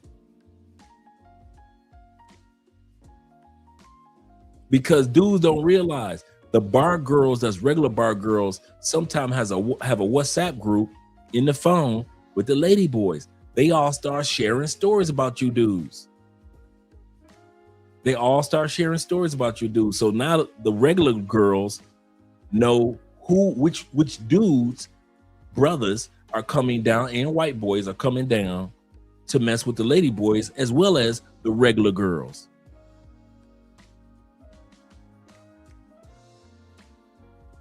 Right, you ain't got a lot of cred. We understand LGBTQ. I don't understand. Like I said, keep that over there. But hey, we respect. Hey, do what you do. Do what you do. But sit up there pretending like it's the white dude in the man. Wait till this Saturday. Wait till this Saturday's episode. I'm giving y'all a heads up. If you like them lady boys, Saturday episode is not the one you want to watch on Love Crossing Borders. You gonna get your feelings hurt. You gonna get your feelings hurt this episode. You gonna be in trouble this episode. Can't believe you brothers are like the brothers. The brothers. Nasty motherfuckers. He said, yeah, you can't. Shout out to Bobby. Yeah, you can't make it up. Ain't he like I'm lying? I think we're at the end of our video anyway. Yeah, we're at the end part of our video. Countries which are absorbing Americans are not doing anything miraculous. Portugal has affordable housing. Many Americans want to leave the U.S. right now because of Trump, but for Black Americans, they wonder what life would be like for them in Europe. Portugal has low harassment rates and a diverse culture, attracting many of them. I had a level of fear that Trump was going to win again, and I was like, I need to get the out of the U.S. It has felt like a lot less pressure than it was in the United States, but my positioning is different. The way I'm treated is different. The privileges that I carry here are different than in the U.S. Racism exists everywhere. I don't feel as though I've been directly impacted. I know that as an American, I come with a certain amount of privilege that maybe shields me from some of that. For me, as an American, it was really important that I assess safety outside of violence and control. I 100% feel like I belong here and I have a right to be here. So if you're wanting to move because of the current administration, it is okay to do that. You have to choose yourself, choose your health, choose your peace. What do you think of their experiences? Germany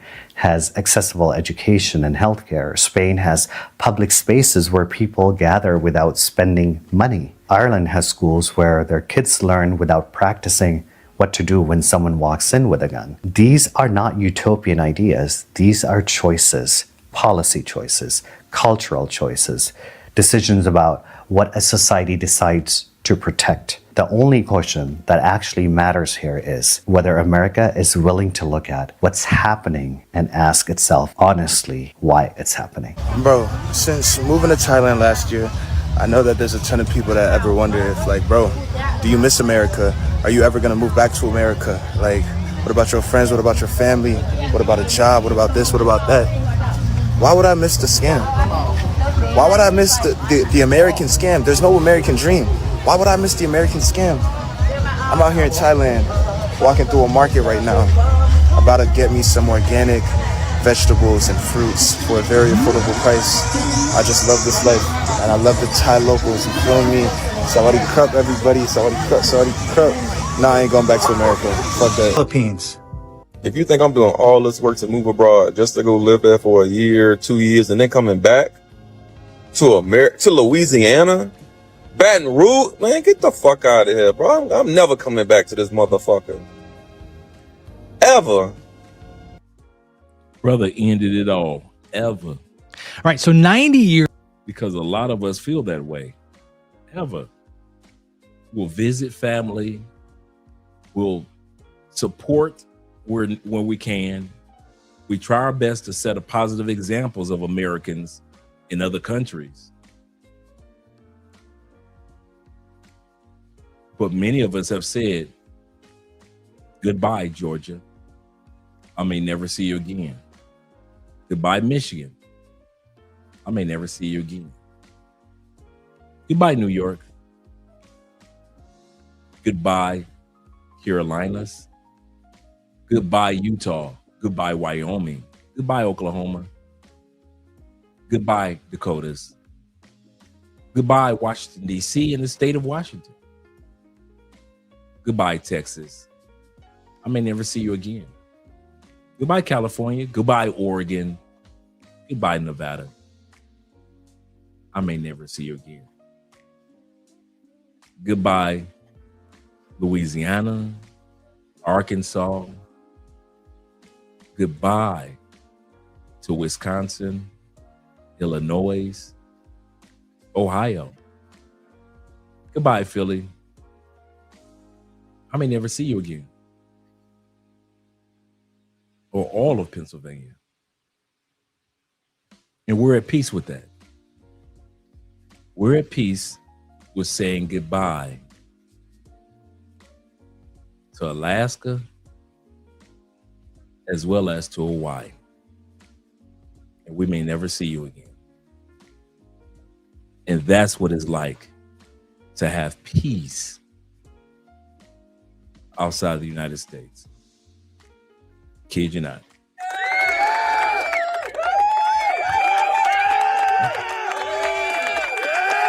Montreal says, I will not be watching that episode. I'm not saying that it's going to be doing something. Most of it's going to be dudes getting beat down by messing around with them boys. I will not be. I will catch you on Sunday right after church service. Sunday live stream. He say, my stomach won't take it. I kid you not, man. It's the funniest thing. You looking like, what? You say, damn, we Pookie, yeah. Pookie, you know, for the Saudi Arabia, yep. In the 90s and 2000s for the 99. Yeah, man. Let me get ready to let you gentlemen go. We've been on here for quite a while. Let me let you gentlemen go. We got a great live stream and some interviews coming up this week. He said, I mean, we had, our brother Dave said this. He said, side note, Dre, are we going to do another investment? Yes, we are. Yes, we are doing another investment live. Absolutely correct. There's a couple of lives that we did last year that had to do with investments, that had to do with jobs, government, not government, contract work, things like that. So we're going to be doing another episode like that. We got to do our crypto episode, our annual crypto episode. He said, don't forget the super chats. Let me check it out, AM. Let me make sure I don't forget.